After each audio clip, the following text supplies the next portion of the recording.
world from the CNET stage in CES in Las Vegas. I'm Donald Bell.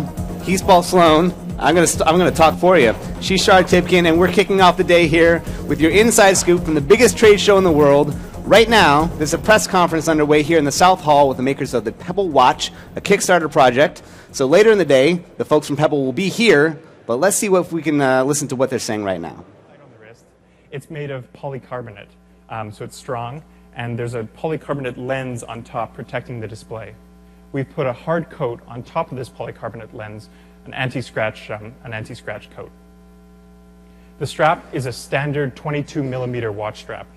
We designed a custom strap that fits really great. All right, we were apologizing for the fact the color does seem to be off in the stream. I don't think that's on our end here, so he looks like he's from Avatar, but that's a feature.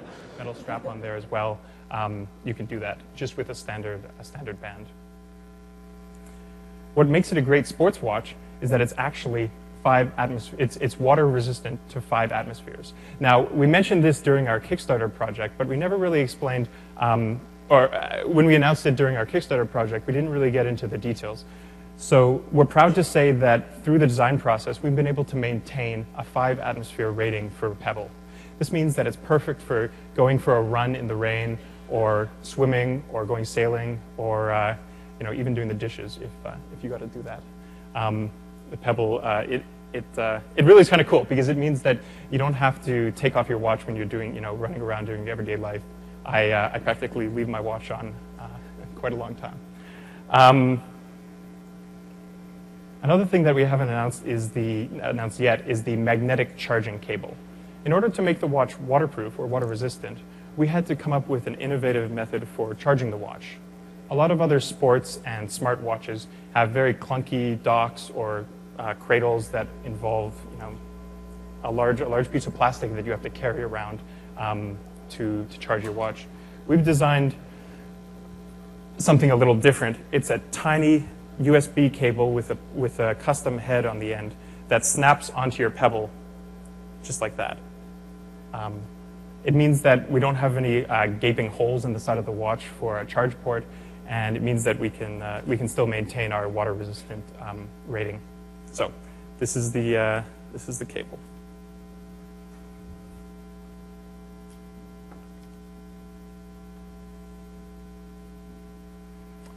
As we announced during our Kickstarter project, we've made a very colorful watch. As you might know, we had a color option as one of the reward types on our Kickstarter project, and that involved a vote where I think we had over 16,000 people vote for which color they wanted.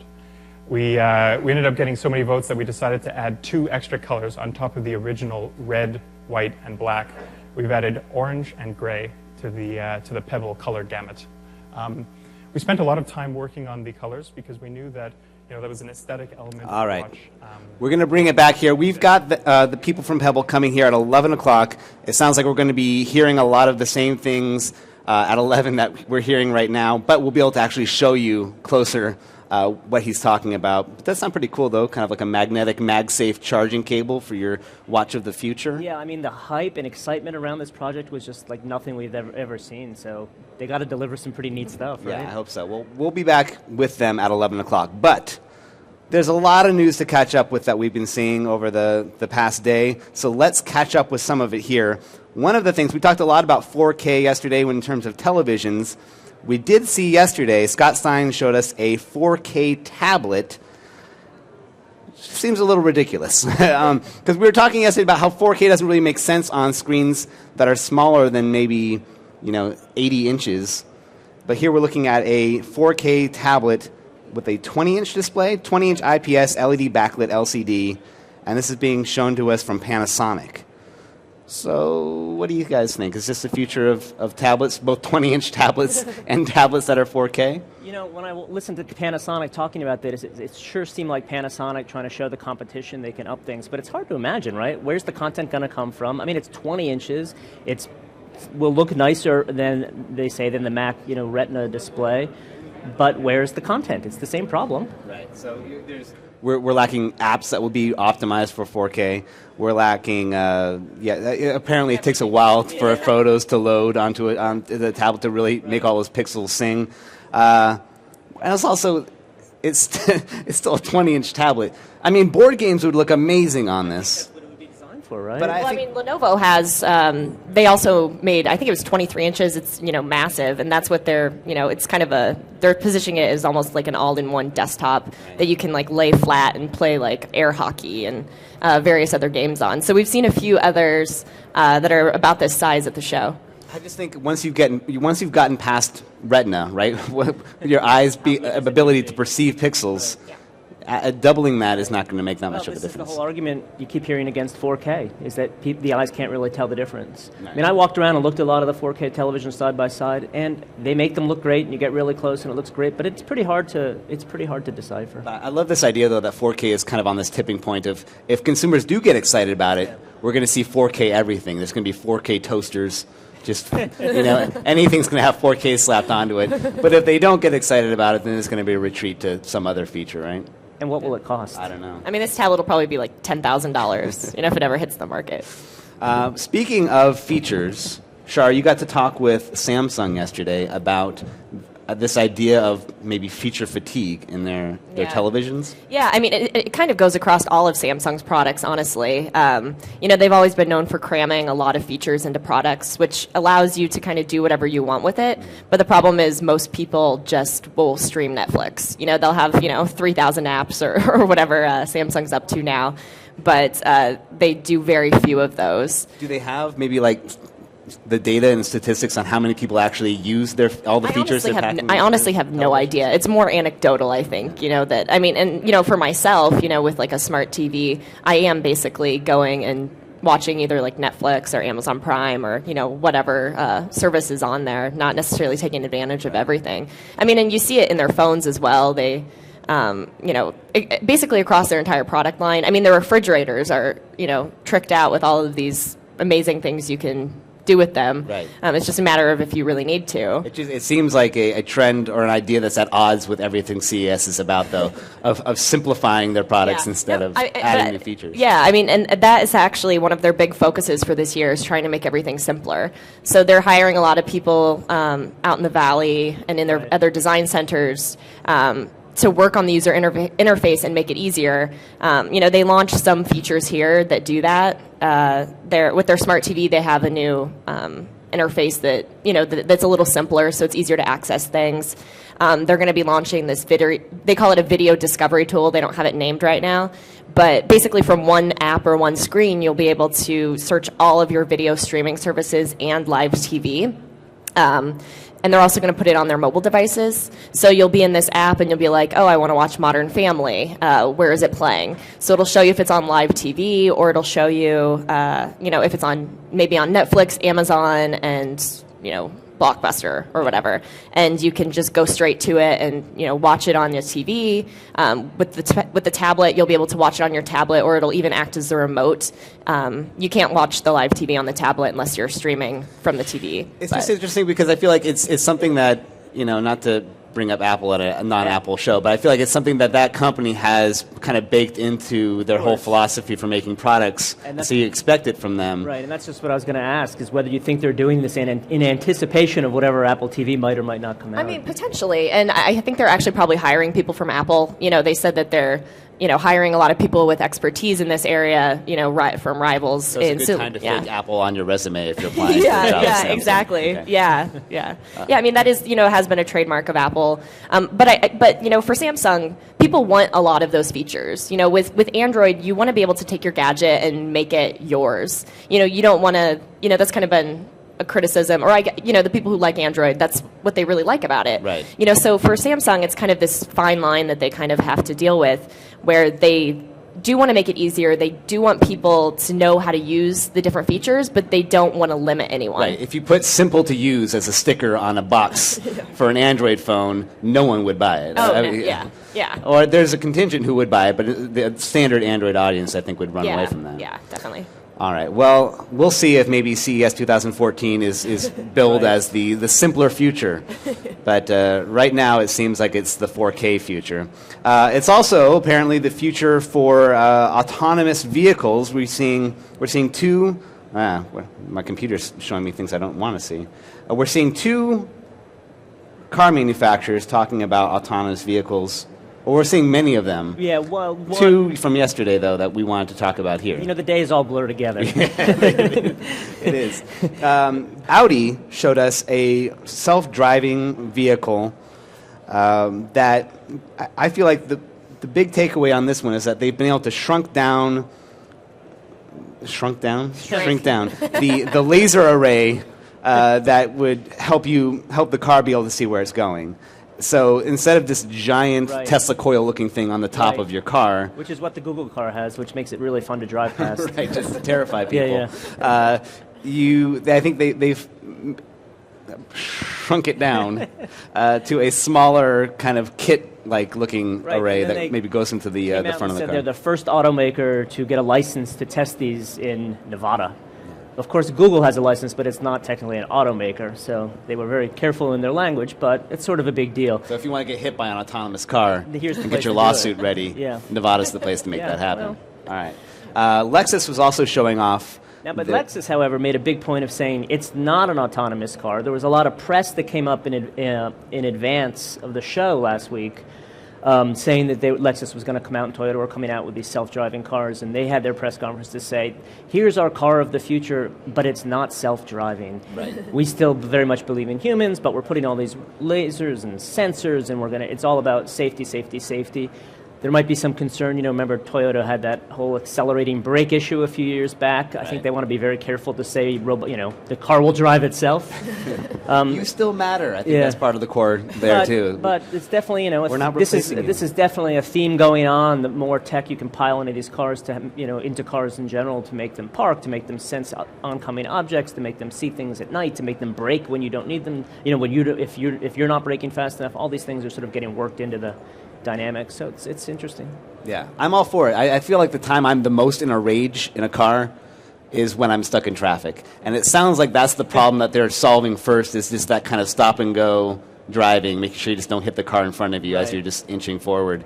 I'm for it. I hope this arrives soon, although I hope the money for me in my life to buy a self-driving car arrives with it. And a 4K TV. We're in while- Vegas. It's gonna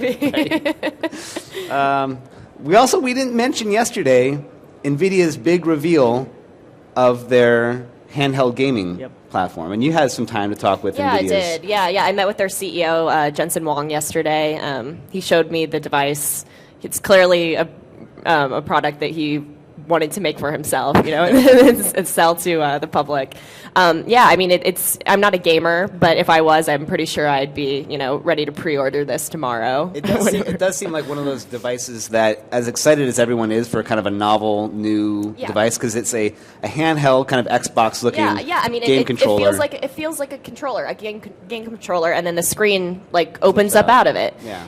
It's not a big screen. It is. It's a relatively small But screen. it's an Android device. It's an Android at device. Its core. Yeah. But it's not something where you would buy it as if you're a gamer, it would be like your phone or your tablet. It really is strictly made as a wireless gaming. Yeah, it's a wireless gaming device, but you can also access your you can watch videos. You can you can use it as your email on that touchscreen with a big controller hanging off. Probably not. But you can, the thing is you can. If you wanted to. You don't have to take if you're a gamer, you wouldn't have to take your iPad along with you as well to just, be able to access an app or, whatever you want. But he's serious about making this. It's not just he's one of serious. those. It's coming out. He said it's coming projects. But it plays any games, right? It plugs into your Wi-Fi. out. So it's not just- You can stream from your. Your home They're trying to make it so you can game wherever you are.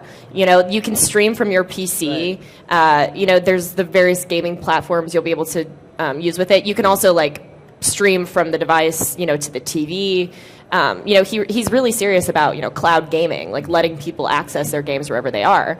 Of course, the device they showed is just a prototype. It wasn't, Right. It's not. They still have some work to do, but they say second quarter. So I think it's We'll see. interesting. It's this whole verticalization trend, right, in which they're making their full device, just like Microsoft starts making their own devices and doing the whole thing, and it's sort of the Apple model again of making everything from soups to nuts, and hence sort of maybe potentially getting in the way of competitors. yeah, that was a point I talked about if the PC guys, they're traditional partners if this is going to anger them. Right. And he said, oh no, we're not going to make a smartphone. We're not going to make a tablet. We are out there to make this one specific device because we think we have something to offer here. And for NVIDIA, yeah, for now. I mean, and for What's he gonna say? I NVIDIA, mean, no, exactly. I mean, and for NVIDIA, gamers are their, core, their core. Those are the guys who are going to buy the really high-end graphics. And, what it comes down to for NVIDIA is the more people that use this, the more people buy their chips. The more people who use the cloud gaming, the more people are going to buy, they have this new server rack that's, specifically for optimized for gaming. So one caveat I think I did hear about for streaming your PC's games to the controller is that it needed to be from a computer that was using NVIDIA's graphics cards. Oh, I'm sure. And that software I'm to be able sure to serve up that content and then stream it over to your. And it'd still be over like a local network too. It wouldn't be like you would be playing your PC's games from work, this would be something you keep in your desk. Yeah, I mean, but who knows what's possible in the future? They're working on. He said they're talking to cable companies, telcos, everybody. Cable companies are looking at, using their kind of cloud gaming server system to allow people to have an extra channel on their cable box that's gaming. So then you pay $8 or $9 a month or something, and you have a gaming channel where it's your games, and you can access games, and it's on your TV. I do feel so you don't need a console. Microsoft has probably the best set of assets already to take this thing on and nip it in the bud, because they already have Xbox, they have their Windows 8 tie-in for that, and also as a mobile platform. Yep. They make tablets now. They always have Windows Live. They have all the different streaming partners for that content. And honestly, the NVIDIA controller looks a lot like an Xbox controller. But, it's bold. It's fun to see companies taking chances and bringing stuff out here. Yeah, I feel like that's probably why this is getting so much attention, too, is that it's something different. It's not a 4K It's not TV. 4K. Yeah, I mean, no one was expecting this, is the other thing. Everybody thought, oh, great, we'll, talk about the mobile chip at the show, maybe some other surprises, but nobody was really quite expecting something like this. Sure. Some other unexpected things that we saw. Let's see, tether cell. This was an interesting one. This is a rechargeable battery with a Bluetooth chip built inside of it, too. And that seems like an odd pairing of things, but the way that it works is that it appifies your batteries. So if you wanted to put batteries in something and be able to control it turning on and off with your phone or your tablet, this would do that. And in the article here, it mentions the idea of killing off your kids' annoying toys Furby. If they're going on your Furby. Yeah, so that you'd have a dedicated Furby turn-off app. But also, it could tell you when your batteries are running low in your smoke detector, maybe, so that your phone would notify you that you need to change. I've lost enthusiasm in the story as I'm talking about it. I realize I really don't want that. This is one of these things that we've got a lot of comments on this piece. A lot of people saying exactly this. This is just like a solution in search of a problem. But I don't know. One commenter said, well, if you leave your bike in your garage and your light on your bike is still on, it'll tell you when you get upstairs. I guess. But I mean, you'd have to think that this would have to be integrated in everything then. And what are the odds of that? How many manufacturers are going to put this in every single product they introduce? So. Why not, though? Something new, right? Something different. All right, guys, thank you both for talking with me today. We have another show coming up tomorrow, so tune in for if you love this, and who wouldn't.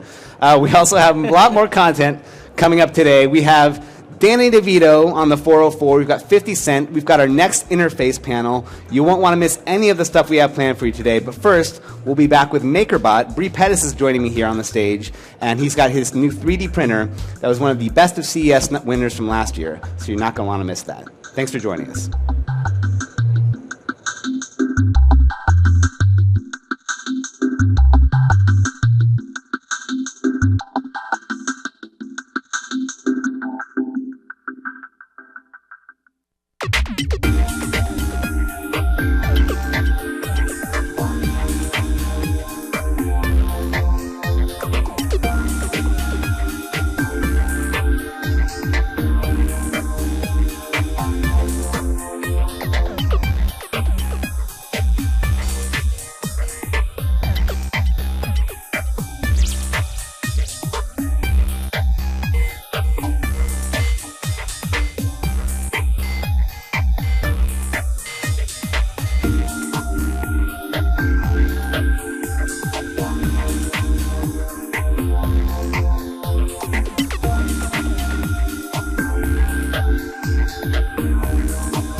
Hey, I'm Donald Bell here for CNET.com, here with Vizio's 10-inch tablets at CES 2013.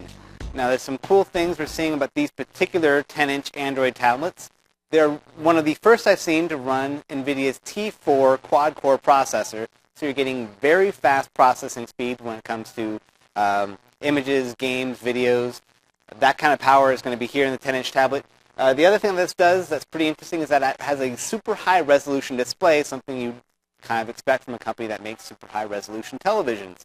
The display here clocks in at a 2560 1600 resolution display, so you're getting that retina display type, even better than that, pixel density and picture quality. Hopefully we'll see this sometime soon, but we don't have any information on a release date or pricing, but we know that they actually cooked this up and are capable of making this NVIDIA T4 processor, super high resolution 10-inch Android tablet. Tablet also runs Android Jelly Bean, so if you want the latest and greatest Android operating system, you'll have it here. It's an attractive, lightweight tablet, although right now we're only working with an engineering sample, so who's to say how it will look when it actually comes to market. So there you go. I'm Donald Bell here with Vizio's 10-inch Android tablet at CES 2013.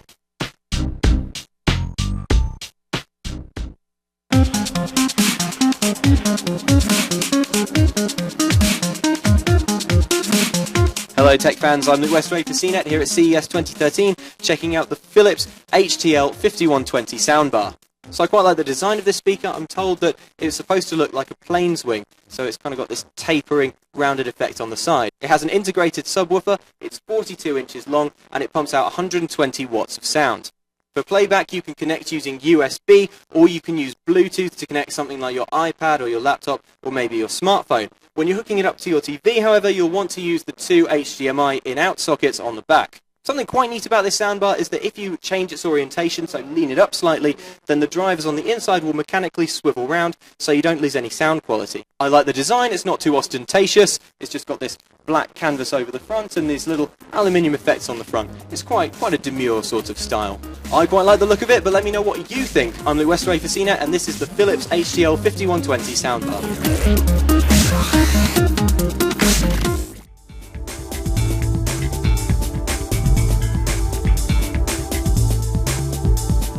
Welcome back here at the CNET stage. I'm Donald Bell at CES 2013, and I am joined by Bree Pettis here, co-founder and CEO of MakerBot Industries. And yesterday, you guys announced the MakerBot Replicator 2X. Am I right? Yes. Tell me about your new 3D printer. So we unveiled this one yesterday. So this is our 4th generation of MakerBot. And to kind of break it down, the MakerBot Replicator 2 is a single extruder 3D printer optimized to use a material called PLA, which is a renewable bioplastic that's made from corn.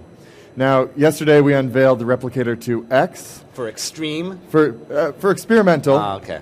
Well, I like that. Extreme. Extreme 3D printing. You have to like drink your From Monster the tops Energy of mountains. Yeah. Jumping out of airplanes. Yes. Maybe next year that can be the one. But it's kind of like that, actually, because it uses the Replicator 2X uses a material called ABS, which is a little bit fussier material. And we optimized the machine so that you can be successful with it. But it's really set up for the Doc Brown MacGyver types. Like, if you've built a trebuchet from scratch, Replicator 2X is for you. Right. So does the ABS setting go up to 11 somehow for you can really feel the power? Yeah. So you can print out your own All Stonehenge. right, now let's back up though. I know that there's still people out there who really haven't gotten their head around 3D printing, the why of it, who's using your 3D printers. You've been selling these now for a good 2-3 years. How long has MakerBot been selling MakerBots? This is our 4th year. Okay. This is our 4th time at CES. The first year we were here, and we were like so far back in the corner. I actually visited you guys because MakerBot's here. But you were in the boonies. Yeah, we were in the thick, way back All there. right, since then, who's really taken up the MakerBots and kind of been your biggest market? Well, first I should tell people what 3D printing is, because it's still science fiction for a lot of people. And basically, if you think about 2D printing, you have a virtual document on your computer and you turn it into a physical document. Sure. With 3D printing, you have a virtual 3D model and you turn it into a physical 3D model, and it builds it up layer by layer. And then you take it out and you have your thing that you your imagine. Your girlfriend is there. You can give her a name. Yep. Great. And so we've got these 2 new 3D printers that we launched, and then we've also got some other stuff. We updated our software so it's more feature rich, and then we launched a thing on Thingiverse, which is our place where it's our library where people share downloadable digital designs. We launched an API which allows developers to make things, and just for fun, we made an application on that API called the MakerBot Customizer, and it lets you go on there and create things. So it makes it really simple to make things. So like there's an iPhone case, and you choose what kind of iPhone you have, and you choose what kind of shapes you want to have and how much they overlap and how thick things are going to be, and you can make a custom geometric patterned iPhone case. It looks really cool. Now, actually, show me. Let's show some of these off. Show me some of the things that have been made by the MakerBot. So this is one of my. I'm a gearhead. I've had like 30 cars, and only 2 of them were worth more than $1,000. So I've spent a lot of the time under the hood of old cars. And this is a V6 Ford engine block, and Ford sent us the model for this. And this is actually the model for a Ford V6 engine block. So just scaled down. You're going to have to print out a few more pieces, though, to get the whole car eventually. That's true. But it's really cool. You can see where the oil goes, and then there's a separate system for the coolant, and it's all there. So in some ways, this is an education in how an engine works, just printing that out. And this is printed actually at medium resolution, which is still really nice. And then this is actually, we're making this right now. It's just starting. This is a sculpture, a Sappho sculpture. And this is printed at our highest resolution, 100 micron layer height. Yeah, and you can definitely tell the difference in the feel of the resolution on this little statuette and the engine block. This has kind of like a satiny finish. Yeah, it's much smoother. This one you can kind of feel the steps of things, and this is smooth. And then you've got this little statue can live in this house. Yes. With your miniature furniture here. So this is furniture made by Casey Hulgren. And Casey Hulgren, she's a set designer in New York, and her sets are on Broadway. And in the old days, she used to design sets with like cardboard and X-Acto knives and glue, and spill blood everywhere in the process, right? Well, now she's got a few MakerBots, and when she goes to design a set, she designs them all on her computer and then makes them on her MakerBot, takes them into the director, and they talk about stuff. And because of this, she's done this for a lot of shows. She's got all this period furniture she's got Victorian furniture, and I'm not sure, really kind of like classic furniture for different plays. Tupperware bins full of old Victorian miniature furniture. So now on top of being a set designer, she's also got a side business where she sells this to dollhouse enthusiasts. So it's one of the things that when you're a MakerBot operator, you think about, okay, I'm going to make these things in the world, and if people want them, no problem, I'll just make more. All right, but mostly you're talking about creative professionals, people in kind of different crafty professions or hobbies. But there is also that sense that what's exciting about this technology and why it's at CES is that it may be this step towards this future of printing out your own gadgets or somehow a cooperative process of, the next iPhone comes out and in some parallel universe it's pseudo open sourced and you can print out the casing for it and then you just buy the chips from Apple or something like that, right? There's this idea that maybe 3D printing is going to replace the conventional distribution of gadgets. So at our core, MakerBot is an innovation company, and what's cool is we innovate so that you can innovate. And our core audience is engineers, industrial designers, architects, and professionals who use CAD. But then there's this whole other level of people who just want to live in the future, and so they're maybe a teacher or they're a parent, and they just get one of these so that they can be ready for what happens next. And those people, they don't necessarily have to design the next Ford engine. They're free to design whatever weird thing they can imagine. And traditionally, if you were going to come up with a product, you have to think about selling it to 10 or 100,000 people. Mm-hmm. With a MakerBot, you just have to make it for yourself. Right. So there's all sorts of wonderful things on Thingiverse every day that are coming up, and we're at an inflection point. No, it's never been a better time to be a creative maker in the world. With a MakerBot, you can make stuff just straight out of your head. What used to take a month to send off to a model shop to be made can take you an hour. So that whole process of innovation, you can iterate much faster, so you can do a lot more. You can try things out a lot more before you make your final. Sure. Final but thing. I mean, it gets to this idea of home production, right? Of instead of like the printer analogy, instead of having to go down and have your making copies on your old mimeograph machine, you can print out at home now. Yes. And in the same way here, you can, instead of having to go and buy an iPhone case, you can print one out at home or print out your miniature furniture. Does it stop at plastics, or is there a way that technology is eventually going to come down to 3D printing, motherboards for your computer, or 3D printing food, as our producer was mentioning today? Is there another step to this that gets towards the whole gadget? What's so great is that we're at the beginning of the next industrial revolution, and we put this power in people's hands, and they're going to do both wonderfully innovative and totally absurd things with it. And in many ways, absurd things are really close to innovative things, because when you make something that's just stupid because you learn a little bit something different about what's possible than if you are really focused on a traditional application. So we're going to see just a massive blossoming in the coming years as more and more people get these in their hands, and it just becomes normal to innovate. I'm super excited about it. Bree, thank you so much for joining us today. A pleasure to be here. All right, and thank you guys. Okay, we got to go, but much more to come here on the CNET stage, including CNET's Best of CES finalists, who will be revealed at the top of the hour. But first, let's check in with Brian Tong, who's in the Central Hall at the Gorilla Glass booth. Okay.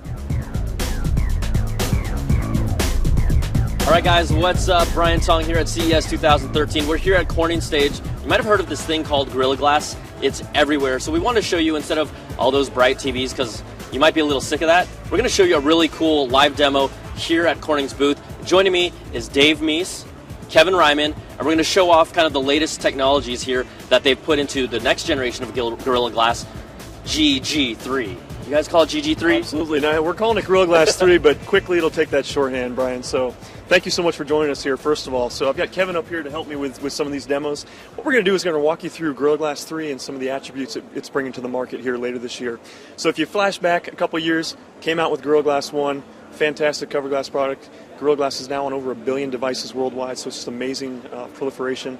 We had Gorilla Glass 2 last year. You could go up to 20% thinner. Corning didn't stop innovating. Now we've got Gorilla Glass 3, and we're featuring native damage resistance. We're going to show you what that's all about right here. Okay. So what Kevin's going to do, and first of all, native damage resistance, Kevin's going to help me out with the demo here, is basically an improved prevention of scratches and improved scratch visibility mitigation on the product after it's sustained some damage. So someone like me, if I did scratch my phone casually, I just wouldn't be able to see it as much on the actual glass, right? It's got better resistance to that, and once the scratch is induced into the glass, it's got better resistance and retained strength out there. So it's just fantastic attributes. What we've got here is we've got some samples we're going to load up. We've got a 135-gram ball, and this little tube, we're going to roll it down. And Kevin's going to load up, first of all, another alternative product on the market here today, aluminum silicate glass that's been strengthened. And this is 0.8 millimeter thick, and we're going to load that into the cartridge here. So what products that you know on the market might be using this glass? So we're working with a number of customers out there that are going to come out with products later this year. You'll hear announcements forthcoming, but we are working very closely with customers. Okay. Okay. So he's going to release this ball. So we have this ball over here. Right. This is 136 grams, you said, right? 135. Okay, 135. And should we just do it on 3 so we could get this shot here? It's going to roll down here, and we'll see what happens. Let's see what happens. Okay. Oh! See, we did a little. Not looking good. There's a lot of cracks in that bad boy. So you don't want this on your devices at all, right? You don't. That's not going to be able to take it right in the smack there. You can see all that. Okay, so now we're going to do a similar test here with Gorilla Glass 3, right? Okay. Doing this, so just real quick on native damage, this is all about improving the composition of the glass to better withstand scratches and better withstand visibility. As young humans, we're all taught to hate scratches, whether it's in your car, in your glass, your tablet, your smartphone. That's what this glass is all about. All right. So once again, at 10 degrees, we're going to release that ball. Let's see what happens. It's a little bit thinner, too. 0.7 millimeters, so go ahead and pull that out. How's it look? I can see right through it. Yeah, there you go. There you go. Like that. Here we go. Look, there's no damage on that. It's clean. It's super clean. Okay, that's pretty impressive. Now, a lot of people, let's while Kevin loads up the aluminum, I guess, demo. Let's talk about a lot of people when they see these demos, though. They're wondering, okay, yeah, sure, we have a ball dropping directly on the screen, but a lot of times when people drop their products, they drop them on the corner, right? And that does shatter the screen. So how are there any ways that Gorilla Glass 3 has improved that aspect? So it could impact the screen. Now, Gorilla Glass, one of the great attributes about all the tiers and flavors of Gorilla Glass is that it's strengthened all around on the edges as well. So you have that same effective envelope of armoring around the glass. Gorilla Glass 3, concedes none of that for all the improved native damage resistance. It's got all that great protection. You'll notice that when devices are dropped, we do a number of device drops to validate this. That it's got great withstanding of the drop all around. So Okay. all configurations. What we've done, we've taken this up to 30 degrees here, okay? So that's going to take the impact energy up by a factor of 3. We've loaded up 0.7 millimeter aluminum just to be able to visually see what that impact energy looks like. So Kevin's going to release this ball. It is. Okay, let's see what happens here. Ooh. So we'll pull this out. If you guys can see this or capture this, it's clearly dented that aluminum. I'm going to try and turn it. Can you see it right there? All right, you can see that right there on the backside. There's kind of a bump there from the impact of the ball there. All right. So you're going to try this with the Gorilla Glass now? You know what comes next. Let's load up Gorilla Glass 3. Okay. All right, let's see what happens. So 0.7 millimeter. Incidentally, this is a little bit thinner than the aluminum we just dented, okay? We're going to release that ball once again and see what happens. Boom. Couple hits. It bounced right off it. Here we go. How's that look? Probably dented the ball. See, I've got to imagine you guys knew that was going to happen, right? It's chaos theory. Sometimes we know what's going to happen, right? We're very confident in this product. Okay, so one other thing, you have your iPhone in your pocket. This has Gorilla Glass on it, right? So there are Let's products put it in out here. there. Let's see what happens, guys. Let's put it inside. Brian's put me on the spot here. Okay. I'm just messing around. Let's take the same piece of Gorilla Glass 3. I'm going to put a little pressure on it here. I know you want to have fun, and I could put some pressure on it, of course. But we're going to take Gorilla Glass 3. I'm going to take that lever press. This is the one that's been pounded by that 135 gram ball at 3x the impact energy. And I'm going to take this, and you can see the little dial down here, and I'm going to impart about 100 pounds of force on this piece of glass. So we come around. We go all the way around the dial here. Oh, push! Jeez, white knuckling into there. You worked I went over. I went about 110 on that. Really? Okay. Tell me how it looks. Well, here you can see you can see where it pressed it. Exactly. But you can't. There's no cracking on that whatsoever. That's not in the glass itself. We have a little protective shield in there for the label itself. So all you're seeing is where the concentric ring, made that imprint. All right. Well, that's some cool stuff. So you guys will be looking forward to seeing Gorilla Glass on like a billion more devices coming out this year. When is GG3 coming out? Yes, you'll see it later on this year, in the second half of this year, on a number of devices coming out. So look for it on a device coming to your store. Device coming soon to you. All right, guys. Thanks so much. We're here at Corning's booth. We're going to be jumping around all over the show floor. We'll see you soon, and we're going to jump to a break, and we'll be right back.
Good morning, everybody. I'm Brian Cooley from CNET. Welcome to the unveiling of the finalists for the Best of CES Awards. These, by the way, are not just our awards. These are the official awards for the Consumer Electronics Show here in the 2013 edition. It's a very big deal you're about to see unveiled, and I'm going to give you the information at the end of this presentation about how and when you can see the actual awards being given. That'll be tomorrow. But first of all, let's see who's going to be in the hopper. Without any further ado, let's get right to it and take a look at our finalists for the 2013 Best of CES Awards. Starting off in the category of car technology, 3 nominees here. We've got Chevrolet's MyLink 2, a new version of their MyLink smart head unit.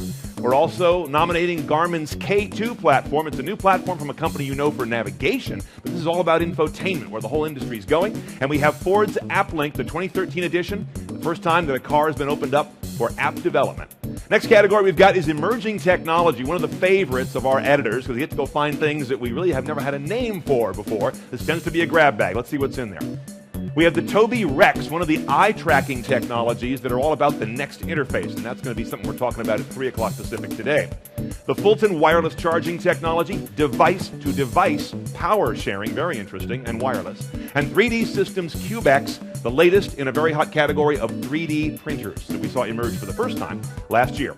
Let's go into the next category, that is of gaming. In the gaming category, we're going to see these nominees. The NVIDIA Project Shield, a handheld controller with the gaming screen and processor built in. The Razer Edge, the latest development from a company that has caught our eye for a couple of CES shows in a row. And Toshiba's very powerful, very large Cosmio X875 gaming portable. Nice category there. Let's go now into home theater and audio, one of the sort of mainstream categories of CES going all the way back to its founding in the early and mid-60s. The Dish Hopper, now with the Slingbox technology built in. We've been impressed on how Dish keeps relevant even though they're still part of an earlier platform. Vizio's 5.1 soundbar and the Polk Woodburn Bluetooth wireless speaker. Really nice looking thing and really good audio quality as well. Next category here is mobile. Now, of course, mobile is the hottest category of any in tech these days, depending where you look. In this case, we're going to be nominating the following products. The Sony Xperia Z smartphone. We're also looking at the Yota, not Yoda, Yota devices, Yota phone, a 2-screen, back and front screen smartphone. And also the Globotrack Track Dot. This is a tracking technology for your luggage. Practical, simple, and very innovative.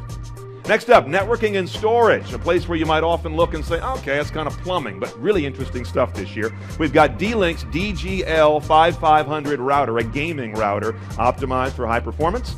We've got the Seagate Wireless Plus technology, wireless mobile storage, and Lowe's, the Lowe's Store company, their Iris Smart Kit, moving into the category of home automation and home connectivity.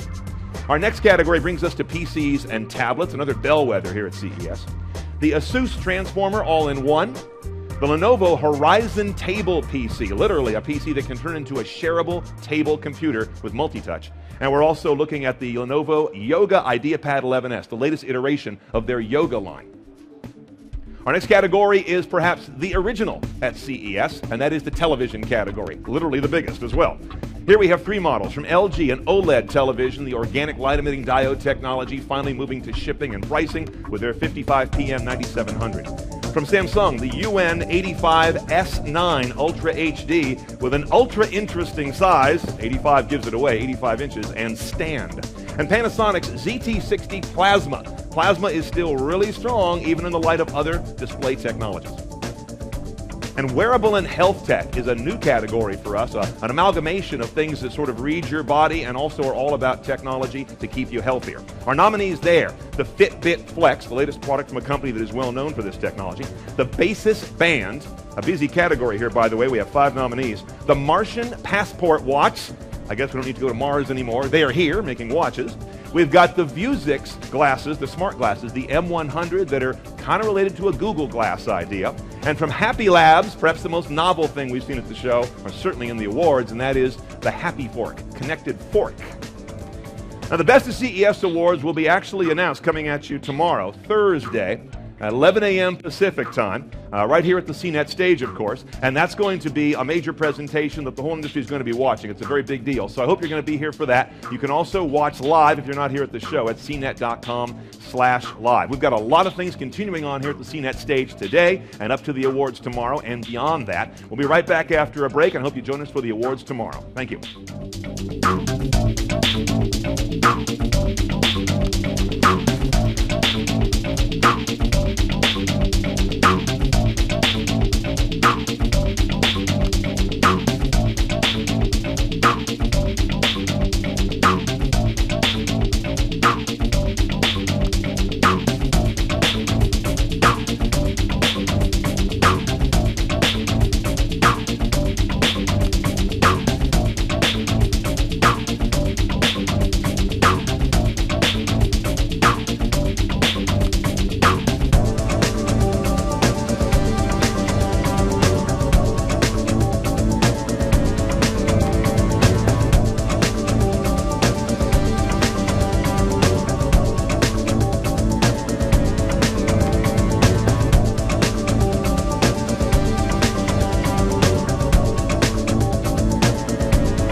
Hello, folks. Welcome back live on the CNET stage here at CES. And with me now, just after our Best of CES award finalist unveiling, is now a panel that's going to discuss with me what the trends were inside those categories. A panel I know well because they're my buds. Lindsay Turrentine, editor-in-chief, CNET Reviews, here to my right, and John Falcone, executive editor of CNET, to her right. So, guys, we're in the middle of CES, roughly, and we've just rolled out our finalists, which will be rolling into our winners tomorrow. We have a few categories in here I think we want to talk about, and not just talk about what's in them, but what they mean. I want to start with emerging tech, because that's always our grab bag every year, where our editors get to kind of a sandbox and go nuts. What happened behind the scenes in pulling some of that together? Any anecdotes or stories or any bloody fights we had in the edit trailer trying to figure out what goes into the Tobii Rex, Fulton wireless charging, and the 3D Systems CubeX? Well, I think that one of the interesting things was trying to decide what not to put in this category. Yeah. I think this is, for years, there have been small companies at CES bringing their wares, showing them off, small interesting things like sewing machines and a fingernail printer. There is one, North I Hall missed that one. fingernail printer. You can print some pictures on your fingernails. That is not one of the finalists, though. And one thing that we found is that sort of the Kickstarter revolution and a lot of work that the CEA has done to get startups involved in CES is starting to pay off. And there were a lot of really interesting, Kickstarter-based projects. And for folks who don't know what Kickstarter is, that's crowdfunding for startup companies, right? Absolutely. That and Indiegogo is another one, so it's not just Kickstarter. But there does seem to be a groundswell there of these small startup companies that can be as few as just a few people that are prototyping, coming up with interesting products that people are really getting excited about. And what's interesting on those is not just the funding is crowd, but a lot of the design and development. I mean, they always brag about we had this many contributions, and we had this many people submit ideas that shaped the design. 4,179 I saw for one of the products that we nominated. People had ideas that they implemented into the evolution. Maybe small, but that's taking crowdsourcing and crowd development to a new level. Product development as well. Absolutely. I mean, it's the ultimate sort of crowdsourcing of ideas. And I think how that reflects in our coverage is that we now have a category full of products that, you might not think of on your own, but somebody found a need. Mm-hmm. And instead of, necessarily working it into a marketing plan for a big company, they just went out and made it. And that is, it's fun to see. Yeah. Let's go to gaming. This is a category that also kind of goes a bunch of different directions. We've got NVIDIA's handheld Project Shield, a controller with a display on it. The Razer Edge, the latest evolution of a product that kind of keeps evolving here at this show in annual lumps. And Toshiba Cosmio, that is a gaming laptop, right? High-powered? Yeah, that's one of the few large 17-inch laptops we saw at the show this year. Definitely more traditional compared to the Razer and the NVIDIA products, which were... And these products are now more and more having to blend over to be media products as well. Yeah, I mean, what's really interesting to me about the NVIDIA product, the Project Shield, which is actually going to ship in a few months this year. Which isn't always the case with things here. Especially with something that's totally unexpected, like a device from NVIDIA. I mean, that was one of the biggest surprises of the show. I mean, nobody expected to go to an NVIDIA press conference and get a gadget out of it.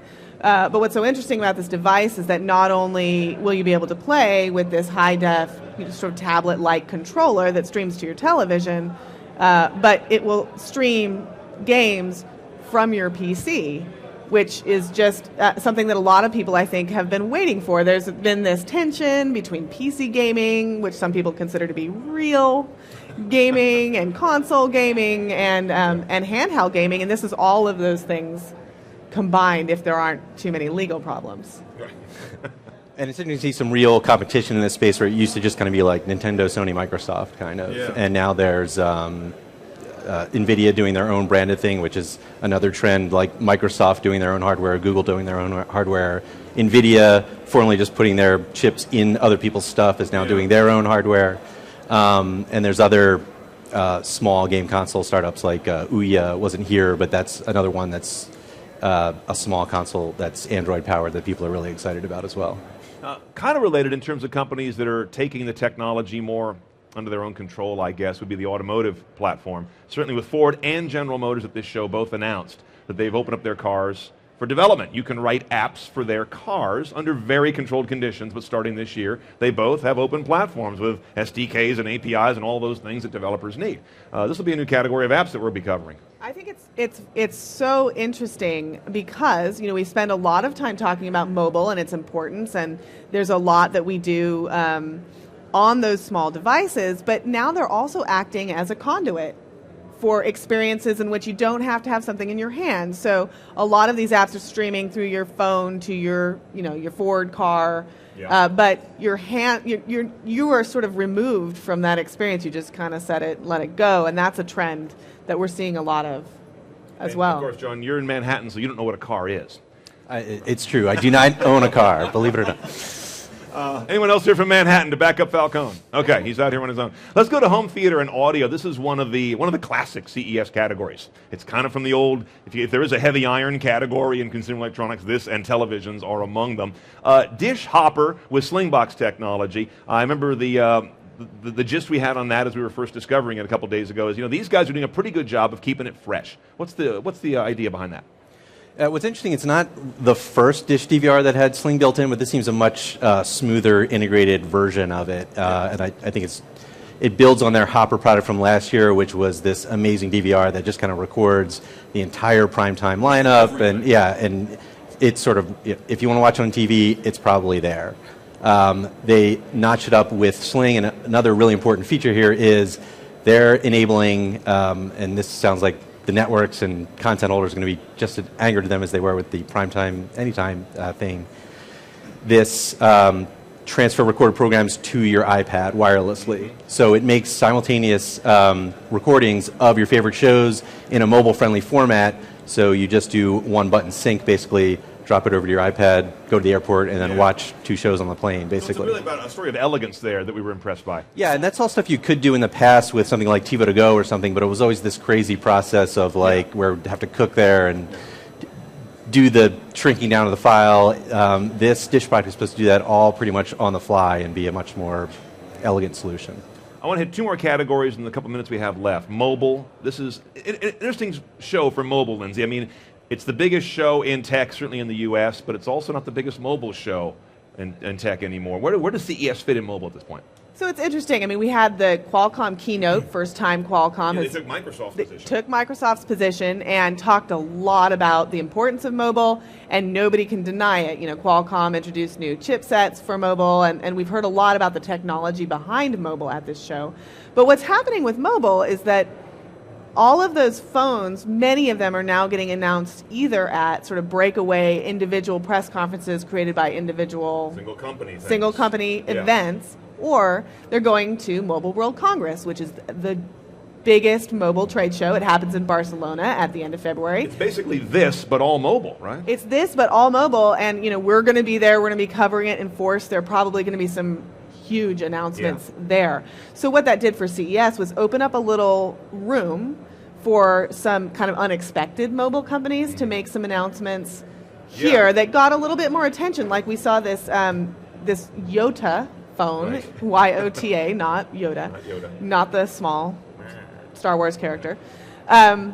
This phone is a really interesting idea. It has two screens. It has a bright, big display on the front. Then you turn it over, and there's an e-ink display, so that you can take the content that's painted on the front of your display, swipe the display, and then it gets painted to the back, and it stays there in an e-ink form while you go back to your main screen and play around. So a use case would be like low power is the big win there, right? Low power, but also the semi-permanence of that page. So let's say you have a shopping list and you don't have to keep flipping back between your email and your shopping list, so you just paint that shopping list to the back and then reference it when you need it. I would use that immediately for those phone-based boarding passes. You have to wake up all the time to get those. As long as that screen scans well, right off the bat, there's a good reason for that. Yeah, you just keep it right there, and then you don't have to fiddle or turn on your phone. I don't use them for the reason that I've got to constantly wake up and unlock as I'm sitting in line, wondering when I've got to get to the scanner. Exactly. Last category I want to touch on, and I want to know it's near and dear to your heart, Falcone, is the television category. We had a lot of interesting display technology. We have one nominee that's OLED, one is Ultra HD 4K, another one is Plasma. I mean, they're going three different directions, all head-to-head. This is an unusual mix. Yeah, and there was also, not shown here, was Sony and Panasonic had OLED 4K TVs. Putting those together didn't look quite there yet, basically, which is why they're not on that list. But it's TV is ramping up again, doubling the resolution, going to 4K. There's some stuff there we're kind of skeptical about in terms of its real-world usability, basically, for right now. Yeah. But you could see sometime down the road in the future that we could be transitioning to an even high-resolution Ultra HD environment, which is what 4K is really called now. Yeah.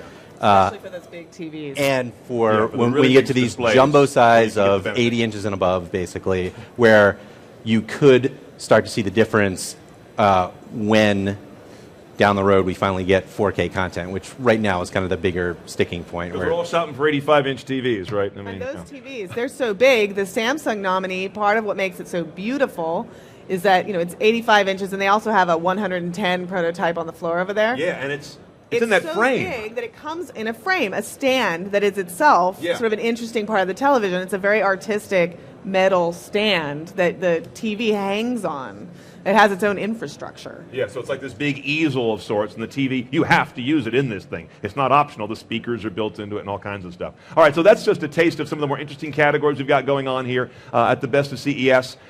Join us tomorrow, Thursday, here at the show, 11 a.m. Pacific, right here on this same stage for the actual announcements of the awards. And coming up next, Scott Stein and Dan Ackerman are coming up with absolutely Laptop Palooza. They've got more laptops on a table than actually will fit. So let's see which one falls off the edge. Thanks to John Falcone and Lindsay Turrentine. I'm Brian Cooley. Back at you in a bit.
Hello, I'm Luke Westway here at CES 2013, taking a look at Samsung's curved OLED TV. Samsung says this is a world first, so I'm here with Scott Cohen from Samsung to ask him exactly what the thinking is. So, Scott, tell me, why is this television curved? What's the thinking? Well, this is a concept piece, and what we're looking to do is showcase what we can do with OLED. There are going to be many applications. I mean, most people aren't aware that OLED's been used in our phones and camera screens for a long time. So showing a large screen curved is really showing off what we can do. The curve here is going to give you a little bit more of an immersive viewing experience, but again, concept piece. So we are pushing forward with our 55-inch OLED, which will come out. We're using RGB sub-pixel structure instead of using white LEDs, which is going to give us better color accuracy and better color gamut. Cool. Okay, so you think it's going to be a bit more immersive, not just a showboating, showing what we can bend kind of exercise. Are we going to see this on sale anytime soon? You will not see the curved OLED on sale this year. You will see our 55-inch on sale this year, and you can also see them right behind me. They're the flat version of this. So Samsung is known for being quite experimental with displays. We've seen some transparent screens over there elsewhere on the stand and rumours of flexible smartphone displays. Where do you see things going in terms of panel technology in the next, say, 2 years? In the next 2 years, I see panels getting bigger. The average consumer size will go I mean, just a few years ago it was 46-inch. We've seen it go up to 55 and now possibly 60. I see OLED becoming a bigger factor. The advantages of OLED with power consumption and the color gamut and the blacks, the speed and all that, I see that becoming a bigger factor. And I see UHD, the ultra high definition or 4K stuff playing a bigger role in the next 2 years. Scott Cohen, thank you very much. Let us know whether you would watch a curved television or whether you think TVs should remain flat and normal. I'm the West Wave CNET here at CES 2013, and this is Samsung's curved OLED TV.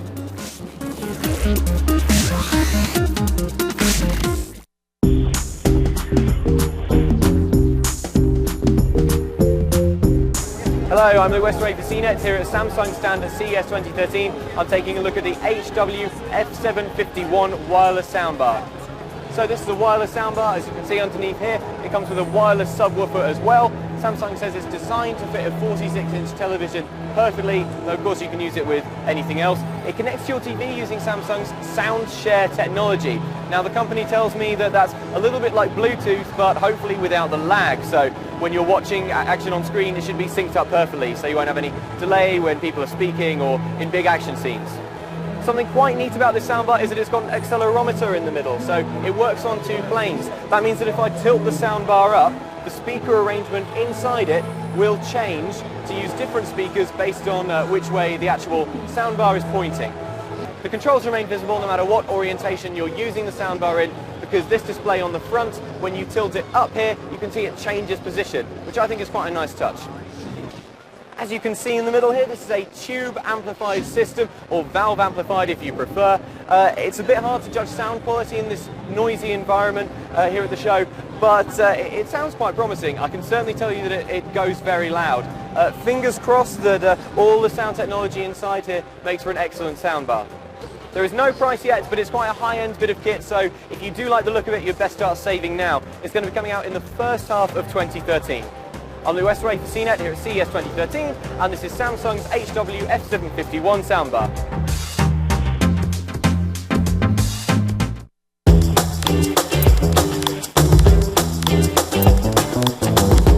Hi, I'm Scott Stein at CES 2013, and one of the big surprise announcements in tablets is Panasonic's 4K display 20-inch tablet. Now this is a massive resolution. It's pretty unprecedented in any computing device. It's about 5 pounds, so it's definitely not something you're going to fit in your backpack, obviously. It's a prototype concept. You may see development in this sometime soon. For photo quality, it's spectacular, and heck, most people haven't even started moving into Retina yet, but this surpasses it in a computing device. It's on the show floor here in Las Vegas, and for photo quality, it lives up to the billing. I'm Scott Stein. Let's a quick look at the Panasonic 4K Windows 8 tablet demo at CES.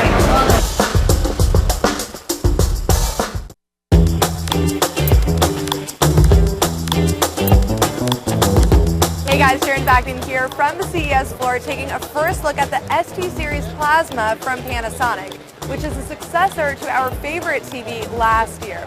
Now this TV comes in models from 50 to 65 inches, and as far as improvements in picture, we're actually hearing from Panasonic that you shouldn't expect too much, but what you should expect is the same value proposition that you got last year. Excellent picture quality for a great price. This year you're also getting all of Panasonic's Viera Connect apps along with a web browser. You won't get their fancy remote that comes with the VT and the ZT series, but you can purchase that separately along with a Skype camera that can be attached on top. It has Panasonic's Infinite Black Pro technology along with a 2500 focused field driver. 2 specs that are not nearly as good as the specs on the VT and the ZT series. It's got 2 USB ports and 3 HDMI ports along with 3D, and it comes with 2 active 3D glasses. So maybe this TV isn't as great as the rest of Panasonic's plasmas, but what you're looking for here is excellent value. We don't have any pricing, but Panasonic promises that it should come out around April or May. For CNET.com, I'm Sharon Vaknin from CES 2013.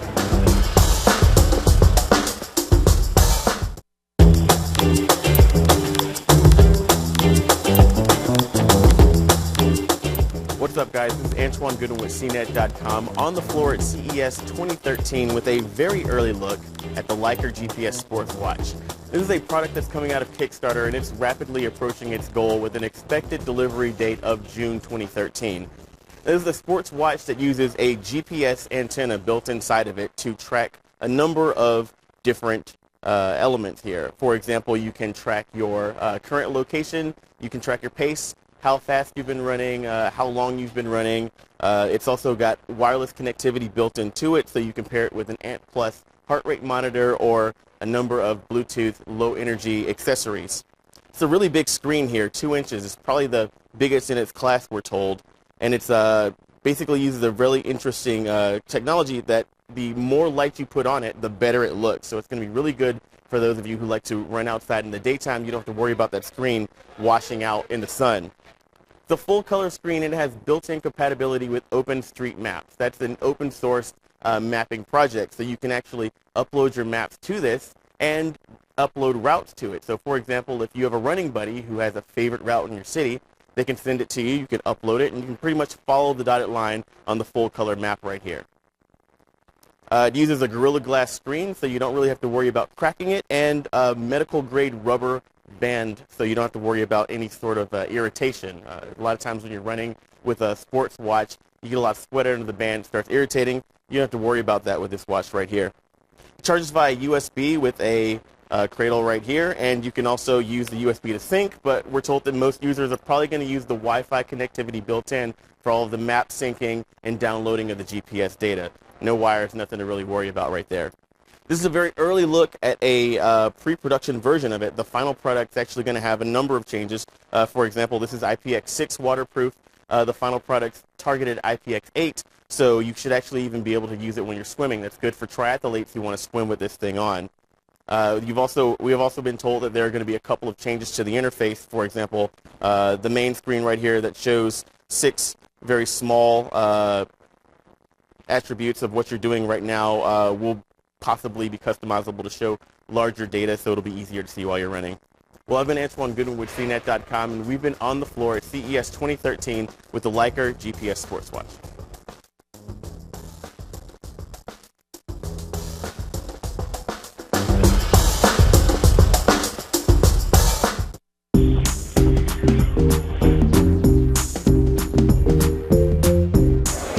Hi, I'm Bridget Carey with CNET here at CES 2013 with a first look at something you've probably never seen before. It's the Vuzix Smart Glasses M100. This is a wireless smartphone display. What I mean by that is, you know how a Bluetooth earpiece works, where you get an alert when you get a call? Imagine getting an image pop up too. You simply put it on, and there's a couple of different ways you could wear it. Right now, this is one of the working prototypes. And in here is a tiny screen. It's the equivalent of holding your smartphone screen about, arm's length ahead of you. And, let me get my hair out of the way. I'll be able to, right now I'm watching a movie, The Incredibles, but I can also look at you at the same time. This display is actually a mini computer.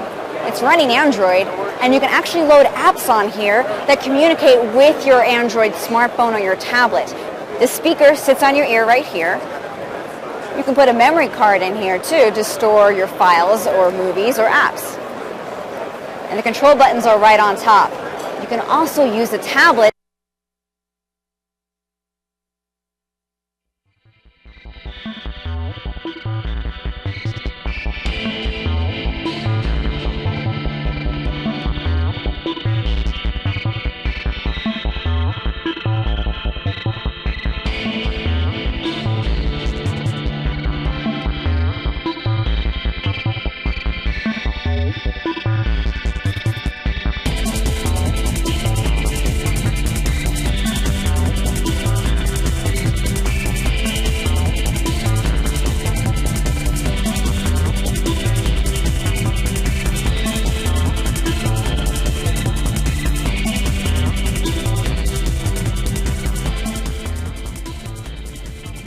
Hey there, I'm Dan Ackman here at CES 2012 with my good friend Scott Stein. Hey, Good to be here. A lot of laptops, and it's kind of a transitional period It is for kind the of stuff. a transitional year for laptops. Every year we get all the best laptops at CES together for this laptop talk show. And I think this time we're cutting them up into sort of convertible laptops first. There's some Ultrabooks, this kind of slate-style things, and some even bigger traditional laptops, which you don't see very often. So what are we going to start with category-wise? Well, we should start with the most exciting stuff. Let's go with the convertible things that we want to show. Convertible Ultrabooks, Some people detachable call them tablets, hybrids, all of that sort of stuff. So this guy right here is the Asus Transformer book, and I like this one because the removal mechanism for the screen still makes it look like a regular laptop. It doesn't have a big clunky button there that you have to push and look like a screen and like a keyboard kind of like stuck together. I'm actually going to hand this to you cold. You've never touched this before. No. I thought this was very easy to detach. I just want to see if you can do it. Let's see. I'm sorry for throwing this on you I real know, fast seriously. Okay, well, you have to put it down first. You can't do it in one. Okay. There you go, but that not was pretty bad. easy, There was right? one latch mechanism. It is a latch, no funky magnet that doesn't feel like. That's not bad. And when you put it together with a laptop, it still feels like a regular laptop, which is what I like about It's it. relatively lightweight for And such a instead large of tablet. Like an Intel Atom, like a lot of these use, this one has, you can get Core i5, Core i7 processors in these, and that's why I think that's a decent convertible idea for somebody who wants a full-powered laptop. Very similar to that is the Lenovo ThinkPad Helix. Getting these back in is a challenge. Getting them I back was going in to say, is a- you know what? Taking them out is fine. I would say this is not so easy when you do that. Scott, it's easier to take things apart than put them back together. That's We'll leave it like that. That is the challenge of convertibles, but we're on stage, so. I think also has a really cool way of doing it. It's got this button right here, and if you just hit that little side button, I bet it's going to come right off in your hand. It's going to fly in the air. Let's So see. you hit the button, I'll pull it. Okay. So that's pretty good. And what this That's one not bad. does a little bit differently is you can actually flip the screen around and plug it in. Here, put the base down there, and plug it in backwards, like this, and then you get kind of what I call a kiosk view. Some people call it like a stand view, and that's good for like sharing stuff, like putting a movie on or a presentation. So it's like another spin on the convertibles that we've seen, like the Yoga 13, except you're detaching it and flipping it around, and you can Instead still of just turn it into folding tablet it. mode. Yeah. So I think that's a clever way to do a removable screen, and I kind of like this kiosk mode. If you have this set up on your desk as maybe like a touch screen thing where you can just hit a couple of buttons, or again, I think sharing a PowerPoint. I try to avoid too many PowerPoints in my life. And then there are laptops that have two screens built into them, so you don't even have to make that decision. Oh, that's true. This is a really cool one. This actually was announced right around the time that Windows 8 Right. came out, but it hasn't really been widely available yet, and I was very eager to get my hands on it here. This is the Asus Tai Chi. Now, yeah, so it looks pretty standard. It's actually pretty compact from this That's part. Ultrabook style. And it doesn't convert because you've got A second screen, on the back, and that's it. You just fold it down and use it like that. And then it's like a tablet. It's cool. And the screen on the back is a touch screen. The screen on the inside is not a touch screen in this generation, but as we saw with Intel earlier this week, future Ultrabooks are going to have touch screens. So I suspect it'll be a dual touchscreen kind of setup. I feel like this is the ultimate battleship Ultrabook. You Oh, just, that's set really this up funny. You across could and totally you're do that. Playing on the other side. I don't know what you. Then you have to protect both screens, though. Now you're like, there's no area that you wouldn't be. You have to get a good, soft microfiber case and treat this nicely. You know, on paper, I wasn't really sure like how feels this would nice. actually work in real life, but now that I see it, it reminds me a lot of there's a couple of glass-backed laptops like the Acer Spectre, yeah. Aspire S7, and Yes. there's the original HP Spectre that Right, have from last trip. Gorilla Glass on the back, and this just looks and feels a lot like that, just with a screen underneath it. Well, it's kind of amazing too. I remember you looked at the Iconia, and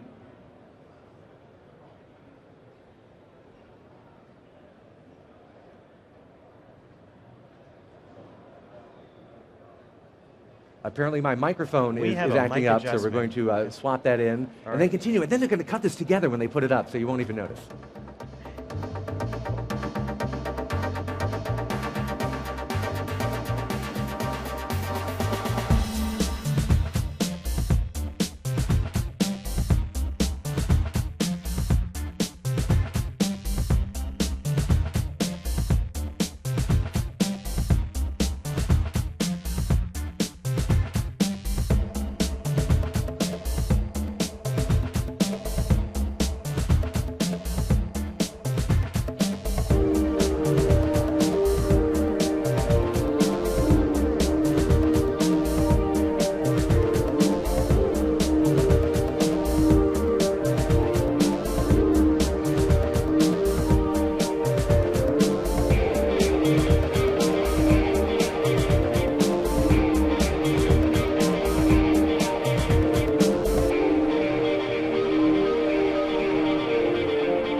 sorting out a lot of stuff.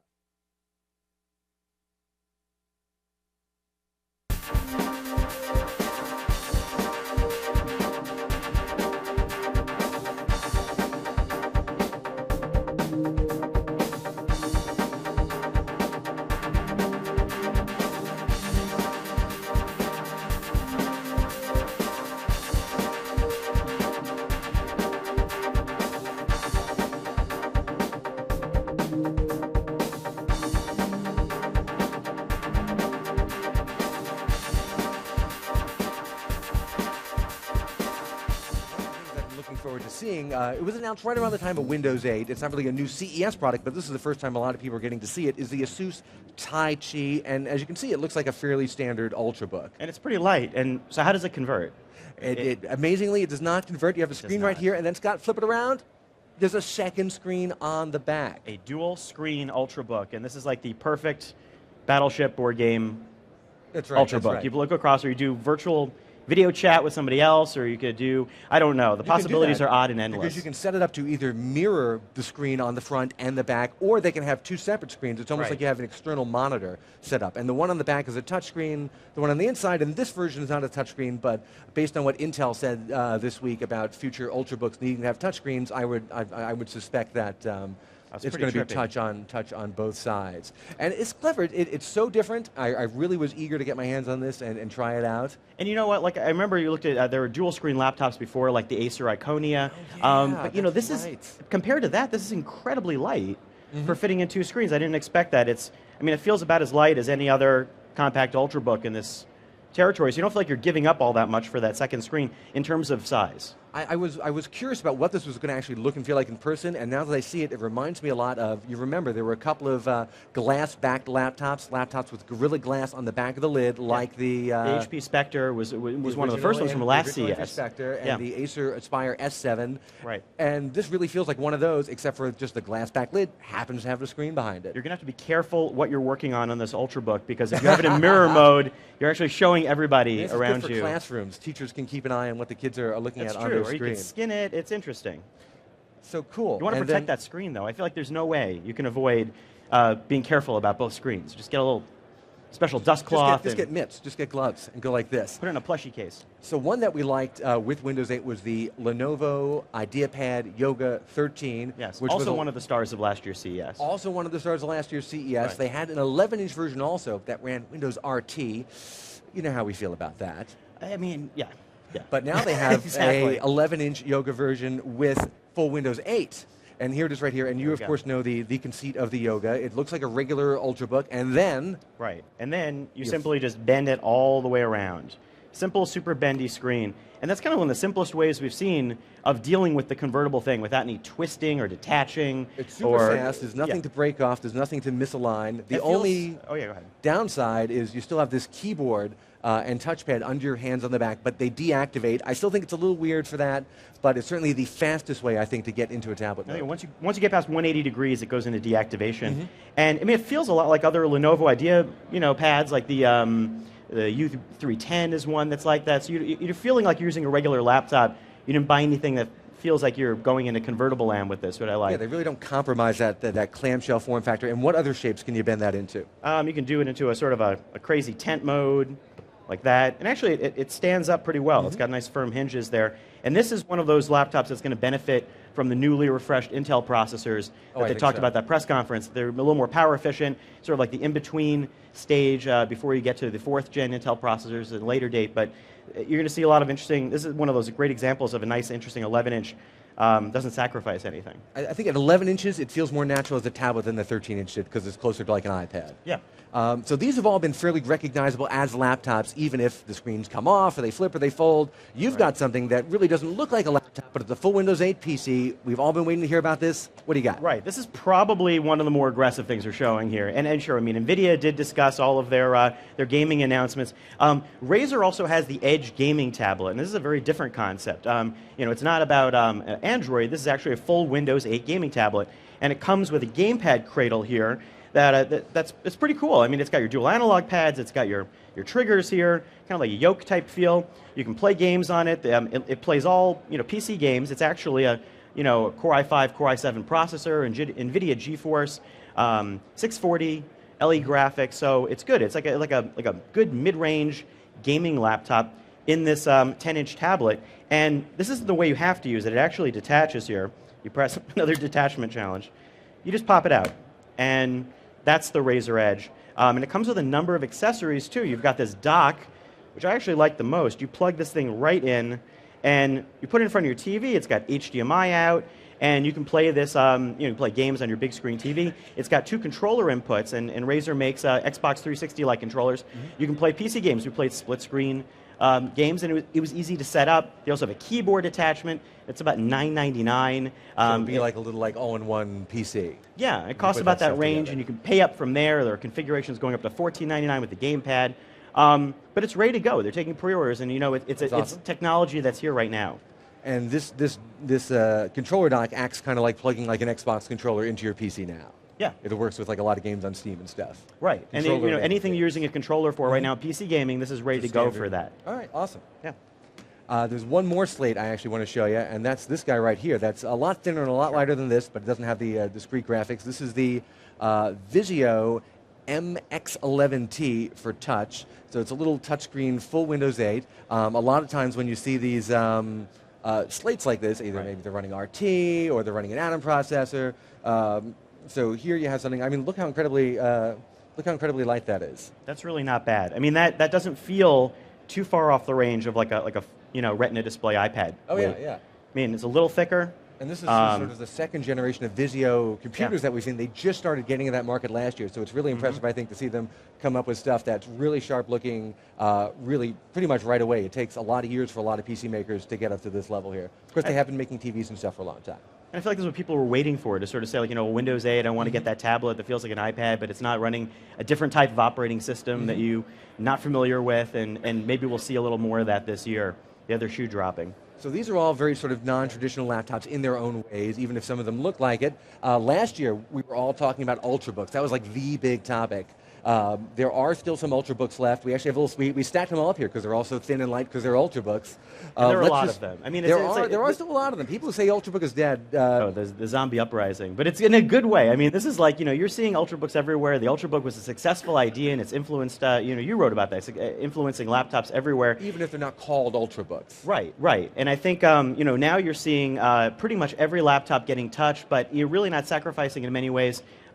Price, and I think it's really becoming something that's going to become, you're expecting it, and that's great because Windows 8, I think we both found, works better on laptops with touch. You don't always have to use it. Now you can pretty much get the model you want. You can get touch for $600 now, maybe even a little bit less. Right. This guy right here is the HP Pavilion TouchSmart Sleek Book. Yeah. So it's not an Ultrabook, it's a Sleek Book, but that really just means it's very, very, very similar. It just doesn't technically meet Intel's requirements, sometimes because it has an AMD processor or it has a non-solid state hard drive. So, for a big 15-inch Ultrabook, that's pretty sharp looking. Look at that, you get right in there like that. And then we also have, Ultrabook-wise, the Samsung Series 7. Yeah, they do a really nice job with these. And this is actually a new design for Samsung. They have a couple of other Ultrabooks out there, the Samsung Series 9 and they have the Series 5. The new Series 7 is really a high-end Ultrabook that's trying to be more like the, I would say the closest analogy would be maybe like the ZenBook. Okay. Yeah, because this is a 1080p display on here. It does have touch as well. I believe AMD graphics, so a little thicker. But really lightweight. But it's a really kind of a complete Ultrabook. The idea of saying, well, has solid state, but you're paying that much anymore. Maybe it's going to start bleeding away altogether. You don't see you're going to be paying that much in the future. Here's something important. All these have touchscreens, which we think is pretty vital going forward. Not every laptop here at CES, amazingly, has a touchscreen. And here's one I was a little surprised does not. It's the Dell XPS 13. That's a system that came out last year. They have a new CES update for it, and what that does is add a 1080p screen, right? Right. Really nice 1080p display, updated processors, but that's kind of it. There is a small business laptop, although we, have been excited about it, as an everyday laptop for people because of its design. It's very kind of mag. Last year we called it the Dell Book Air, and if you hold up like the front of it, you can see it's very similar to a certain other silvery laptop. Very sleek, very compact, no touch. I feel like I would like this a lot more if it had a touchscreen. I'm sure later in 2013, they're going to say, okay, here's the touchscreen version. Just add that. But the we'll be lid is fine. very thin, and I think that's probably, there may be some engineering challenge in getting a touchscreen in a lid that's this incredibly thin. Very MacBook Air-like in that sense, too. And then the final Ultrabook we have to show you here is another Vizio. That's the CT15T. Right. And this, of course, is a touchscreen. And Vizio didn't change their designs too much from last year to this year, but they did add touchscreens to all of them. And I think that's probably what you would expect from a year-over-year upgrade if they're not going to make a big change. I don't remember what Vizio's password is, Scott. But as you can see, they do a really nice job of making these like really thin but big. This is a 15 to make a 14 also. They also do some very nice all-in-ones that are very sort of iMac-like. And again, for a new PC maker, these are pretty sharp looking. Yeah, they look nice. We have a couple of minutes left, and we have a couple of non-Ultrabook, non-tablet, non-transforming laptops, just to show you there are still more traditional things out there. I'm going to show you two of them real fast right now. One is the cousin of that Samsung Series 7 Ultra. This is the Series 7 Chronos, and it's a little bit bigger, it's a little bit heavier, but you know what? This could still arguably be sort of, ultra-bookish, but it has a discrete graphics card in it, and you can put a really powerful full-voltage CPU in it, and it's a little bit heavier than the other one, a little bit bigger, but if you want something that can play some games, do some high-end multimedia, and is still pretty compact, this is probably what you want to have instead of some big, gigantic thick thing. This is not bad. It's a thinning down of the big mainstream laptop. Pretty nice design. The Chronos and the Ultrabook version is just called the Ultra. And then the actual final laptop I want to show you is something that we only have seen one of here at CES this year, and in our last moment or two, this is the Toshiba Cosmio X875. It is the only big, honking, gigantic 17-inch mega gaming laptop I've run across here so far. It's got red accents. It's got a big glowing logo on the back. It does not have touch because it's one of these big 17-inch desktop replacements. Right. Although they're going to need this touch by next year also. At some point. I don't know if gamers like touch, but I feel like that they're warming up to it maybe. But if you want, sort of that Alienware style or other big kind of gaming laptop style experience, but something a little bit more stylish, they have this. And the notable thing about this Cosmio versus previous generations is that this is the first one it has a 1 terabyte hybrid hard drive that Toshiba, they also make hard drives, developed, and this is the first laptop to feature that. And we've seen hybrid hard drives in the new iMacs and a bunch of other things. It's basically a big spinning platter hard drive with an SSD cache, and that helps you load up some programs faster. It helps read-write speeds. Keeping the dream of the big laptop alive. We're keeping it going strong. One guy every year is going to have a big mega somebody's laptop. got to do it. I love these. I have a big one set up in my office right now just to play games on. They're a lot of fun to have. I'm not sure I have room at home for one. No, and again, as gaming rigs, I think it's nice to see people taking a little more attention to the design. All right, so these are some of the biggest and most exciting laptops of CES 2013. What do you think the laptop theme is for this year, or what one lesson have we learned about laptops? They're going to be adding a lot of touch. Yeah, I think everyone's going to be adding touch, and they're going to continue to get thinner. And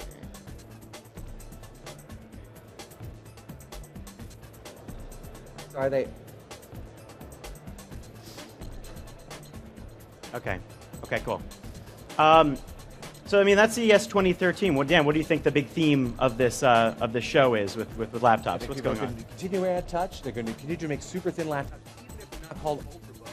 And I think we're going to take a lot of these interesting concepts, things detach and they fold, and we're going to try them out. And at the end of the year, maybe next year, we're going to know which versions work and which versions don't. You really have to get these things into enough people's hands, and then they'll go, oh, I like the foldy thing, I don't like the detaching thing, or I like the flipping thing, and I don't like that. It's really up to consumers. Yeah, weed out things a little bit more. Well, and then you're going to wait for the next processors. It's an in-between time, but there's still some cool products that are out there. Correct.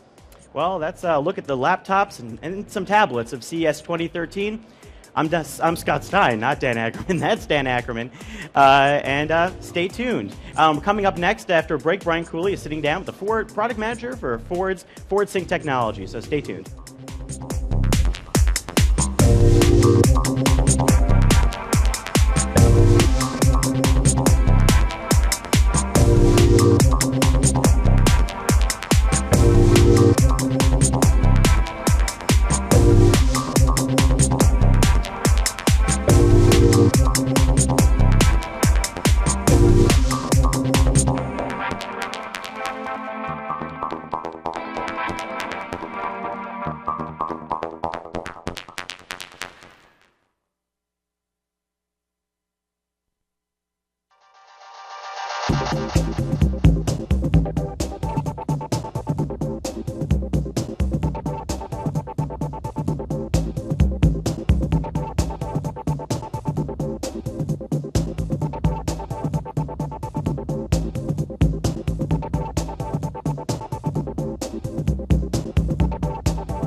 Hi, I'm Bridget Carey with CNET here at CES 2013 with a first look at something you've probably never seen before. It's the Vuzix Smart Glasses M100. This is a wireless smartphone display. What I mean by that is, you know how a Bluetooth earpiece works, where you get an alert when you get a call? Imagine getting an image pop up too. You simply put it on, and there's a couple of different ways you could wear it. Right now, this is one of the working prototypes. And in here is a tiny screen. It's the equivalent of holding your smartphone screen about, arm's length ahead of you. And, let me get my hair out of the way. I'll be able to, right now I'm watching a movie, The Incredibles, but I can also look at you at the same time. This display is actually a mini computer. It's running Android, and you can actually load apps on here that communicate with your Android smartphone or your tablet. The speaker sits on your ear right here. You can put a memory card in here too to store your files or movies or apps. And the control buttons are right on top. You can also use the tablet as your manager, as your controller, aside from just doing it right from here. There's a 1080p camera in the front, so you could even document your life as you see it with video or photos. Right now, Vuzix is talking with app developers to find other cool uses for something like this. When it comes out for consumers, it'll probably be around mid-summer, and it'll cost somewhere under $500. For CNET, I'm Bridget Carey. Thanks for watching.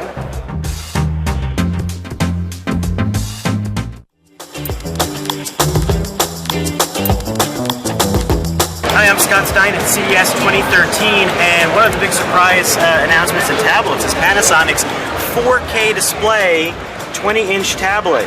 Now this is a massive resolution. It's pretty unprecedented in any computing device.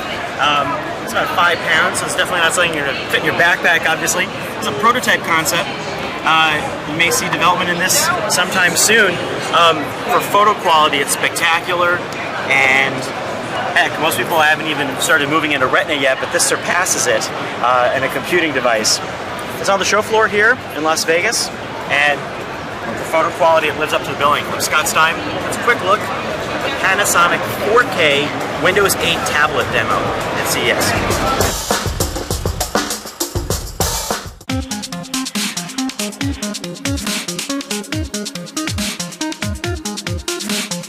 Hello, I'm Luke Westway for CNET here at CES 2013, hanging out at the Samsung stand with the company's new OLED TV. Okay, this is a 55-inch OLED television. Samsung says that its OLED technology is better than its rivals because it's using red, green, blue OLED instead of the kind of white OLED technology you'd find on, for example, LG's televisions. It's hard to make a definitive verdict on picture quality without putting it through our rigorous review tests, but I can say that first impressions are extremely positive. OLED technology looks fantastic. It's currently a display technology that's more popular on smartphones, but when you blow it up to this kind of scale, you just get these really, really deep blacks and these really vivid colors. It looks like a fantastic television. There's 3D on board, of course, as well. It's active shutter, which has been Samsung's kind of 3D technology of choice rather than passive, so that means you will have to pay a little bit more for spectacles if you want extra people to view the screen. The best news of all, however, is that this TV is actually going to be in shops, unlike a lot of other mystical OLED TVs that we've seen that are just in concept stages, for example. There's no pricing information, but you'd better start saving because it's going to be astronomically expensive, I expect, but it is coming out this year. I'm Luke Westway for CNET, CES 2013, and this is Samsung's new OLED TV.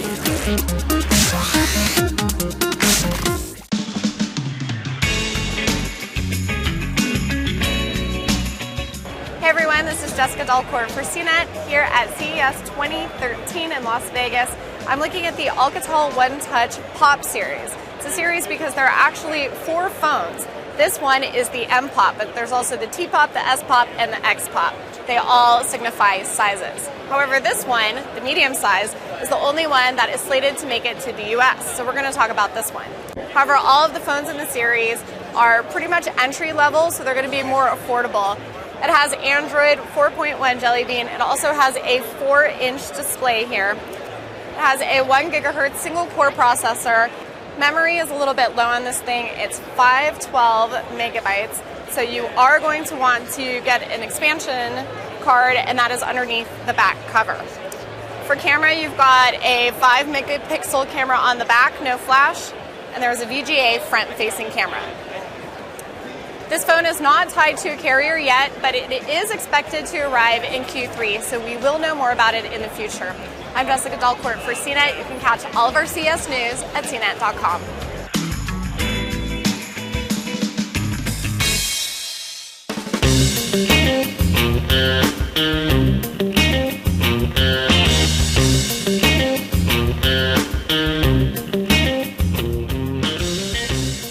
Hello, folks. Welcome back to the live stage here at CNET's CES coverage. 2013 CES, we've got so much going on here at the show, and we just did our Best of CES finalists unveiling. Among the finalists in there, in the car tech category, is some new innovation coming from Ford. So I want to talk a little bit more about that, because I'm the car guy, I'm the car tech guy, one of our car tech team, and Julius Marchwicki does too. Julius, welcome. Thanks for being here. Thank you. Thank you for having me. You're the head of the Ford Sync App Link section of Ford's technology. Explain what that is for folks that maybe are not doing apps in their car yet. Fantastic. Thank you, Brian, and thank you for the nomination. We're extremely excited. You earned it. App Link is technology that lives on a smartphone and inside of our vehicles, and it enables your in-vehicle controls through voice or through steering wheel to control the smartphone applications that you already have on your iPhone or Android device, and even BlackBerry if you still have a BlackBerry. Yeah, that's right. You still got some BlackBerry support in there. Absolutely. Here's the thing. Is this what we call in the tech biz HMI connection you're making, letting the buttons on the physical part of the dash control the phone app and get my eyes where they should be? Exactly. So one of the things that we always say is keep your hands on the wheel and your eyes on the road. Yeah. We know that our customers are 2 times more likely to pick up their phone while driving if their in-vehicle technology doesn't meet their needs. So what's really important for us is to make sure that the technology in the car meets their needs. And if you don't do your job right, you or any automaker in this kind of integration of apps in the dash, they don't give you a lot of time before they go grab the phone again. Right? Exactly. So it's really There's important. no barrier. For us. They'll just say, forget this. I'm just going to get the phone, pick it up. Very, very important for us to focus. Focus the use of voice inside of the vehicle. Right. So you control these applications in that and fashion. Getting it up on a big monitor that's static and large and auto optimized. Exactly. You before we get into the really deep part of this, let's go at sort of the really accessible part, which is you rolled out some more apps. What are some of the new ones you've got supported in your cars now? Sure. Well, in addition to the fantastic apps that we have today, such as Pandora, Stitcher, TuneIn, iHeartRadio, or iHeart Auto, as they're called now. Yeah. We launched a number of new applications. Glimpse, for example, the application that lets you share your location with your friends and family. So you no longer have to respond to that text message that says, "Hey, where are you?" you can just glimpse your location straight from the vehicle, voice activated. I can say, send a glimpse to Brian Cooley. I call that overshare.com, but that's just me. That's just me. Not everybody has to be on the same page. Yeah. What's another one you implemented? Another great example, AHA Radio. 30,000 streams of content, right? All voice activated, voice enabled. So you can say, play my weather station. It'll give you your localized weather, and then it can give you your social feeds. Then you can listen to internet radio or news or music. And then some other fantastic news apps, for example, Kaliki, which reads magazine content to you, human-read voice. Same with USA Today, the magazine, the newspaper, every day, digitized into voice, human-read for you, now, all of voice these activated. are converting content that might be media-rich into audio, right? You're not displaying a simple version of the USA Today on the screen or anything. Exactly. Okay. It's all voice-enabled. It's read to you in voice. You hear a human read to you, for example, today's news stories or today's money stories. Yeah. And all voice-activated, and you can use the steering wheel controls to skip through content. Wall Street Journal Live, for example, same thing. All of the Wall Street Journal radio content provided to you. You can skip back and forth between stories. Now, we were talking about some of this audio content. You're doing more and more where you're bringing in terrestrial radio stations through various apps here. And folks, I think sometimes say, okay, wait a minute, I got a radio in the car. It works real well, and it's real easy. Volume, AM, FM, presets, we all know how to use it. Why the complication of adding radio station apps? Yeah, well, the radio stations are starting to see this move into digital, right? And content is no longer, you send it and you forget it. Content is now, they digitize it, they tag it, they store it, so you can bring it up later. Yeah. So one of the things that we're seeing is on-demand radio. On-demand interviews, morning shows. You may miss your favorite morning show that day, and so you're going to want to hear that later, later in the afternoon, for example. So you can bring up that content with your voice from some of these radio applications like WRIF.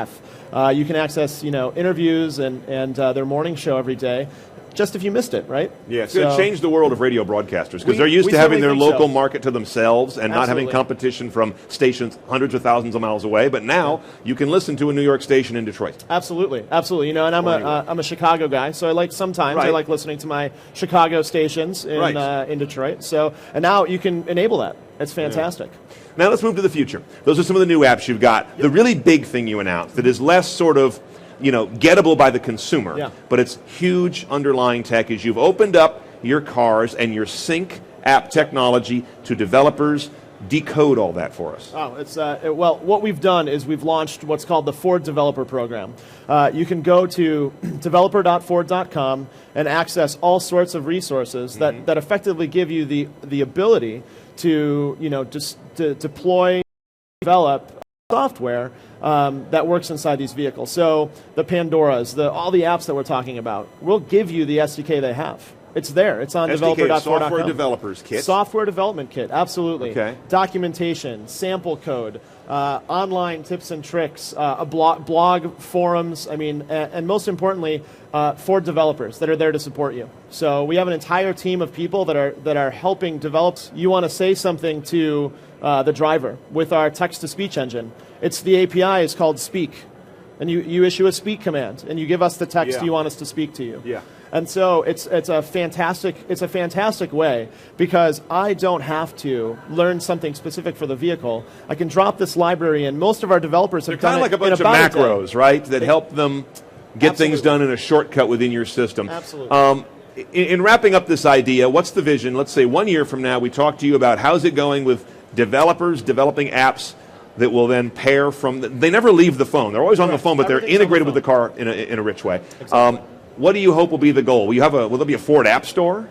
Well, definitely not a Ford App Store. We want customers to follow the same trends they're doing today, which is downloading from the Apple App Store or from Google Play. So no new stores, right? We're going to help categorize. We're going to show where applications are available. Yeah. But at the end of the day, you're going to use your phone and you're going to download from the store that you've already downloaded, or the world has downloaded 55 plus billion applications. All right, you're not going to reinvent the wheel and get into the app delivery and sales business. No, okay, got it. All right, this is very interesting stuff. We will check in. I'm going to hold you to this a year from now.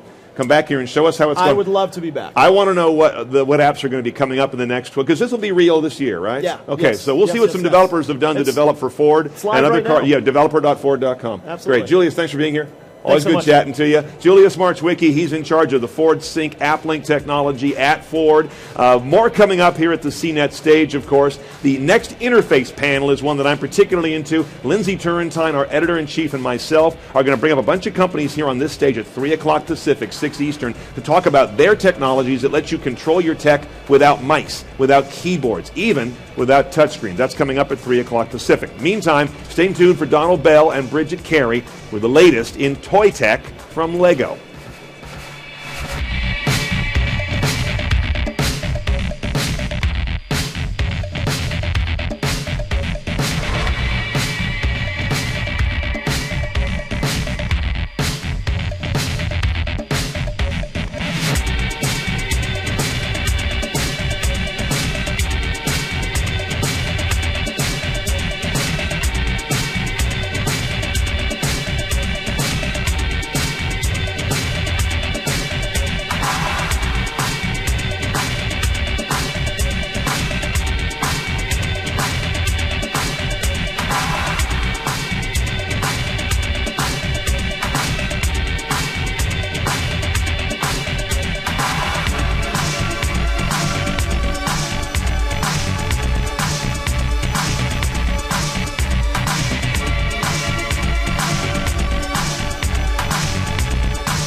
emergency. Storm's coming. Need a blood whisperer. Injuries and death occurred here. We are CSIs. Let's come up with answers. You and I are gonna figure this out together. This case is not gonna follow the rules. People don't understand that blood spatter can often tell you more. There is no perfect crime, but if you create enough reasonable doubt, you might just have the perfect defense. Sometimes the simplest answer is the one that's right in front of you. CSI, CBS Wednesday. I have the command. 3, 2, 1. Boom. Boom.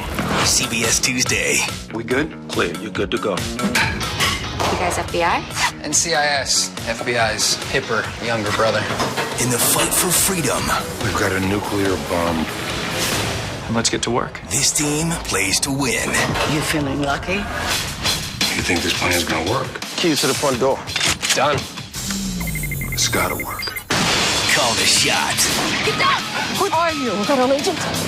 Make the play. Don't even think about trying to hide something from us. Settle the score. Go for it.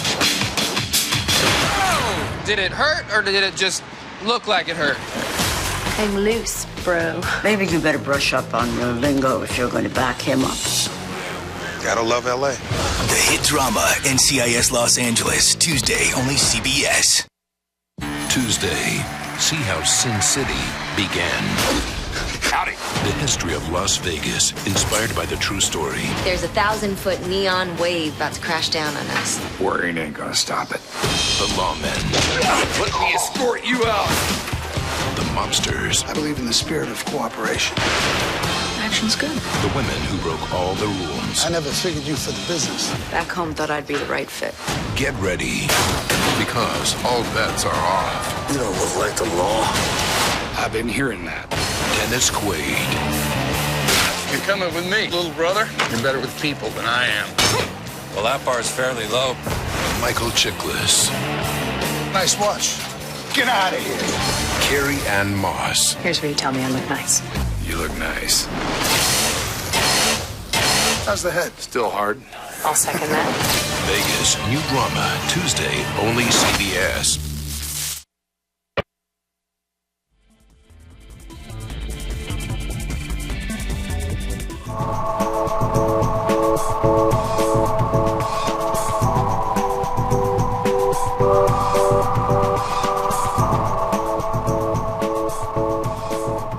Welcome back to the CNET stage live at CES in Las Vegas. I'm Bridget Carey, and joining me is my colleague Donald Bell. Howdy. And I have here from Lego, Camilla Baca with Lego's Mindstorms, the programmable, buildable robots.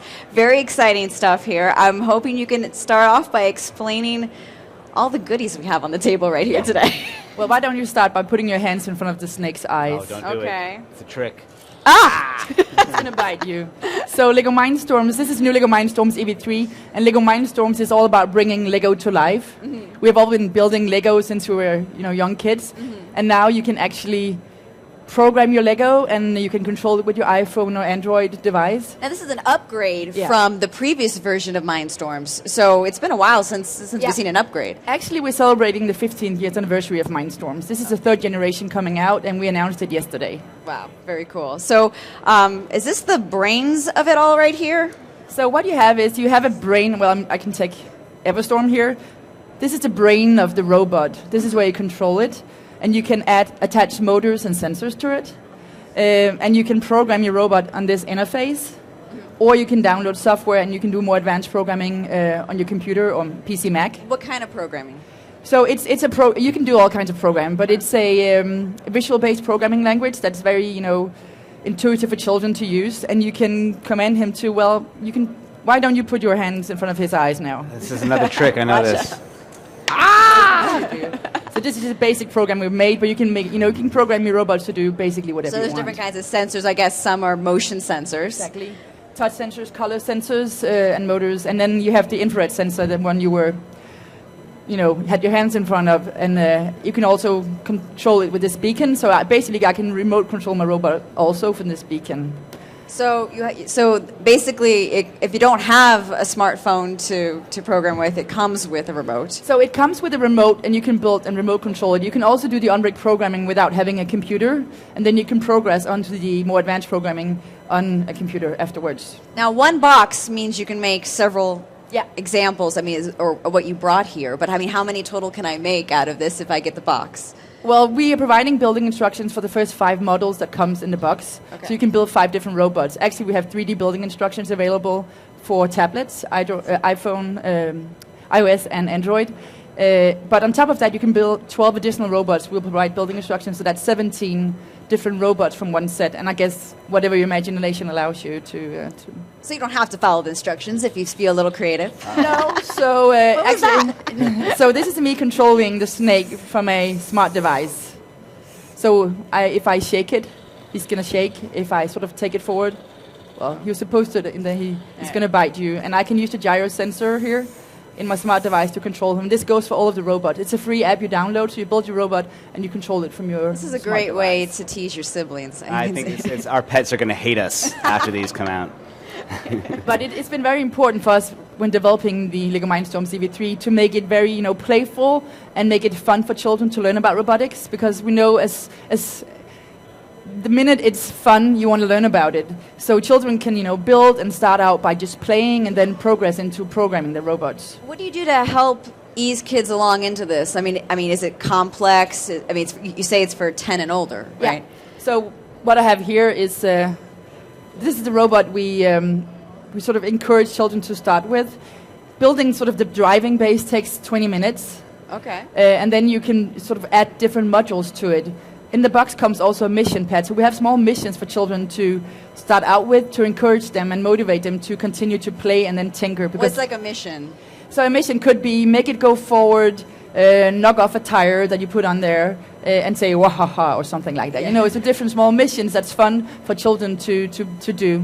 And as you were just saying before, it's our aim that children, well, I guess children of all ages, build their own robots. So we want them to start tinkering. They might not start out by building their own robot, but maybe they'll start, you know, instead of this hammer, they'll build another tool for the robot, or they'll start tweaking the tail and make it look different. So really sort of for them to make their own robots.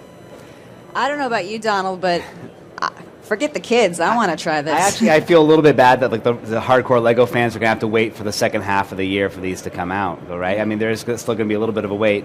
But did we already mention pricing yet? No. No, so yes, as you said, the product is coming out second half. It's going to be $350. Okay. And you can build whatever you want. And you said you can have to wait. Well, we have a product out there now, and this is backwards compatible. So if you have the existing Mindstorms, you can use it with this one. You can plug the sensors into this programmable brick also. And just to mention one thing, this brick is running Linux. Oh, okay. And it's quite, for those of you who know about it, it's quite unique to have a Lego brick running Linux. It means it's extremely hackable and very expandable. And we have a USB host in here as well, which means you can plug in a Wi-Fi dongle and you can take your robot to the internet. It's quite amazing. Oh, so you can really do anything with this if you're going to hack. Like, have you seen any hacks so far in the office that people are getting creative with, or on this one, or the well, you know. We have a couple of our fans who've made the fastest Rubik's Cube solver in the world based on Mindstorms. One of our fans made a 3D printer in Mindstorms. So these are like crazy things. Wait, a printer with Mindstorms? Yeah, a 3D printer. Is it self-aware? Is it going to build itself and then slowly populate the world? No. All right, good. But most importantly for us is that children have fun and they play their way into robotics and learn about robotics in a fun way.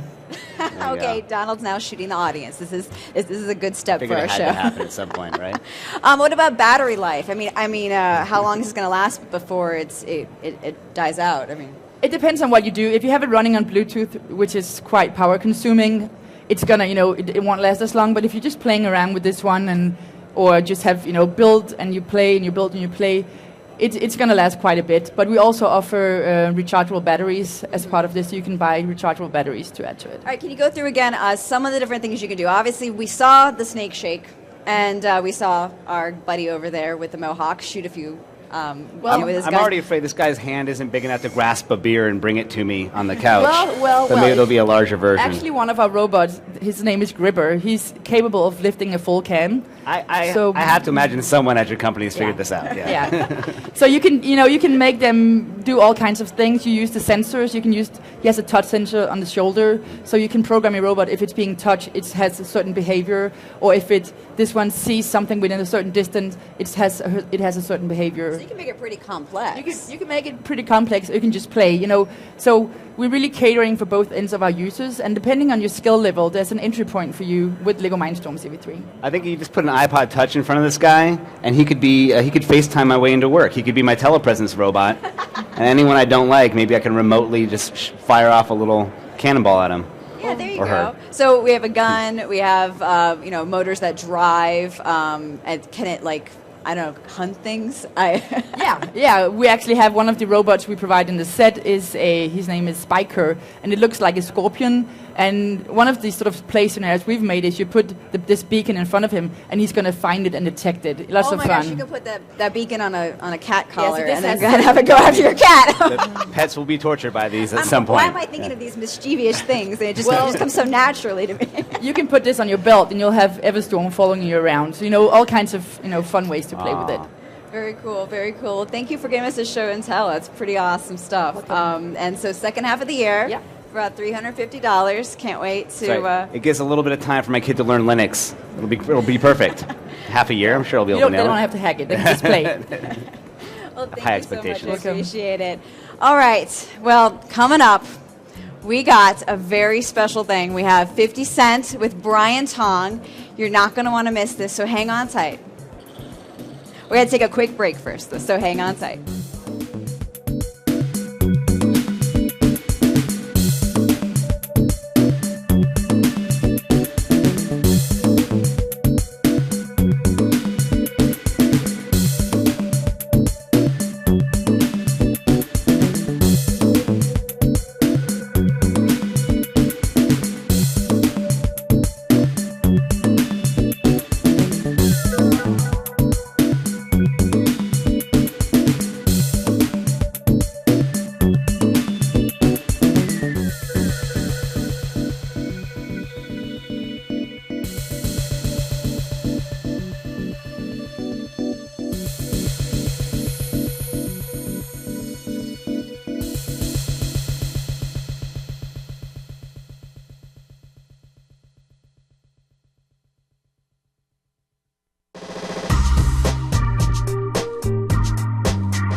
On here at CES 2013. I don't know if I have to tell you who this is. You don't need it. 50 Cent here in the house. You're like a 3-year veteran of CES now. Yeah. You've seen a lot of things. Just tell us how your CES has been this time around so far. It's been great. You know, when you actually get here, this year we accomplished so much. Like we launched in 46 countries. I anticipated success. The majority of projects I'm involved in, I anticipated, but not as fast as it actually took place. And I mean, I'm excited. You see people come, they get a chance to look at the new products, and I get a chance to walk through CES. I think it should be more popular, though, like the general public. A lot of people here at work. Yeah. You know, but I walk, it's like taking a look at the future. Yeah. So, you know, I think, 50, you learned a lot about CES because I remember your first year, you launched the line, and then you kind of relaunched the line. Right. And now, I mean, when you look at it, you've seen it grow a lot. How was that? Was that frustrating for you, or it was just kind of a patience thing for you? I mean, it's a process. Yeah. And when you're starting up, like a new company, starting up, you're going to bump your head a couple times. You're going to make some mistakes, and how you recover from it is more exciting than the process of talking about how you actually made the mistake. And for me, I mean, the first year I came, I just had a 3D rendering. You know, and by the second year, I acquired Kono Audio, and they were a successful company and had a staff of 20 people that allowed me and my vision for SMS to come to pass. You know? So which product, you know, you have a new 2013 line. Which one for you are you the most excited about? Well, it's a few of them. Yeah, I'm excited about all of them. But they all have different, you know, identities and different features that, you know, the other ones don't actually have. So which one are you rocking the most? The most, the Street on here. It's smaller, it's compact, so I travel with it and it folds up. So I'll put it in my actual bag. Makes your muscles look even bigger when you got the smaller headphones on. My traps look like I've been doing some work when I got them on. All right, that's cool. So also at CES, have you been able to walk around the show floor or see anything? I haven't. You know, the night I got here, I walked around before it actually started, before it opened, because I like to, you know, see what what's happening next. Even the products that are not actually available, that they look forward to coming. By the time we hit next year, they'll be actually talking about how they launched it in the second or third quarter. And, you know, that is interesting to see where we're going next. So we're going to see one of those $25,000 TVs on 50's wall anytime soon? Oh, you're talking about that 120? Yeah. That 120-inch joint. I'm like, I had to go see it. You know what I mean? You're getting juiced about it already. Oh, yeah. Like, you look at it, you go, hold up. Well, I don't have that. I want to live life on the highest level. We all do, right? All right, 50. Well, we just want to thank you so much for your time here. Enjoy the show and everything. And, thanks for coming out. It's always a pleasure. All right, thank you. All right, appreciate it. All right, guys, we're coming back to you. We'll see you in a little bit, all right?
Donald Bell for CNET.com here at CES 2013, giving you a first look at the TDK wireless charging speaker.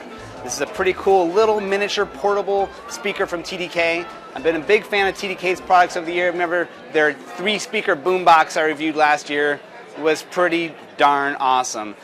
This is kind of going in another direction. Instead of being big and in your face, this is small, and it really combines all of the wireless capabilities you want in a speaker. It is wireless for audio, Bluetooth, and it's got wireless power because it has a 6-hour battery built right into the bottom. And you've also got wireless charging. This is using the new Qi standard for wireless charging that's built into phones like the Nokia Lumia 920. It can be added to your phone via a case. We're seeing a lot of Qi wireless charging products out here at CES right now, so it's going to be a big trend going into 2013. And this speaker is really there to capture that wireless charging trend, so you get the trifecta of all those wireless technologies all in one device. Now it's coming out in spring. The MSRP is $399, so it's not inexpensive, but it's a great looking speaker. You're getting all those different wireless capabilities in here. You've also got EQ control on the front, using this pretty neat little dial that gives you analog control over the EQ. And you've also got this, what TDK is calling a 360 sound here. So you could be in the middle of a room and you're going to get sound spread out from the 4 different tweeters that are here on the top edge. And on the back, you've got this little woofer port here to really get some thumping tunes out of this box. Now, if you don't have Bluetooth on the device that you want to connect to this, you have an aux input on the back. You've also got a USB port here on the back if you want to connect any devices that aren't going to be able to make use of the Qi wireless charging on the top of this. So there you go. That is the TDK wireless charging speaker. Due out in spring, $399. A great product that combines all the wireless technologies you want. From CES 2013, I'm Donald Bell.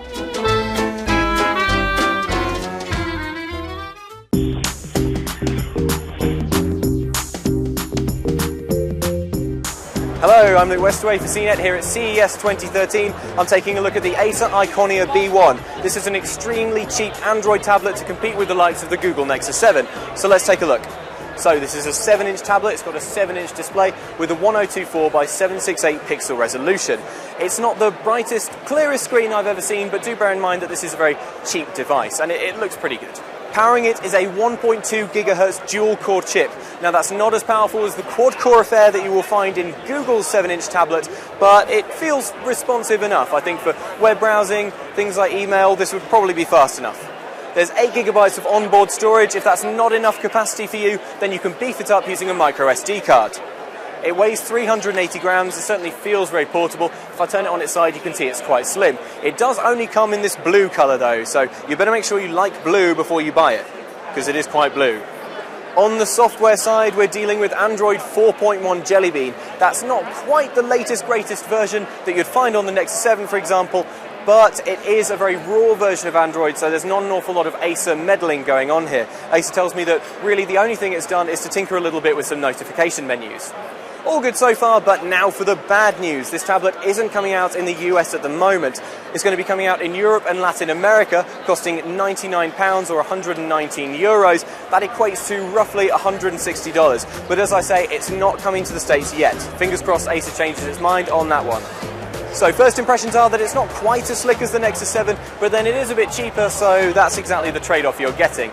I'm really, really pleased though that we're seeing more and more cheap, decent Android tablets flooding the market. It can only be a good thing.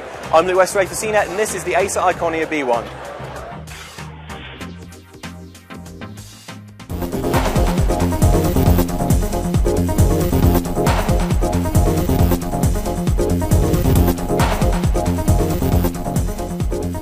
All right, back on the CNET stage with my colleague Bridget Carey and Eric, the CEO of Pebble Watch. Thank you for joining us here today. Now, Pebble Watch is a Kickstarter project that was started and got over $10 million. Am I like, okay, good. Well, that sounds like a lot of money for a watch. All right, and you had some news this morning. Tell me about your Kickstarter-funded $1 million funded watch. So it's been 8 months since we closed our project on Kickstarter, and we're just extremely happy that we're proud to say that we're shipping. On January 23rd, we'll commence shipments to our Kickstarter backers. So it's going to be pretty exciting. Sorry, I'm going to stop you right here. People are talking in my ears saying that microphone's not working. So we're going to switch out a microphone. Because we like to have you be able to hear what he's got to say. It's going to be all the more magic the second time around, I guarantee it.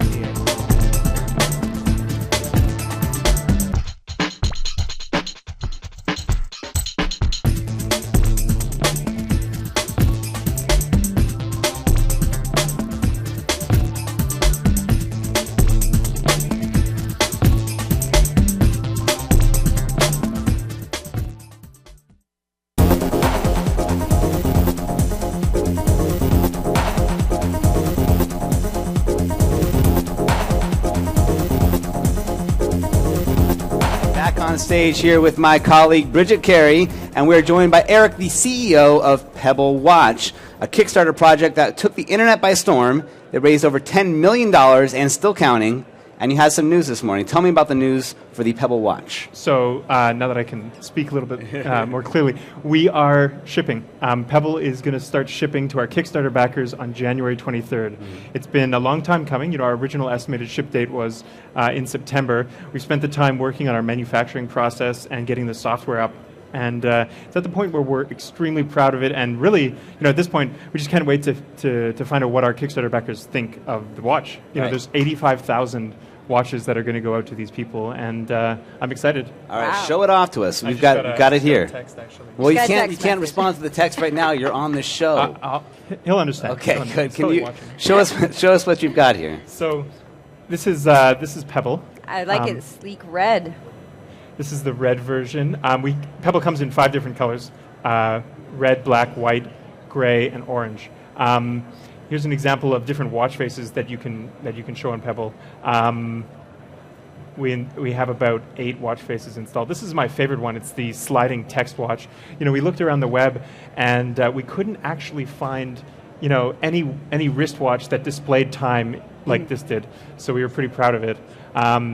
This is an app we call Fuzzy Time because it doesn't tell you exactly what time it is, but you know, it's sort of quarter noon-ish.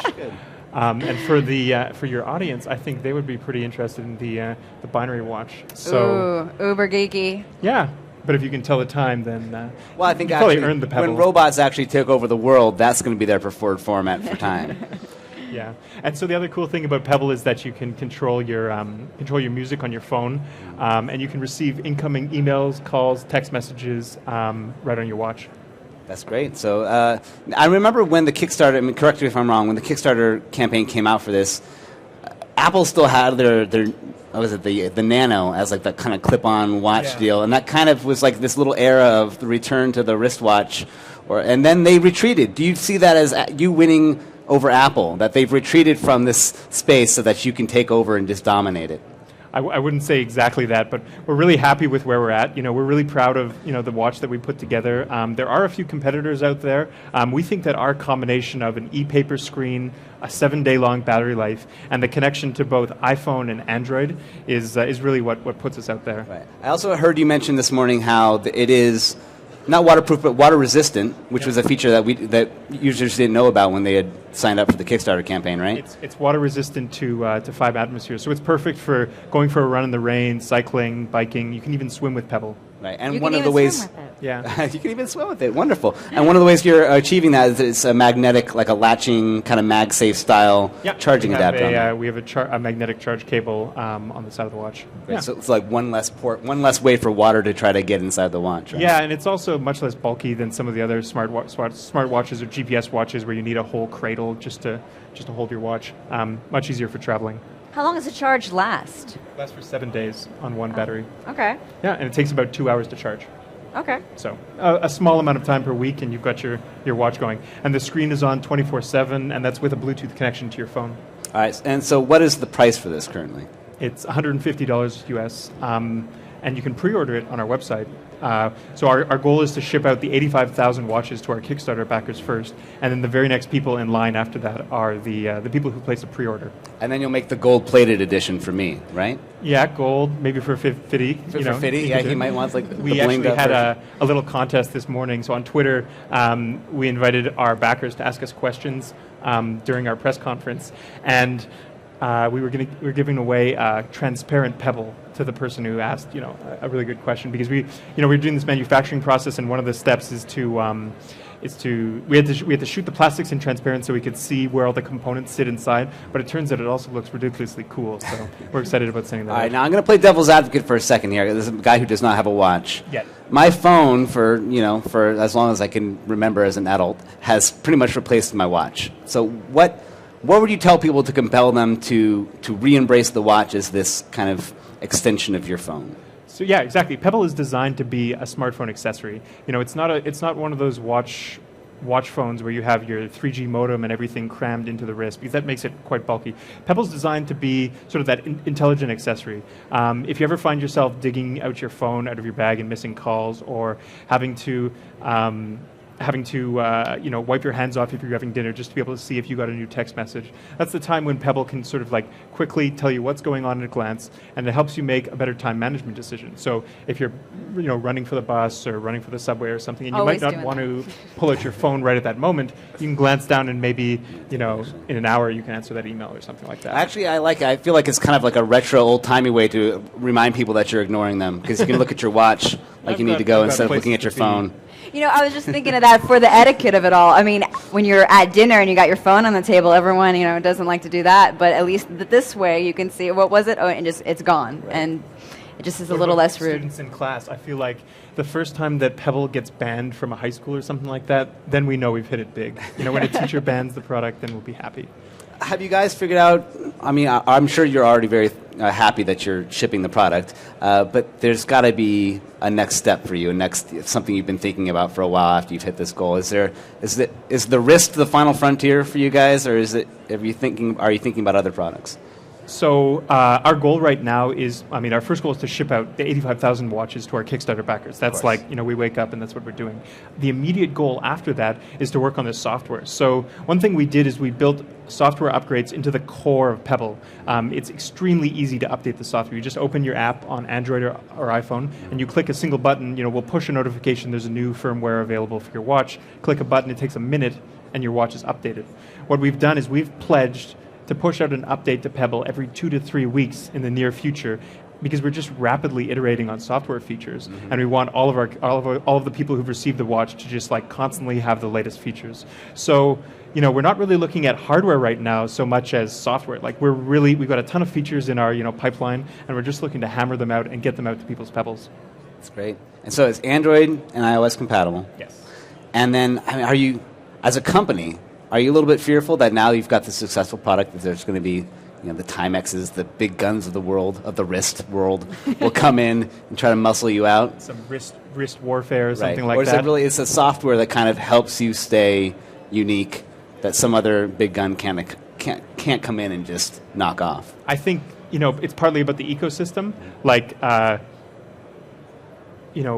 going to have 85,000 watches out there. As long as we're doing our job and making our users really happy, I think that people will continue to wear Pebble. And when you're walking around with something cool that you can change the look of instantly, I think it's a device that people are going to show to their friends, and hopefully they'll be able to help get some more Pebbles out there into the world. It's a good geek conversation piece for sure. You're at the San bar. Francisco. Yeah, exactly. Checking your OkCupid profile right there, ladies. Check out my watch. Not that I would do that. I'm a married man, happily married, but I still want the watch. It's a good conversation starter. Yes. Very interesting stuff. Is there any talk of having even more types of looks to it? Watches are a fashion accessory, so you have 5 colors you said so far. Are we going to have a little bit of sparkle to it? I don't know. I'm just saying. Some bling. I think we'll get there at some point. The cool thing about Pebble is that the strap is completely interchangeable, so it has a standard 22 millimeter watch strap. Mm-hmm. You can swap that out. We ship with a sports band, but if you want to switch that for a leather band or a metal band or something like that, that's totally cool with us. All right. All right. Well, look for the Pebble Watch to be available in sometime soon. It's shipping 23rd. But coming up at 12:30, CES In-Depth has NVIDIA's game console, and then at 1 p.m. we have Danny DeVito live on our CNET stage with the 404. That is going to be hilarious. But first, check out some fresh first looks from the show floor.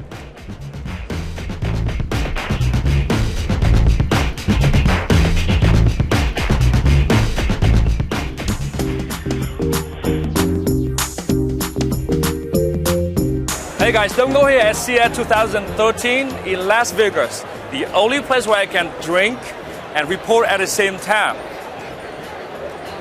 And guess what? I like it. But what I like more is this right here, the new gaming router from D-Link. That's right, a router made especially for gamers. Now this router model DGL5500 is the first that uses the Qualcomm chipset, and it has something called the Stream Boost technology. Now what is Stream Boost? It's a very intelligent quality of service feature that makes sure that the connected client have exactly the amount of bandwidth from the internet it needs and no more.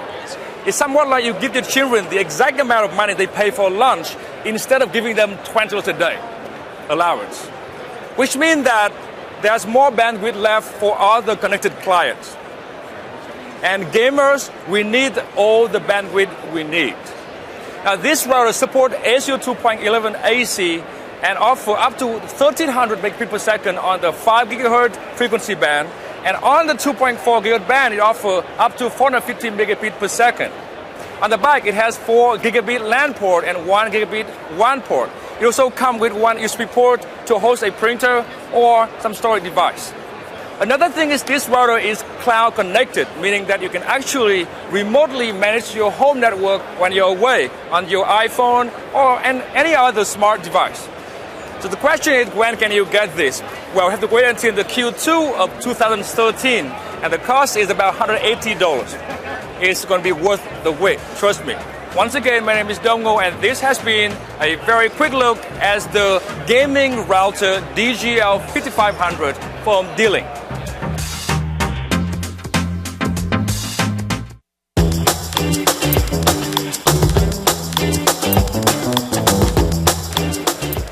I'm Jessica Dalcourt for CNET here at CES 2013. This is the Huawei Ascend D2, one of two new smartphones that Huawei announced today. This phone looks a lot like the other one, the Ascend Mate, except it's smaller. That said, it has a full 5-inch display with a 1080p HD resolution, very high pixel density of 443 pixels per inch. The phone does run Android 4.1 Jelly Bean on it, and there is the Emotion UI, that's Huawei's special flavor of Android.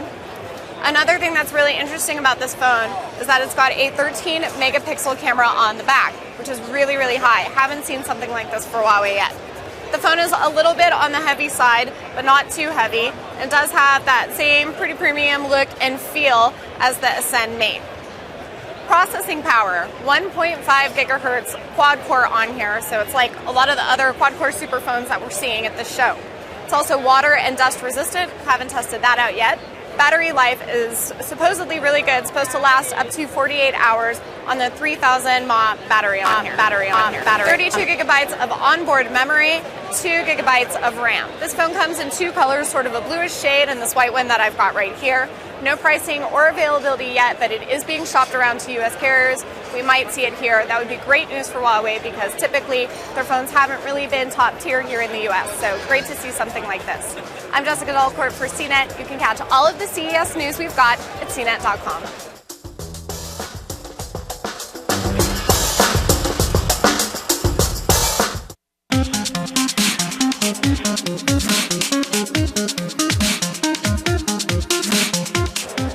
Hey guys, Eric Franklin here. I'm at CES 2013. I'm taking a first look at the Polaroid S9 tablet. This is a Jelly Bean tablet, runs Android Jelly Bean, and includes a dual-core Cortex A9 processor. It also has cameras on the front and back, has a back camera right here. Has this interesting placement for the power button as well, right by the back camera. Has front camera, It also has lots of ports. And what do we have here? We have micro USB, we have a mic, of course. We have micro SD for storage expansion. We have a mini HDMI, headphone jack, volume rocker. Feels fairly light. I like the design. It's kind of different. The red is kind of different. There's no price yet. As you can see, there's like Polaroid specific widgets on there right now, but you can totally get rid of them if you want to. There's no price, but it is expected to release in late spring. That's like April or May. Once again, I'm Eric Franklin, and this has been the first look at the Polaroid S9.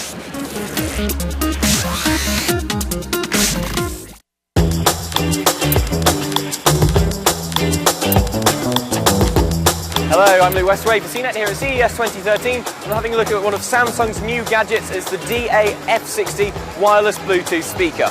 Okay, so as you can tell, this is quite a small, compact speaker. I like the design. It's got this attractive grille on the side, and Samsung has gone big on retractability with this gadget. So this volume knob here, it pushes in and out, while on the back there's a kickstand that also retracts.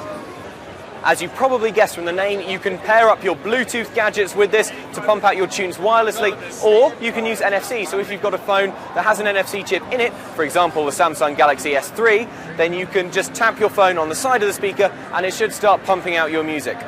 It doesn't have to be hooked up to a wall socket to work. This thing runs on battery. Samsung tells me you'll get about 9 hours of juice before it dies. On the inside there are two 13-watt amplifiers, and it's a little bit tough in this noisy environment to make a first stab at sound quality, but it certainly feels like it's making a lot of noise. When I hold it, I can feel that it's vibrating quite a lot.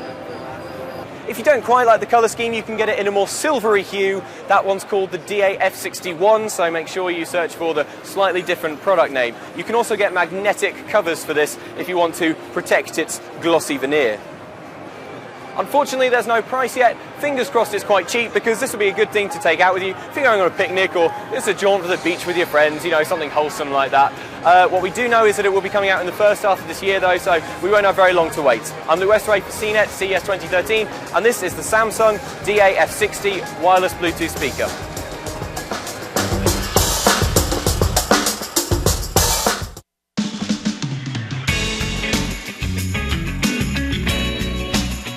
Hello, I'm Lou Westray for CNET at CES 2013, checking out Samsung's new flagship Plasma TV. This is the F8500 series. So Plasma might not be the most exciting display technology on the block right now, what with OLED and 4K and other exciting buzzwords doing the rounds, but Samsung's not letting go of Plasma. It's got this new high-end flagship. The F8500 series is going to come in 51, 60 and 64-inch sizes. So Samsung says this is 2.5 times as bright as last year's models, which is hopefully good news, because last year's editions really didn't impress us that much in terms of light output. So here's hoping this one's a little better. First impressions are that it certainly looks very good, but of course you'll have to wait for the full review to figure out if it's the best TV for your money. Inside you get all the usual comforts. So you've got Samsung's brand new remodeled smart TV service, so for apps and web browsing you get all that. It's got 3D of course, and it's got a quad-core processor on the inside. Quad-core processor, not generally where you'd see one inside a TV, sure, but Samsung says that that's going to be good for things like web browsing, using those smart services, and possibly it'll help with picture processing too. You get Samsung's new S recommendation engine, which pops up little thumbnails of things that the TV thinks you might want to watch just along the bottom of the screen. And you've got voice interaction as well, so if you do feel the need to start screaming at your television, then you can do that, just don't hurt its feelings. Other manufacturers are big on NFC this year, but Samsung is using its Smart View technology, which lets you stream video from your smartphone onto your television. If you happen to have filled your house with Samsung smart appliances, then the All-Share technology in this television lets you do crazy things like monitor your air conditioner or your washing machine from your television. I don't know why you would want to do that, but the feature's there if you need it. Bad news is there's no word on pricing, so as yet it's a mystery on how much you'll have to splash out to acquire this thing for your own home. It is coming out this year though, so in a few months maybe we'll know a little bit more information. Let's wait and see. I'm Lou Westray for CNET, and this is Samsung's F8500 Plasma TV series.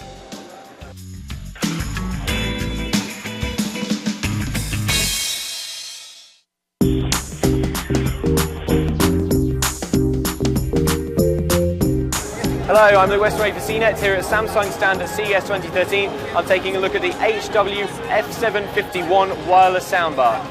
So this is a wireless soundbar, as you can see underneath here. It comes with a wireless subwoofer as well. Samsung says it's designed to fit a 46-inch television perfectly, though of course you can use it with anything else. It connects to your TV using Samsung's SoundShare technology. Now the company tells me that that's a little bit like Bluetooth, but hopefully without the lag. So when you're watching action on screen, it should be synced up perfectly, so you won't have any delay when people are speaking or in big action scenes. Something quite neat about this soundbar is that it's got an accelerometer in the middle, so it works on two planes. That means that if I tilt the soundbar up, the speaker arrangement inside it will change to use different speakers based on which way the actual soundbar is pointing. The controls remain visible no matter what orientation you're using the soundbar in, because this display on the front, when you tilt it up here, you can see it changes position, which I think is quite a nice touch. As you can see in the middle here, this is a tube amplified system, or valve amplified if you prefer. It's a bit hard to judge sound quality in this noisy environment here at the show, but it sounds quite promising. I can certainly tell you that it goes very loud. Fingers crossed that all the sound technology inside here makes for an excellent soundbar. There is no price yet, but it's quite a high-end bit of kit, so if you do like the look of it, you'd best start saving now. It's going to be coming out in the first half of 2013. I'm Luke Westaway for CNET here at CES 2013, and this is Samsung's HW F751 soundbar.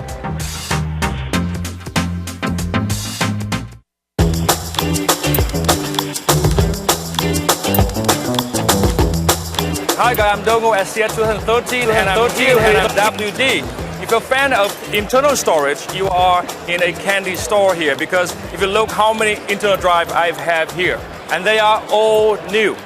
But the one I love the most is this baby right here. A brand new W Black solid state hybrid drive. The very first hybrid drive from WD. Now the reason I like this one because it's a standard drive, 2.5-inch standard for laptop, but it comes with up to 24 gigabyte of solid state, plus 1 terabyte of regular hard drive. That means you have up to 1 terabyte of storage, plus very fast SSD-like speed. It supports SATA 3, but it can also work with SATA 2 or SATA 1. Unfortunately, I don't know the price of this one yet. It will be announced at the time it becomes available, which is sometime this year. But my guess is it will not be too much more than a regular hard drive of the same capacity. Now, I'm very excited about this drive, but I don't know how it actually performs yet. For that, you have to check for the full review when the drive becomes available. Hopefully soon. Once again, my name is Dongo, and this has been the very brief look at the brand new, the first hybrid drive from WD, the W Black solid state hybrid drive.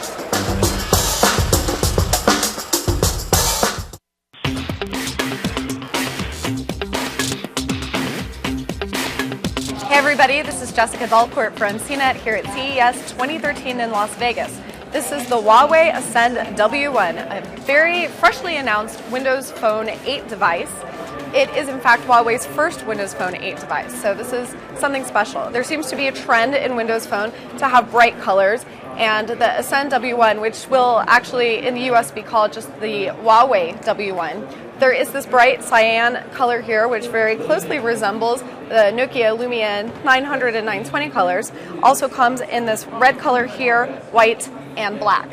Now for the specs, the phone has a 4-inch LCD display. It runs off of a 1.2 gigahertz Qualcomm processor, so it may be a little bit slower than some of the other ones we've seen in Windows Phone, but I think you're still going to find pretty snappy performance. There's a 5-megapixel camera on the back with flash, and there's a front-facing camera as well. There is, of course, the physical camera button here, and it does capture video. Behind the back cover, there is a micro SD card slot for external storage as well. The phone is really nicely designed. It does look very similar to some of the other ones on the market, but for those people who do like the bold shape and these squared off corners, I think you're really going to like the look of the device. I certainly do. Now, there's no pricing or availability information yet. In fact, there's no U.S. carrier announcement yet either. We do know that the phone is coming to China and to Russia in January, followed by other countries in the Middle East, Europe, and the U.S. So stay tuned for more information. I'm Jessica Dalcourt for CNET. You can catch all of our CES news at cnet.com.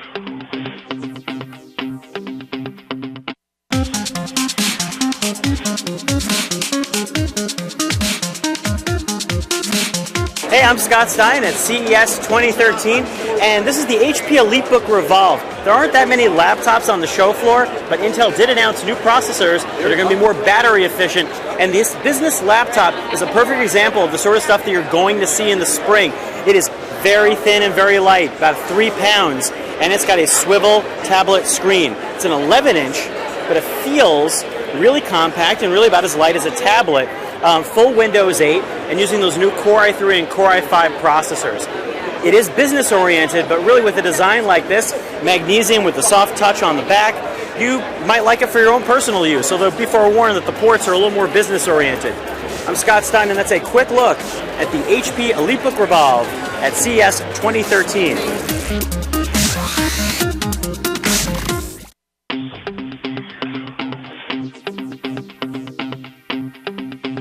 Hey guys, this is Eric Franklin from CNET. I'm at CES 2013. I'm taking a look at the X04 from one laptop per child, powered by Marvell. Last year we looked at the X03. This is the next version of that. As you can see, there have been some changes. There's now a full keyboard and a trackpad right here. The processor has been upgraded from single core to dual core now. Also, the Wi-Fi has been upgraded to 802.11n. And as you can see, the design has seen some changes as well. Now folds down, you can carry it with you, or kids can carry it with them. Still feels pretty durable. There's also full USB ports on either side. There's a headphone jack, microphone, micro HDMI port. Once again, I'm Eric Franklin, and this has been a first look at the X04 from one laptop per child, powered by Marvell.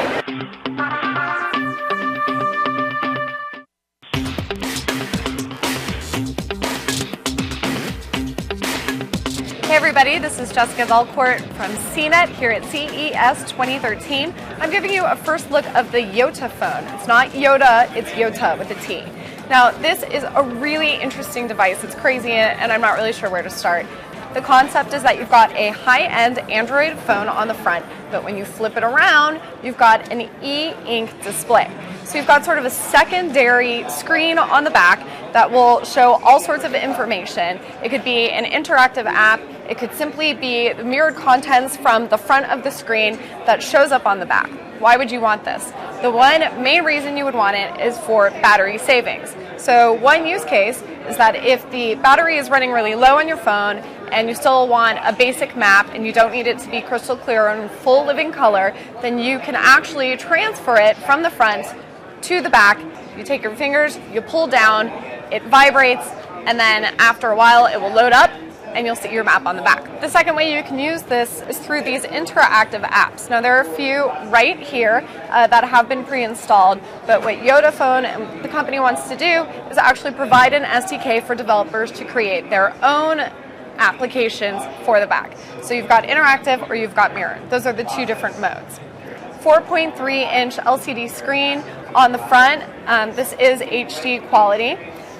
And then on the back, you also have a 4.3-inch screen. The camera placement's really interesting. It's on the bottom back over here. This is a 12-megapixel camera, and there's a 1.3-megapixel front-facing camera that does capture 720p HD video. And the camera on the back, of course, does capture and replay 1080p HD video. Now, this is a prototype device, so this might not be what it looks like at the very end. It is quite thick, but one thing you might see is that it's also curved. So what the company has done is they've actually contracted with Corning, the makers of Gorilla Glass, and they got Gorilla Glass 3 on here. It's a curved glass, so that is a first. The SIM card and the power button are sort of combined into one, so that's supposed to reduce the number of holes and buttons on the screen. Navigation is also a little bit different here. Sort of in a WebOS style, you've got a swiping gesture area at the bottom. You don't have capacitive touch buttons. So you can basically swipe halfway across the screen to go back. You can swipe all the way to go home, and you can present a long press to pull up your recents. Same thing with navigation on the back. There's a gesture area at the very bottom. There are a couple different controls you can do to navigate this e-ink display on the back. You can say the heart of the phone is the processor. There's a 1.5 gigahertz dual-core Snapdragon processor on this. but that could change because this is just one of the first prototypes. There are going to be a few more iterations. Very high capacity on here, flash storage, 32 or 64 gigabyte versions will be available, also 2 gigabytes of RAM. But there won't be any external storage, so that's why it comes in two capacities. The phone also has NFC, and Yoda, the parent company, comes from a background of LTE routers and modems, so the phone will definitely come with LTE. When can you see this? That's a good question. They are going to aim for the back half of 2013. It will be released in Russia first and will come to other markets after that. This is definitely one of the most interesting devices I've seen at CES. It isn't the first time it launched. It was actually launched in December, but this is the first time that we're getting our hands on it and one of the first times that it's really been publicly shown in the US as well. I'm Jessica Dalcourt for CNET. Catch all the CES news at CNET.com.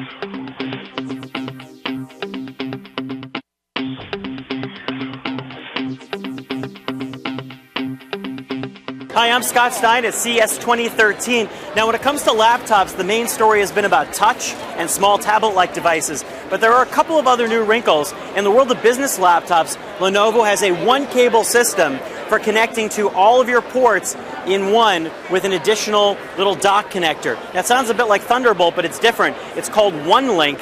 And the Lenovo ThinkPad Edge E431 and 531 are going to be the first laptops to feature this, and they're pretty affordable at about $550 starting price. The dock is also affordable at $99. And this one cable connects, and you've got USB 3.0, USB 2, powered USB 3.0, HDMI, Ethernet, you know, basically the whole kit and caboodle in a really compact little form. Audio out as well. Who knows whether it'll be proprietary to just Lenovo or spread out to other laptops, but it's a pretty nice idea, especially if you want to keep your connectivity pretty slim. I'm Scott Stein, and that's a look at the Lenovo OneLink system with the new ThinkPad Edge laptop at CES 2013. Hey guys, we are here in the central plaza of CES, just outside the CNET booth, in a very large space so that we can take a look at a 50-foot snake and a Mondo spider. We'll get to that later, but first, I'm here with one of the creators of Eat Art. So, Charlie, tell me what we're looking at right now. So, this is Titanoboa. It's a 50-foot long electromechanical snake, and it's actually a recreation of an ancient dinosaur snake that used to exist 60 million years ago. Why an ancient dinosaur snake?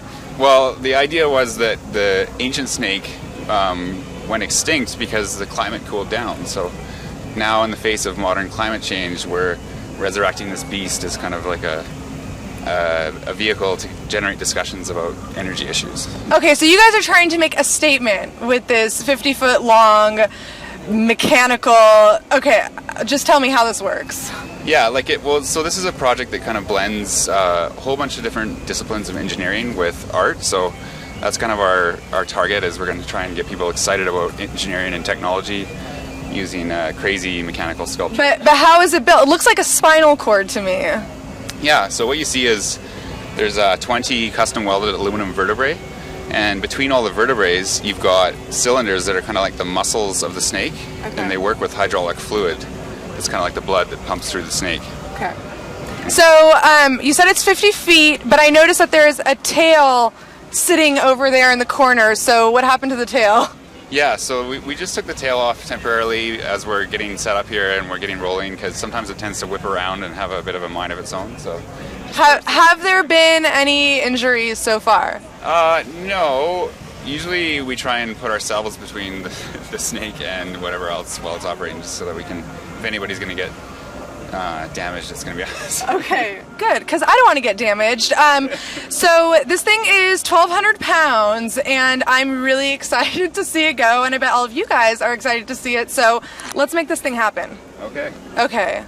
So everyone sign liability releases. Oh my god. Woo! Okay, this is insane. I cannot believe how smoothly this thing is just snaking its way through the parking lot. Charlie, don't get hit. Okay, so now I see why the tail was taken off, because I do not think that we could handle it.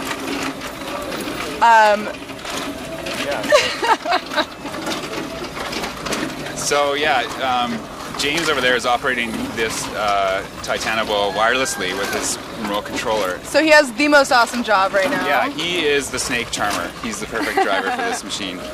And he's communicating with one of the several brains along the spine of the snake. And they're all working in tandem to coordinate that movement. Okay, how long did it take you guys? Okay, I heard you brought this to Burning Man, right? We did. So our nonprofit organization called eArt is funded. These projects are all funded by grants from organizations like Burning Man and sponsorships from companies like Lenovo who brought us here for this event. So tell me how the heck you guys managed to keep this thing functioning when you're at Burning Man, and we all know it's a dust bowl where things are just flying, you can't breathe. So how the heck did this thing survive? It was pretty rugged. Like, we had a lot of technical difficulties that first year, and dust, contaminating connections, and things. But we're going to take it back, hopefully this year, with a lot more robust setup and be able to do different kinds of motion and hopefully have a better time of it.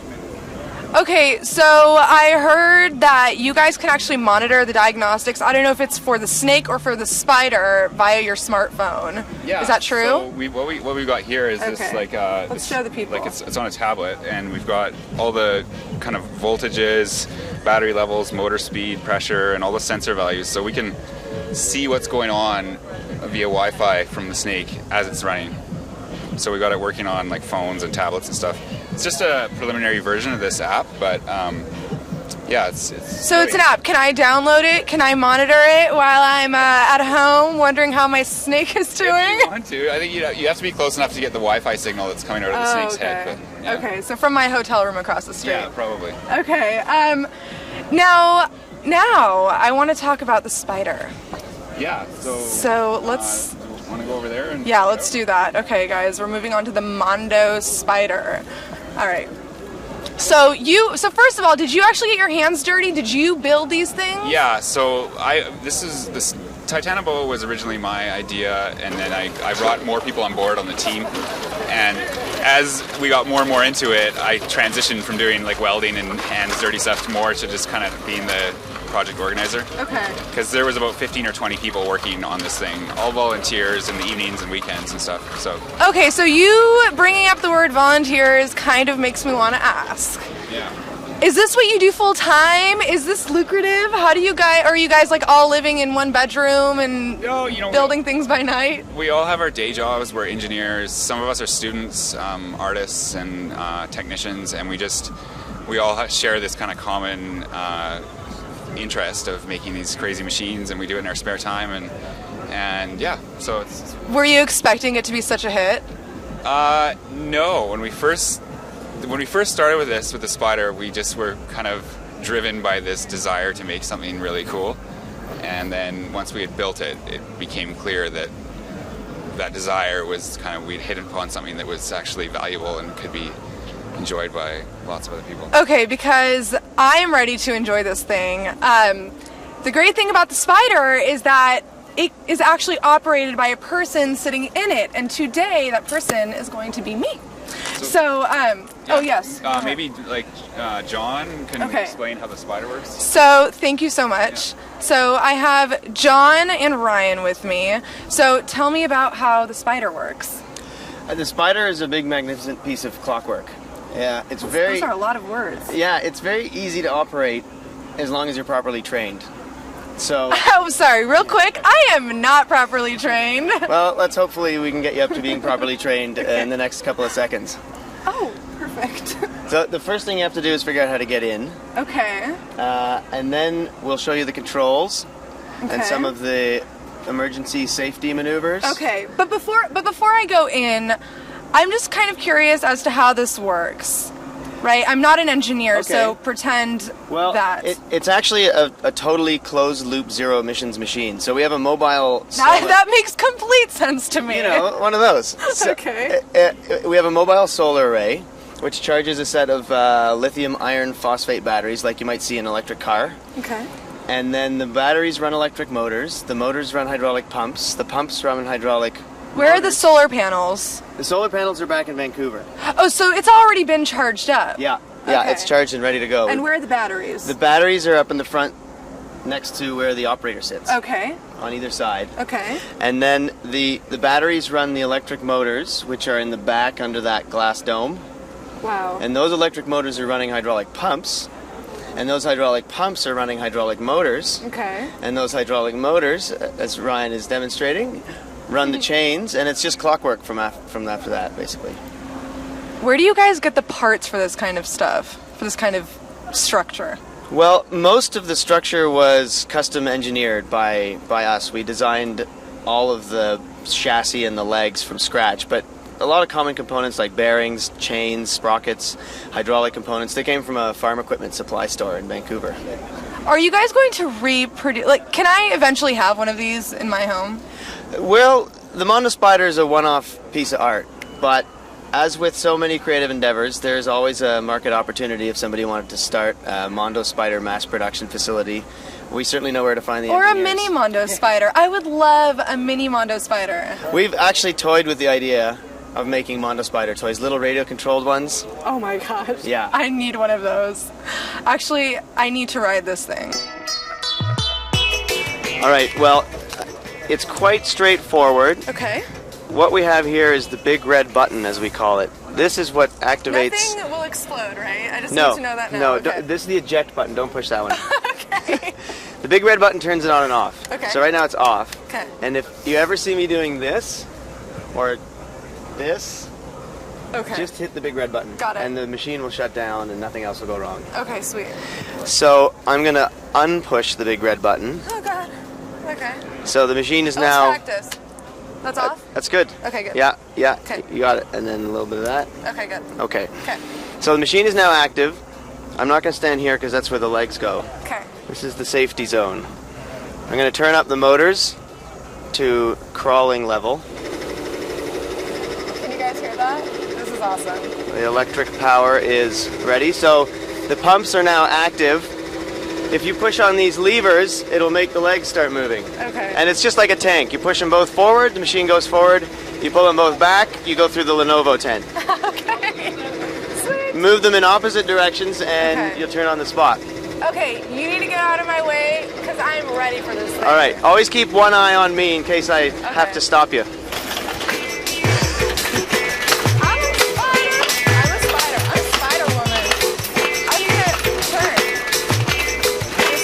It's pretty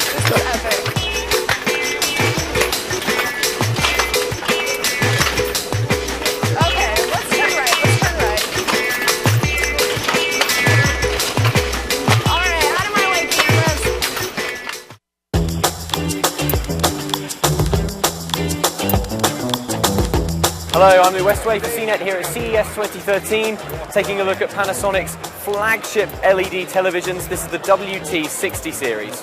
Okay, so this television comes in two sizes. You can have it in either 47 inches, or if that's not quite big enough, it comes in a 55-inch model as well. Let's take a look at the design for a moment, because I really, really love this slim metallic bezel, and I'm particularly enamored, I have to say, with this glass effects stand. It gives the TV a kind of floating effect that I think is quite attractive. Something else to keep an eye on up here while we're speaking about design is this camera. This is a webcam that pops up so that you can do Skype chats and stuff using your TV, and it should pop up automatically, which is good news, saves you a few seconds of precious effort. In terms of display technology, we've got local dimming kicking off in here. We've also got Panasonic's Clear Panel Pro Tech. Now, it has to be said that previous versions were a little bit dodgy when it came to black levels, so it remains to be seen whether these new versions can impress us and win our hearts back. Elsewhere, you get all the modern comforts of a swanky internet-connected television. So you get Viera Connect, which is Panasonic's smart TV system. That'll give you web browsing, apps. We've already mentioned Skype. You also get voice interaction, so you can bark orders at your television if it's not doing what you think it should. And you get swipe and share, which means you can beam video, photos, things like that from your smartphone onto your television. So an early thumbs up from me on the design. Let's hope that the picture quality can measure up. There's no word on pricing, but it'll be out around springtime, so we don't have very long to wait. I'm Lou Westway for CNET, and this is the Panasonic WT60 LED series.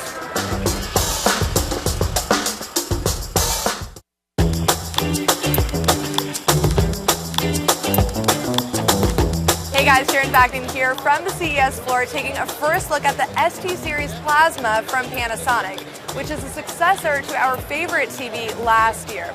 Now this TV comes in models from 50 to 65 inches, and as far as improvements in picture, we're actually hearing from Panasonic that you shouldn't expect too much, but what you should expect is the same value proposition that you got last year.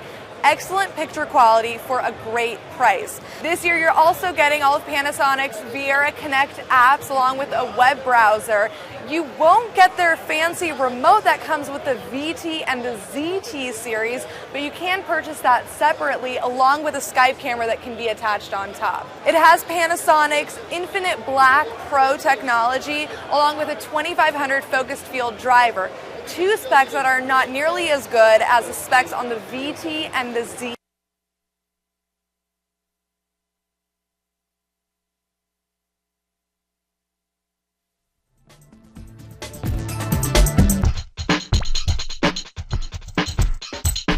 USB ports and 3 HDMI ports along with 3D, and it comes with 2 active 3D glasses. So maybe this TV isn't as great as the rest of Panasonic's plasmas, but what you're looking for here is excellent value. We don't have any pricing, but Panasonic promises that it should come out around April or May. For CNET.com, I'm Sharon Vaknin from CES 2013.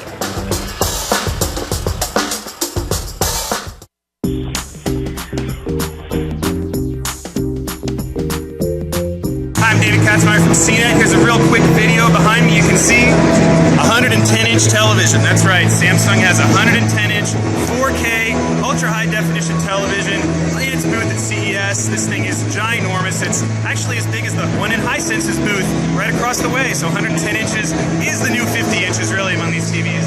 This thing has 4K ultra-high definition resolution. You can see it's actually got a similar sort of styling to the TVs actually selling later this year. 85-inch pipsqueak right over here to the left of it. So all told, these TVs are a pretty sweet-looking easel style, but you know, all things considered, it's really in the high end of TVs this year. But again, pretty cool demo at a CES booth. This is the Samsung 110-inch 4K ultra-high definition TV.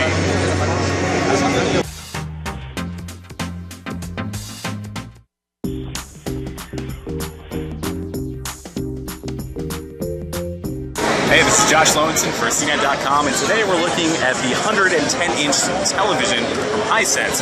This is the world's biggest television, according to them, and has 4 times the resolution of a 1080p set. So, to give you an idea of the size, here is a $10 bill. I'm going to hold it up next to the television. Oh my God, that's huge! It's a ginormous television that I almost broke. Only here at CES. I'm Josh Lowenson. This is a first look at the 110-inch Hisense television. Awesome.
In Depth. I'm Bridget Carey. And this is where we dive into the big news and trends at the show. We're into day 2 of the show. Well, day 3.5 really for press and announcements. And Roger, would you say this is like the point in the marathon where we get to start learning more about the quirky gadgets, the interesting inventions, if you will, of the show? Absolutely. This is the time when the press conferences are all done. All the big companies have said their spiel, and now we're out walking the floor looking for the cool, crazy projects. Crazy products like a smartphone with 2 screens, one of them being an e-ink screen. Right. I don't think I would have seen that coming, but it's the Yoda phone, not Yoda, not It Star should be Wars. the Yoda phone, really. I would be okay with sure that. George you know? Lucas would have a problem with that. Yeah. But this is we're looking right now at Jessica's first look at the new phone. This is something where the only reason you'd want to get this is to save battery life, because you can just move over what you're doing from the LCD screen to the e-ink screen, or if you're not using it, I guess you can make a cool little screensaver out of it in black and white and newspaper text that's a little faded. But you know, it's something that's innovative. I got to say that. It's innovative. They're taking risks, but I gotta say it seems like a concept that's bound to fail. So negative on such fun gadgets. Reporter.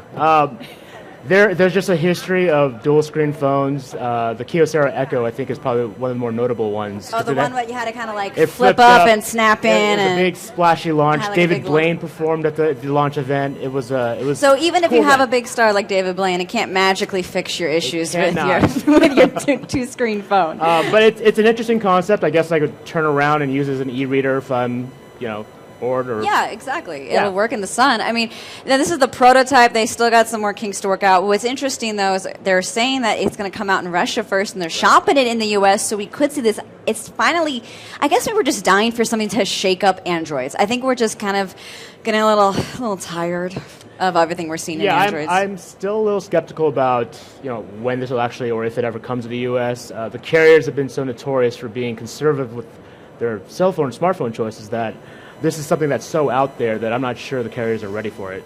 We're not ready for. We for might be two ready. I don't know if the screens. carriers are ready for it. I'm ready to insult it, basically. So. There's so many other quirky gadgets. Another one we're talking about, an innovation to the home landline. Not something you usually talk about at the trending show at CES, but landline is called the Urban Hello. Have you seen this thing? Landlines have been, I guess, in desperate need of innovation for a while, even though it's technically a dying business. We're looking at a first look now of it. I got to check it out over at CES Unveiled. All right, so I don't know about you, but I actually thought it was kind of refreshing to see something for the landline phone because everything's all about mobile. But in this case, it brings a 360-degree speaker to your very sexy, if you will, I don't know, looking That's sexy. stand. That's Yeah, okay. And the idea is that instead of me calling mom on her cell phone and then separately calling dad on his cell phone, or them like trying to hover over something, honey, did you hear what Bridget said? They're really not that old. I don't know why I did that. But anyways, you sit in the middle, it's a speakerphone, and everyone can have a conversation at once. That's actually something I can see people using, even though, I don't know, we might kind of scoff at the idea of a landline phone. Yeah, well, I mean, it's we're looking at a business where people are cutting their landlines for smartphones every day. You still have a landline? I haven't had a landline in 5 or 6 years, at least. Mhm. My family actually just cut the cord. My parents cut the cord, and they're older folks who were used to a home phone. And I asked the founder about that, and he seemed convinced that people are still renewing their phone line contracts, their home phone line contracts, and they're still using it. I just sort of gave him a skeptical look and walked away. So.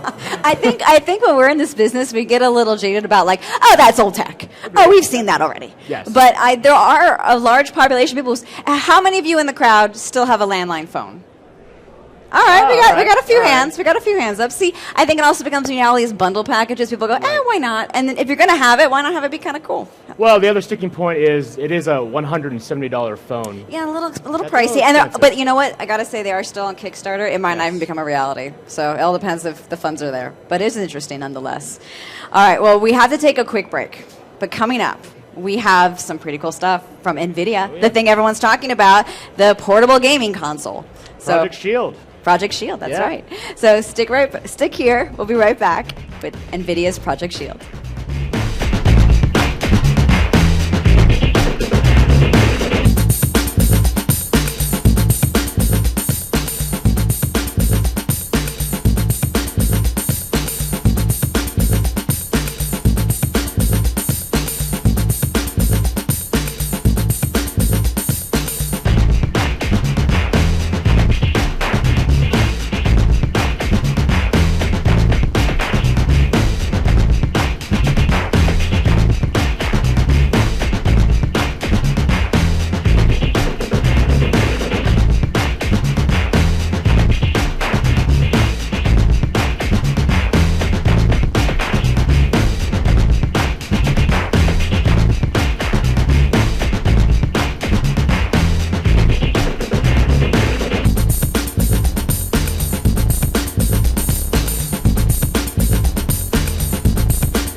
Now we have something very cool to show you. NVIDIA announced a new gaming console, and here to give us the scoop on it is Ujesh Desai.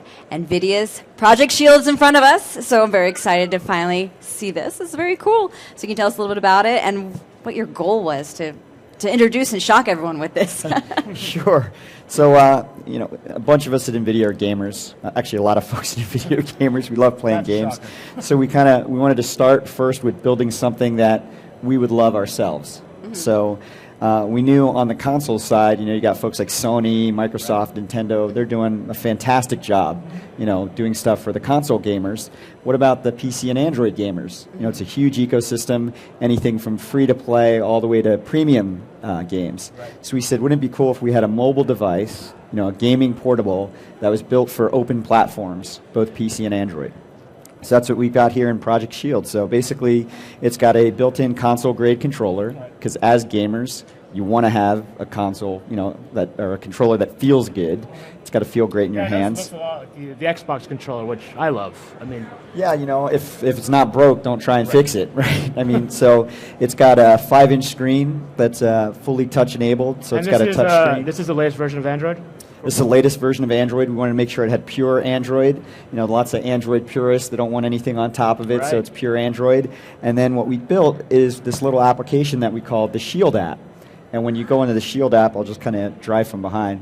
By the way, you guys have me driving it from behind, making my life a little bit difficult here. But that is some skills basically, right there. The Shield app is an application that sits on top. It'll have any game that you've purchased through Android automatically show up there. You can go to Google Play, browse all the games that they have there as well.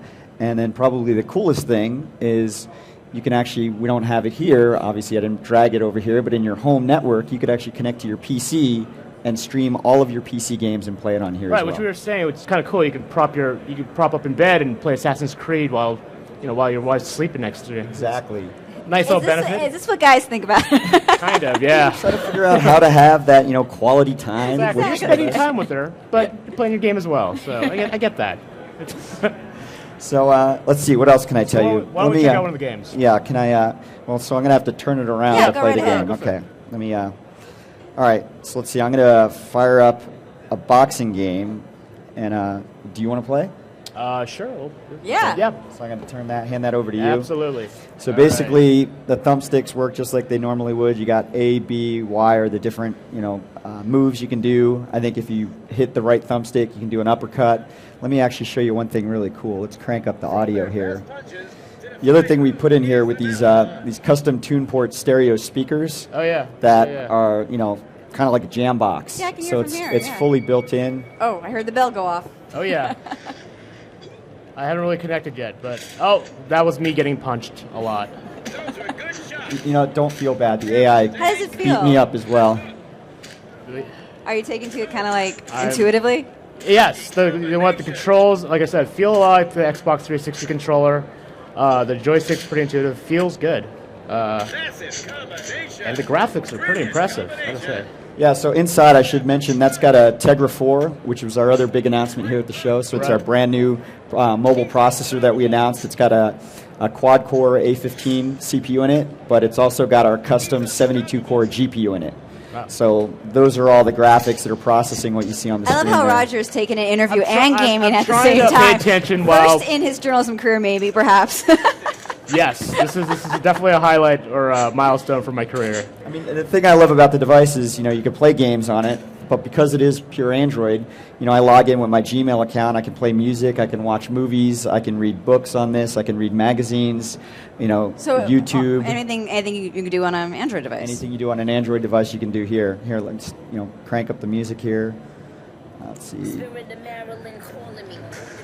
So it becomes a portable stereo. Yeah, it's like it's playing music an iPod right now. Touch, basically. Oh yeah, it's like an iPod Touch. I just with carry a this from big room to controller room with a hooked into it, with a built-in iPod Touch dock. Right, It's right. like, so I have to ask. I mean, what is the purpose of this Project Shield? Are you taking on Nintendo? Is this your take on console games? Because it had us. For one thing, it was very impressive. Like I think that the crowds were very surprised. I think very pleased to see this during the press conference because it's just sort of it doesn't really fit into a category. So I'm just curious for NVIDIA, what's the intent behind this device? The intent was to build something that we wanted to use ourselves. Frankly, it's nothing more than that. I mean, you know, a lot of times people try to put you in boxes. You know, that's a console gamer. You know, and then when, it's a PC gamer, and then when a console comes out, every year you see this when the refresh happens, oh, this is the year PC is dead.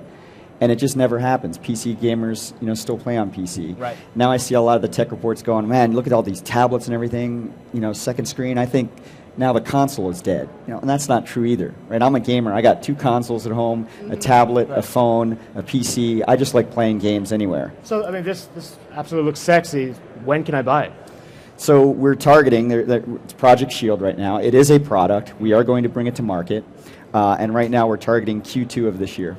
And how much will I have to pay for it? We are going to disclose that as we get closer to product availability. Is it going to be close in range to what you would typically pay for a portable gaming system? I mean, something in that... You know, we got to think through it because Okay. as we just talked about right now, it's an iPod Touch with a built-in dock. It's got the console controller. It's got speakers equivalent to like a Jambox. It's got not only your Android games, your PC games. It's a lot for us to think through. Right now, we just wanted to build a great product. Well, I got to ask, with this being a giant leap into like selling hardware, what do you think is going to be the biggest challenge for the company to focus on, or that you are worried about coming across because you haven't been in that zone before? That's a great question. I think, the biggest thing is we are now going, we've always sold product to consumers, through our partners, but this is pretty much our first direct-to-consumer product. So we got to really raise our game, and that's why we're making sure, and it's one of the reasons, frankly, we called it Project Shield, is because we want to make sure it's ready.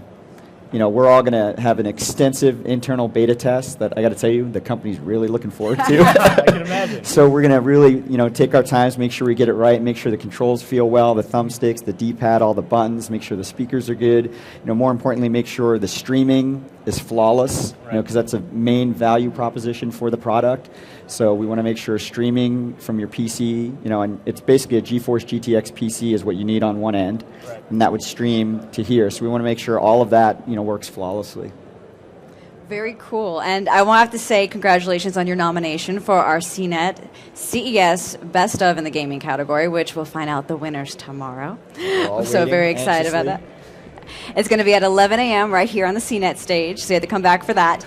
And I really appreciate your time, but we have to take a break.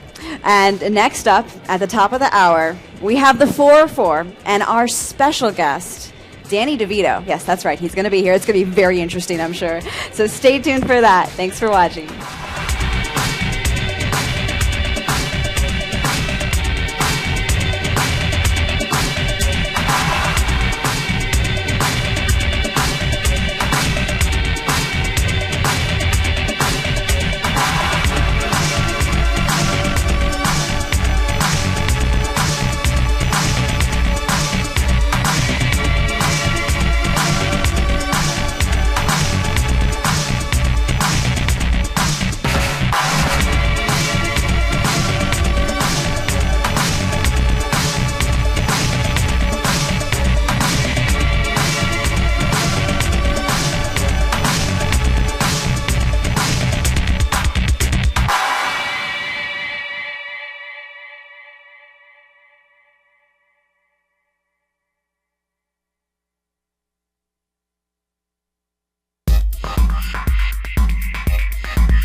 Hello, I'm Luke Westaway for CNET here at CES 2013. I'm taking a look at the Acer Iconia B1. This is an extremely cheap Android tablet to compete with the likes of the Google Nexus 7. So let's take a look. So this is a 7-inch tablet. It's got a 7-inch display with a 1024 by 768 pixel resolution. It's not the brightest, clearest screen I've ever seen, but do bear in mind that this is a very cheap device, and it looks pretty good. Powering it is a 1.2 gigahertz dual-core chip. Now that's not as powerful as the quad-core affair that you will find in Google's 7-inch tablet, but it feels responsive enough. I think for web browsing, things like email, this would probably be fast enough. There's 8 gigabytes of onboard storage. If that's not enough capacity for you, then you can beef it up using a micro SD card. It weighs 380 grams, it certainly feels very portable. If I turn it on its side, you can see it's quite slim. It does only come in this blue colour though, so you better make sure you like blue before you buy it, because it is quite blue. On the software side, we're dealing with Android 4.1 Jelly Bean. That's not quite the latest, greatest version that you'd find on the Nexus 7, for example, but it is a very raw version of Android, so there's not an awful lot of Acer meddling going on here. Acer tells me that really the only thing it's done is to tinker a little bit with some notification menus. All good so far, but now for the bad news. This tablet isn't coming out in the US at the moment. It's going to be coming out in Europe and Latin America, costing £99 or 119 euros. That equates to roughly $160. But as I say, it's not coming to the States yet. Fingers crossed Acer changes its mind on that one. So first impressions are that it's not quite as slick as the Nexus 7, but then it is a bit cheaper, so that's exactly the trade-off you're getting. I'm really, really pleased though that we're seeing more and more cheap, decent Android tablets flooding the market. It can only be a good thing. I'm Luke Westaway for CNET, and this is the Acer Iconia B1.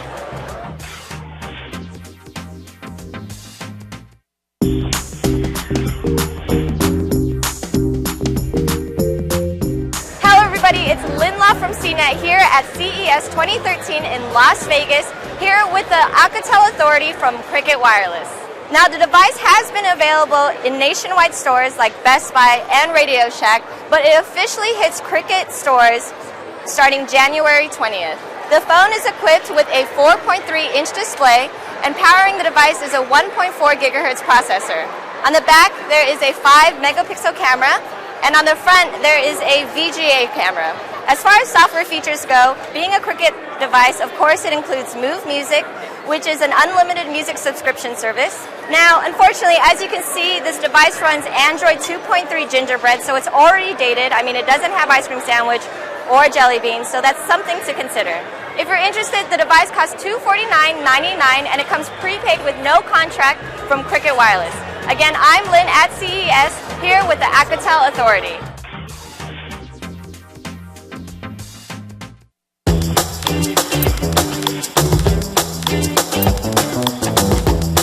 I'm Dan Ackerman here at CES 2013 with the Asus Tai Chi. Now this is one of those Windows 8 launch laptops that has not really been widely distributed yet. It has got a screen right here, and the big trick is it's got a second screen right here on the back. Now this screen here on the back is a touch screen. The screen in the front is not. If you get into that next generation of Ultrabooks, then you're going to have a touch screen in the front and in the back. Now you can set this screen in the back to be a mirror of the front screen, or you can set it up like an extension, so you have one thing here and a second thing here. Super practical? I'm not sure. You can fold it up and use it like a tablet, like a lot of the convertibles and hybrids that we've seen. It was supposed to come out end of 2012. It's kind of filtering out now between $1,200 and $1,400 in 11 and 13-inch versions. I'm Dan Ackerman, and that is the Asus Tai Chi.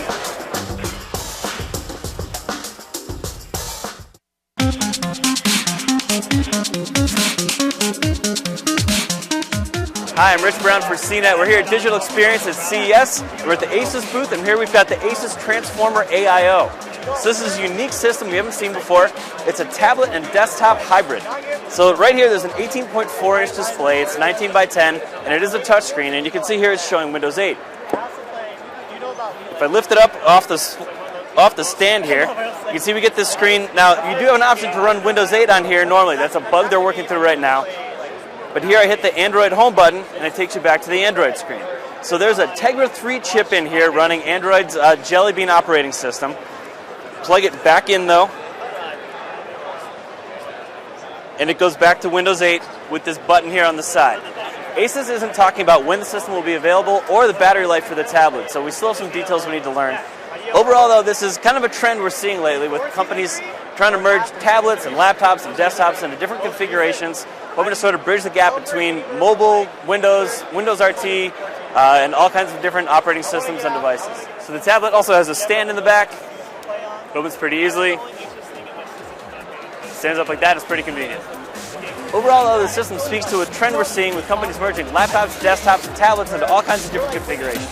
So I'm Rich Brown, and this is the Asus Transformer AIO.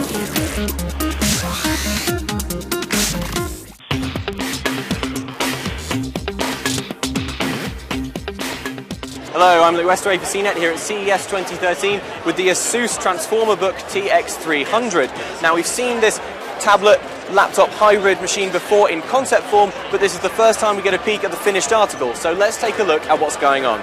So first let's talk about the display, because it's something that's quite impressive. This is a 13.3-inch panel and it has a 1080p resolution. It's looking very crisp and clear. I think I've seen brighter panels before in my life, but I'm quite impressed at the clarity, and generally it's looking very colourful. I think in movies, photos, it's all going to look quite good on this screen. Taken as a whole, this device feels quite light, it's not too heavy, and if I close it and spin it on its side, you can see it's not really that thick either. I don't think you'll have any trouble lugging this around with you all day. There's solid state storage inside the tablet section, and that gets combined with a mechanical hard drive that sits inside the laptop when you plug it back in. The keyboard is backlit and the touchpad has this nice large area, so hopefully it's going to be quite comfortable to use. Or of course you can use the touchscreen on the top. Taking a look around the sides, there's a healthy number of ports on show here. You've got 2 USB 2, you've got mini display, there's a fold-out Ethernet port, while over on the other side you've got an SD card slot. Although Asus tells me this is a final product, it can't tell me anything about pricing or availability at the moment. So in terms of actually getting hold of this thing, we're just going to have to stay tuned. Windows 8 certainly has a lot of potential, but I'm yet to see one of these hybrid machines that really blows my socks off. Asus has form when it comes to making this kind of device on Android, so let's hope that this could be the one to make my dreams come true. I'm Luke Westaway for CNET, and this is the Asus Transformer Book TX300.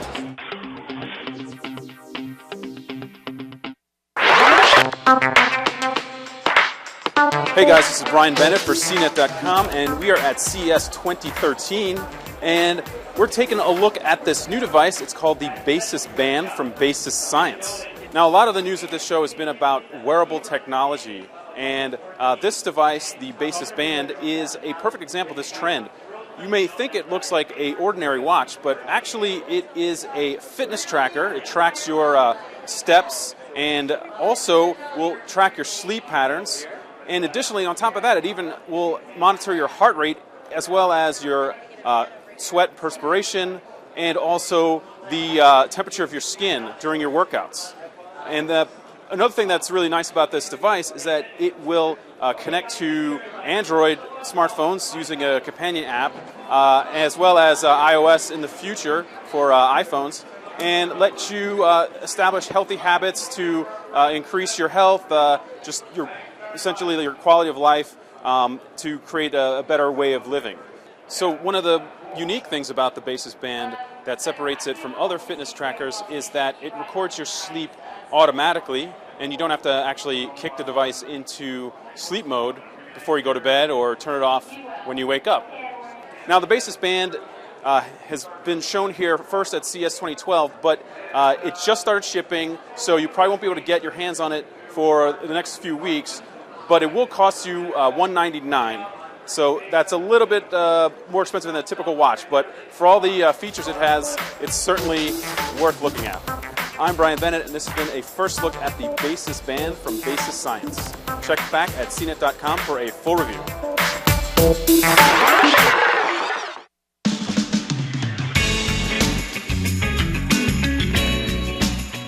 What's up, guys? This is Antoine Goodwin with CNET.com. I'm on the floor at CES 2013 in the Garmin booth with Kip Donalinger of Garmin, and we're about to take an extremely early first look at Garmin's idea for the dashboard of the future. This is the K2 infotainment platform, and it's basically Garmin's take on how they would handle the dashboard if they handled the whole thing. Now, before you get a little worried about Garmin doing dashboards, no, they've been doing airplane dashboards for years, so they've got a pretty good idea of how this sort of interface design thing works. So, Kip, why don't we walk through exactly what we're working with here? Sure. In the center console here, we have a 10.4-inch capacitive touch display, and underneath that we have a bank of buttons that allow you to jump between the different modes of the system, as well as some audio preset buttons down below it. Yeah, those are always really good, just when you're driving. Yeah. So we've got navigation here. I'm assuming this is the really good Garmin navigation. Is there anything new that we're seeing from your turn-by-turn directions?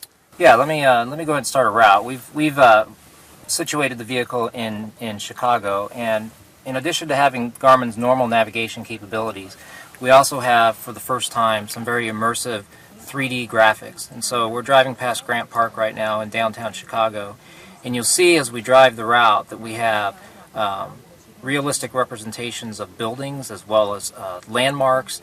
Now, we already know you guys do navigation well. You've been doing that for a long time. Let's talk about some of the other communications things that you kind of have working in this new K2 system. So communications is a big part of the story, and so we have a Android phone that's tethered using a Garmin app, and it's tethered over Bluetooth, and it allows you to access any of the data or apps on the system and do so in a safe way. So the types of things I'm going to show you here are things that you would do while the vehicle is stopped. So for example, you can pull up any contact information off of your phone. We had a little bit of fun with this, and we pretended that this was Abraham Lincoln's phone and the type of contacts that he would have on it. And so it's pulling this, it's pulling the pictures as well as all the contact information from the phone. In addition, you can do text messaging from it. Again, this is all being enabled by the smartphone. Talking, I just sent the Abraham Lincoln's phone an email, and you'll see this is the type of pop-up that you would get when you were driving, and you could hit play, and using text-to-speech, it would read you the email that just came in. So we have what we refer to as a message center, which can be customized for a particular driver. So you can select, each one of these columns is what we refer to as a tool, and you're able to select different types of things that you want to have access to easily from your car. So for example, here you're seeing calendar information from your smartphone. Same thing, we've got email in here as well. You can select things like weather. Now this giant 10-inch screen right here in the dashboard is just one of two screens that you guys are showing off that's part of this K2 infotainment platform. I'm noticing here behind the steering wheel we've got a really large 12-inch screen that's integrated pretty well, if I might add, into the sort of bezel of the instrument cluster. Yeah, like you said, this is a 12-inch display. Both of these displays are driven by the same processor, so it can drive multiple displays in 1080p video. And what this does is it gives you access to relevant information in kind of a summary fashion. And you're able to see information related to each one of the modes of the system and control that with buttons on the steering wheel. And so right now, obviously, it's showing what's playing on the media player. You can also toggle to get navigation information. If we were actually routing to a destination, it would be showing you what lane you should be in and what your next turn coming up is, as well as seeing summary information related to connectivity. So it's, again, pulling from the smartphone. And then I'm also understanding that there's some really good voice technology you guys wanted to demonstrate as well. Yeah, so we think that the best solution is a hybrid voice recognition solution where you have some commands that are interpreted on board, but other things that are done off board. And so for example, while you're driving, you might ask a question such as, "How can I help you?" "Where can I get a beer?" Important questions in life. And it comes back after it goes off board. It interprets that question. Beer. There's a place called Tilted Kilt Pub and Eatery just ahead on North Wabash Avenue. And this is ready to go now. This is all set up, and it could be installed maybe in a vehicle as soon as you guys find a partner to take it. It's still a bit of a work in progress, but you can see that we've accomplished a lot in just a handful of months this past year. But yeah, we are ready to have discussions and are already having discussions with OEMs and hope to have this in a vehicle sometime in the near future. Awesome. Well, this has been the Garmin K2 infotainment platform. We've been here with Kip from Garmin, and I'm Antoine Goodwin with CNET.com.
What's going on, Las Vegas? Thank you for tuning in to the 404 show. My name, thank you very much. We're not used to applause, so we appreciate that. My name is Jeff Bacalar. I'm Justin Yu. We are CNET's daily tech show at the intersection of pop culture and technology. Justin, tell these people where they can find our show. Find us everywhere online. You can go to the 404.cnet.com for all of our daily shows, all the links we talk about, the stories. You can also find us on Facebook, Twitter, SoundCloud, Ashley Madison if you're feeling nasty. Most importantly, let us get to our very special guest. He's a legendary star who's appeared in, directed, and produced countless classic films, and most recently starring as Frank Reynolds, one of our personal favorite shows. It's Always Sunny in Philadelphia. Ladies and gentlemen, please help us welcome to the 404 show, Mr. Danny DeVito. We are going to pay tribute to you, sir. Jeff. We pay tribute to you, sir. Justin. That's right. There you go, All right, sir. wait a minute. Have a Let me seat sit here. down. Danny. Danny. Holy mackerel. How you doing, man? Oh, really good. Really Yeah? nice. Thank you Yes, so really, much for being really here. nice to be here. I'm really excited. Great. You're from Jersey, right? Jersey, baby. Yeah, where are you from? I'm from Southern California. Southern California. Nobody's That's like perfect. Down, like Southern California. Way southern. Not Northern California. No. Where are we? Where are we? Right now we're in Las Vegas. Las Vegas, Nevada. Yeah, how about that? How long you been here? Shitball. It's Good like start. that. I like that. Big time. It's a big time. Good. How are you doing, sir? I'm doing really good. Just got here. Really excited to be here. Love technology. Love the fact that you guys are sitting there with computers in front of you. You appreciate that? I do. Yeah. I don't know how to work them because I was born before 1966. Right. Anybody after 66, stay away. It's dangerous. You seem to have figured it out pretty well, though, especially with your Twitter presence. Yes. Well, I'm only kidding. Though. I really love to, from the time it started with the computers and everything, I was like, even though it was like hitting myself over the head with a hammer, I tried to do it. Yeah. And now I really dig it. And I do go. I have a Twitter page. It's Danny DeVito. That's very unique. Twitter name. We've heard about that. Can we bring that up because we got to talk about something going on your Twitter profile. Specifically, your Twitter photo. We wanted to talk about your profile. Can we bring that up on the screen, the actual photo? There you go. Yeah. Well, here's the thing about that. Backwards, first of all. Danny. Well, first of all, what happened? This is when you're a little bit technically impaired. Right. You don't know how to turn the picture around. But that removed so I your took shirt? the picture with the photo booth, right? Yeah, It's on the computer. Right. You almost look like you And I took surprised the yourself. thing up. I wanted people to know where's the That's where's us. the picture? No, Oh, where's can we bring the picture? picture back up? Yeah, what does it say on the card? Anyway, I wrote something on the card. Right. What does it say? Oh, it says Twitter. It's hard to read. It's the address to find you on Twitter.com. Twitter. Yeah, Danny. Right. So I just wanted people to know that you got to authenticate some way. Sure. Right. I didn't take time to put a shirt on. Right. Yeah, what happened I do there? have underwear on. I take your word for Very, it. very brief. And then that was and gone. that was it. Yeah. And it's been fun. I've been doing it for a couple of years, and my first tweet ever was, "My balls are on fire." We've all been there. And Yeah. Who That's hasn't very been there? common. Because you want to kind of break the ice, And be as transparent as possible. With And, your balls. And then I started when we did our It's Always Sunny in Philadelphia live show, which Charlie in the show wrote a show, and because he wanted to get close to the waitress, we insinuated ourselves. I don't know if you saw it. Yeah. And we did a live show, and in the show I played a troll. Yes. Right. So we were on the road, and one day I just said, right there next to you is the foot. Right. So I called it Troll Foot. Yes. And You I gotta started pay the taking troll toll. pictures. Yeah. You have to. You want to get pay- to the boy's hole. So, yeah. hole, yeah. You got to. Right. I've learned Seen it. Hole. Hole. Soul. Not soul. No, in the boy's soul. I've learned a lot about you through the troll feed pictures too. I mean, it's kind of a reflection of how your day is going. You know, and what you're up to every that day. one there is Noam Chomsky. I was listening to Noam. I'm a big fan of his, and there's lots of really cool pictures. Some people give me flack about the manicure because I don't care about it. That's fine. But it's a lot of fun. You fly that flag proud, right? Absolutely. Absolutely. I can't help but notice that you're also wearing a pair of Crocs right now. Yes. Easy Well, the access thing to the about it, troll yeah, foot. I do have socks on. Oh, okay. I thought But that I was your can, foot. but that's Are we like gonna really have a troll easy foot? to get We're gonna have a off. troll. We have a troll.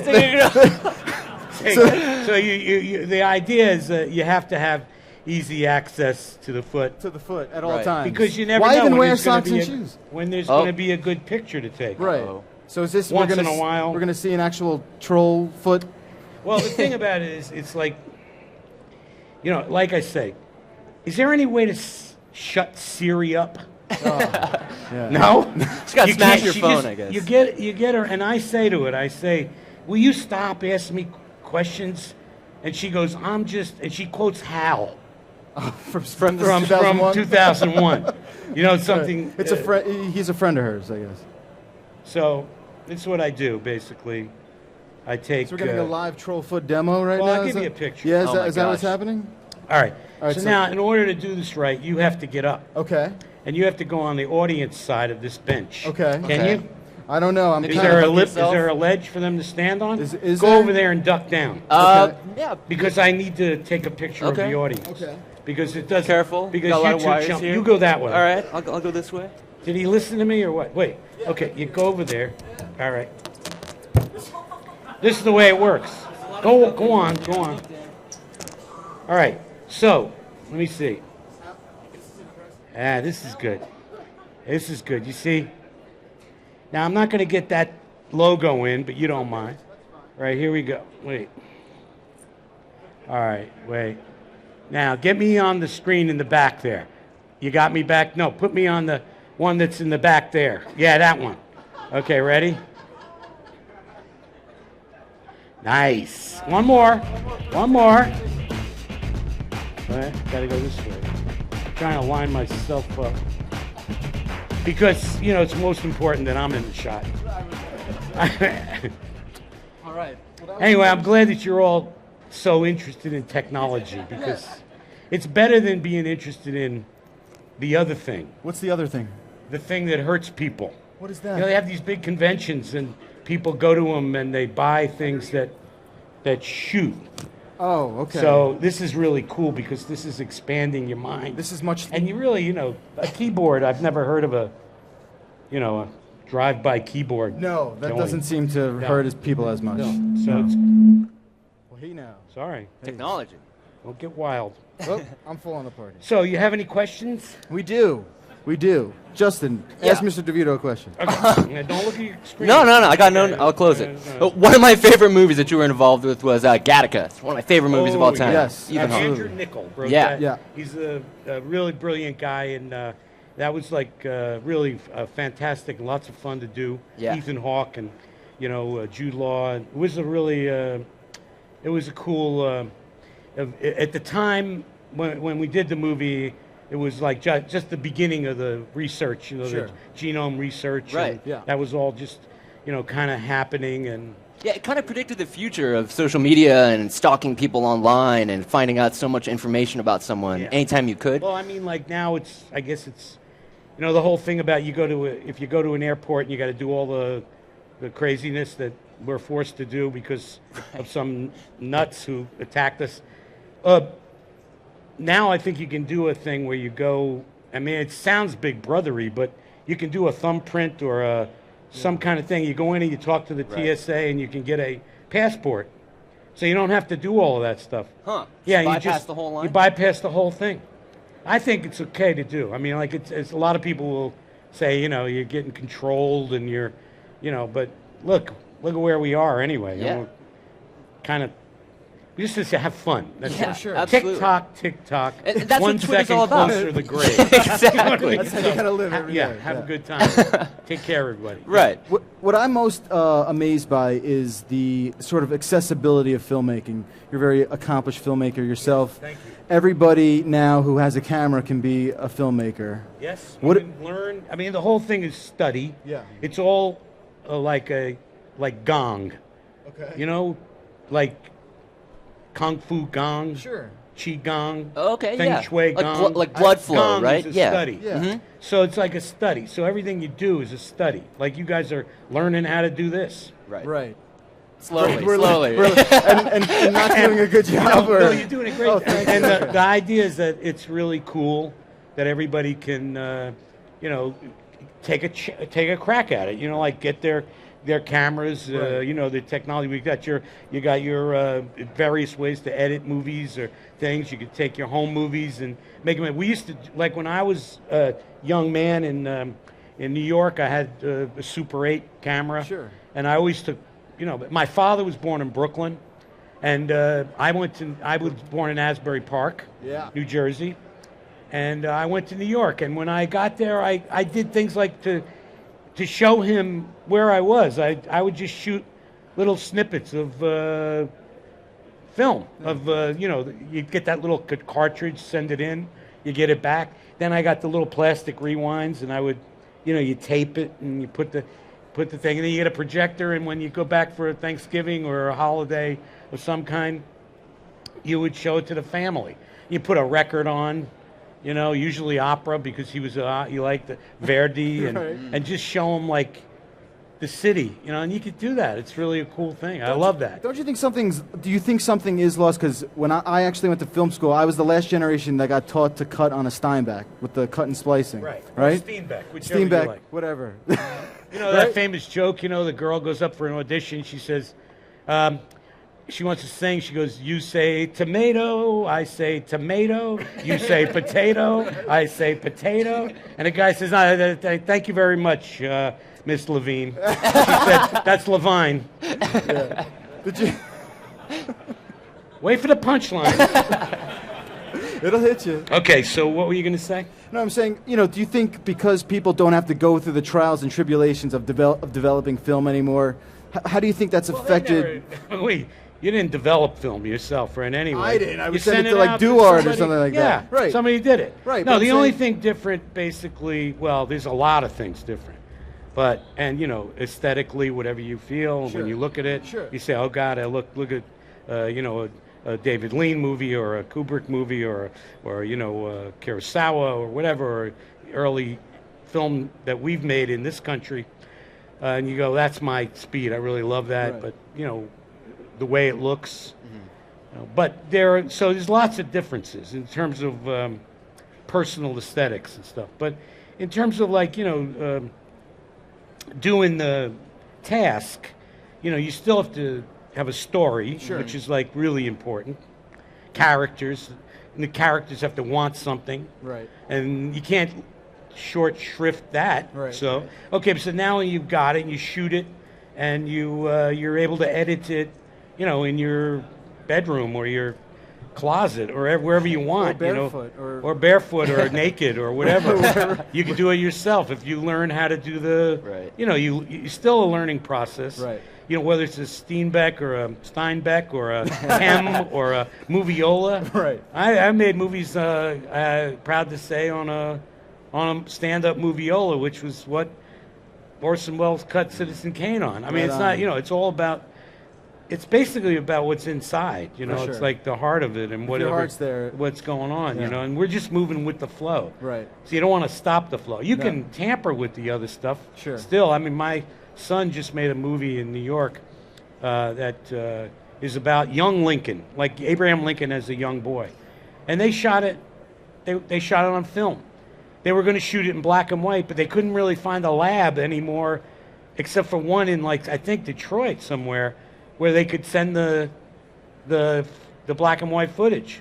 DuArt doesn't do it anymore, and those people don't. So they shot in color, and they're going to desaturate it and make it's a black and white movie. So you can still make those choices if you wish, but in terms of accessibility, I mean, you know, get that little camera and Right. start Start shooting, shooting. Yeah. you know, and It's good cutting advice. and putting it together, and you got Final Cut or you got Avid or you got whatever you use, you know, and you got all the tracks of sound and you get sound effects, blah blah blah, and you can have some fun. Yeah. Well, you're really embracing the digital age, and we appreciate. We're big fans of everything you do. Thank you so much. Thank you so much for being here. You most all certainly yours. can. As a just You as always a, have to take something. of course, never leave home empty-handed. Ladies and gentlemen, you can check out Danny DeVito. You're going to be at a panel that our own Greg Sandoval is moderating. That's at the Panasonic booth in the Central Hall. He'll be moderating the panel with you and the CTOs of 20th Century Fox and Panasonic. You getting psyched about that? I'm excited. You're going to be talking about... I'm excited to be here. All right. Well, we're excited to have you, and we really appreciate you coming on here. Thank you, sir. Ladies and gentlemen, Danny DeVito. Thank you, guys. Thank you very much. All right, Danny. Thank you. It's a pleasure. We'll be back tomorrow. That's going to do it for us here. We'll see ya.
to this very special edition of the Dialed In podcast at CES. We are live here. We've got the whole cell phone crew. I'm Jessica Dalcourt, senior editor at CNET, joined by Brian Bennett. Yes, Brian Bennett. I also review phones for CNET.com. We've got Ken Sherman and Lynn Law, and what we're going to do is Hello. we're going to tell you about all of the phones that we're seeing here. So basically, you guys, what have you been seeing in terms of themes? What's showing? Well, I think we're seeing a lot from minor players, or at least players that we don't really know a lot about. We don't usually hear about at CES. But traditionally it's been Motorola, HTC, Nokia, Nokia had a big thing last year, Samsung. We had one from Sony Ericsson, well, two. They're kind of the same phone. And then we saw a lot from Alcatel and Huawei and CTE. So a lot of smaller players that we're used to dealing with in the United States, they don't really have a huge presence with a lot of real high-end smartphones, but they did make a presence here, definitely. What else are we going to see in terms of the designs in the upcoming year? Well, I mean, I can say that I've seen a lot of phones, especially leading up to the show, that have flush screens and edge-to-edge panels, and also a lot of phones with glass, back plates, which can be a little dangerous, especially the way I treat my phones. So well, it's interesting because the Sony Ericsson Xperia Z, I keep on calling it the N for some reason, it does have the glass on the back, which, that came out on the iPhone, and that got a lot of, I think people not complained, but they said, it's really dangerous. There's a lot of people breaking it. So it's interesting they made that choice. Right, because it makes it look premium, but then if you put a case on top of it, you're kind of covering up the thing that you wanted to see in the first place. And you kind of want to put a case on it because it's just going to glass, it's going to break. So right. I don't know what they're thinking there. Me, but it's definitely going to fall and it's going to break. Absolutely. A lot of other things that we've seen are colors. It's like really surprising that we don't just see black and white. With the ZTE Grand S, it comes in a lot of finishes. There's like a matte and a glossy finish, but there's also yellow, red, pink, and mint blue, and it's very attractive. By your blazer. Yeah. Yeah, and last night when I looked at the Lenovo K900, which is a new phone from Lenovo announced yesterday that has a fast Intel processor. They had a copper one, and actually you might think it's really gaudy and it catches too much light, but it was actually pretty cool. I liked it. I don't know, but it was sort of a special version they had in a box, and I did get to touch it at one point. But it is a lot of black. I've ever seen a copper phone before. Diamond encrusted, yes. Copper, no. I would hate for it to turn green, though. Copper turns green when it's out in the sun for too long. So anyway, but I did like that. I thought it was pretty cool. So we're also seeing a ton of really large screen phones. For example, I've got this Huawei Ascend Mate right here. It's 6.1-inch screen. It is massive. It is the size of my face. You could just put it in LeBron's hands to make it look really small. So exactly. What is the word we're not supposed to call it? Phablet. I like it. One of our when we had the Dialed In podcast, one of our most loyal listeners hated the word phablet and said that we couldn't use it. But it is kind of a word, though. I don't think there's a better way to describe these things, though. They're tablets, they're phones. It's my favorite portmanteau. It's like the perfect combination of those words. It is quite perfect. I wish I had thought of it myself first. I almost did. But I think the point is that we're going to start seeing these things. They're not just going to be an anomaly anymore. They are going to be the phones that we see on the market. A lot of 5-inch screens, a lot of 6-inch screens, 5.5, 5.3, and a 4-inch screen or a 4.3-inch screen or 4.5-inch screen is going to seem a lot smaller. Yeah. I mean, remember when smartphones first come out, they were 3.5.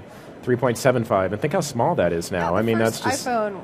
Well, yeah, the first many iPhones were 3.5, and that was I look back on something I had written in 2007, talking about how that was an enormous display. Yes, and back then 3 was the minimum, and now it's sort of like 4 is the minimum. So it is interesting.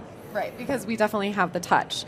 Also, high resolution. So 1080p HD is going to be the standard for premium phones. There are a lot of them out there. They're coming. Right. Not just to mention the Grand S again. This is a full HD phone. Again, here are the colors. But this is like it's like everything's looking like a little bit of the Lumia a little bit. But all these colors, and it's the edge-to-edge screen that you're talking about, and it's just. It's kind of big. It's really big, but a lot of people like that. And now we're seeing like the original iPhone. It's too small, so everyone's. So I'm wondering why it's taken so long to kind of cut down on that bezel.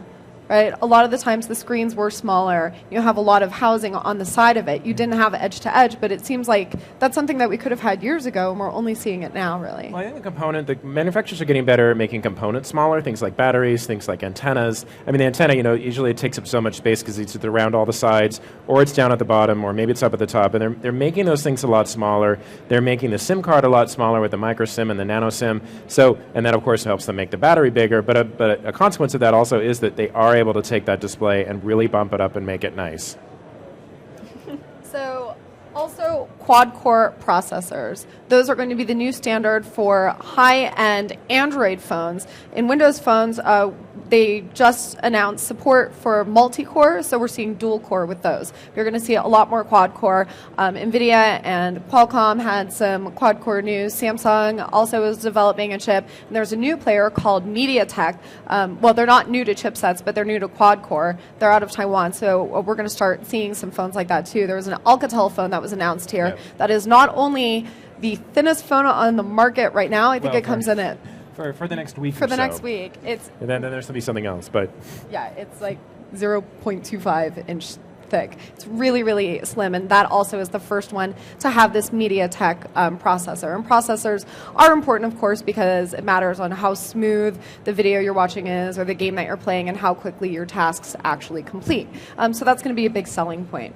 So we've actually seen a lot of the handsets. Why don't you share with us some of the favorite ones that you guys have seen? Well, the first one I saw was a Sony Ericsson Xperia Z, and I think Brian's got a kind of a special demo for us here. It's pretty exciting. There we go. So this, guys, is the Sony Xperia Z. It was announced at the show here. It's actually one of the nicest Sony phones I've seen in a long time. As you can tell, it has that same edge-to-edge panel here. It's very flat. The buttons are flush with the sides of the phone, and also except for that is a great start button. button. Yes, that's the power button.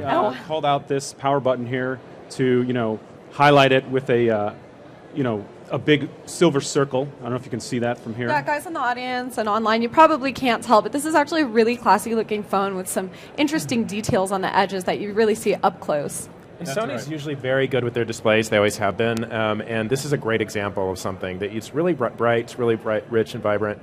The thing about display, of course, is how does it affect the battery life, how does it affect the processor, but I think this one has a lot of promise. I want to know how this fishbowl is going to affect battery life. So basically, one of the features, besides this being a quad-core Snapdragon device, HD resolution screen, all that, it also is water-resistant, so technically you could drop this phone into this thing of water here, just like this, it's on, there it goes. Are we going to call it? Well, no, I'm not going to sit here for like 30 minutes. I don't think we wrote down the number, unfortunately. That's true. But, you can see that it's going to be fine. Hopefully there won't be too many bubbles coming out of it as it sits there. So we can take it off. Screen's still on. Screen's still on and everything. Basically, this is water resistant. It's not waterproof, but it supposedly will, can survive a little dunk, and that's good, especially if, judging how many people actually use their phones in the bathroom, which... Exactly. I'm not admitting, I'm just saying that people do so that. Maybe not in the pool, though. If you drop it in the pool, you might have a little problem. Yeah. You don't want to go diving with it. You don't want to go snorkeling. This is not the phone. You can't really do much with it underwater anyway, so... That's true, yeah. Can't listen to music, can't make a call. Live stream your fish encounters. What about Lynn? What blew you away? I have the ZTE Grand S right here. Now, the specs are very good for ZTE phones. I mean, it has a quad core and a 5-inch screen. It's nothing that we haven't seen before on other phones, but this is high end when it comes to ZTE. It has the because in the U.S. market they don't usually go for the high end, right? Yeah, it's in the U.S. it's usually known for the mid to entry level phones. Yeah, and you find it Metro PCS or Cricket or just they're prepaid like phones. Yeah. And they have small Android phones, but.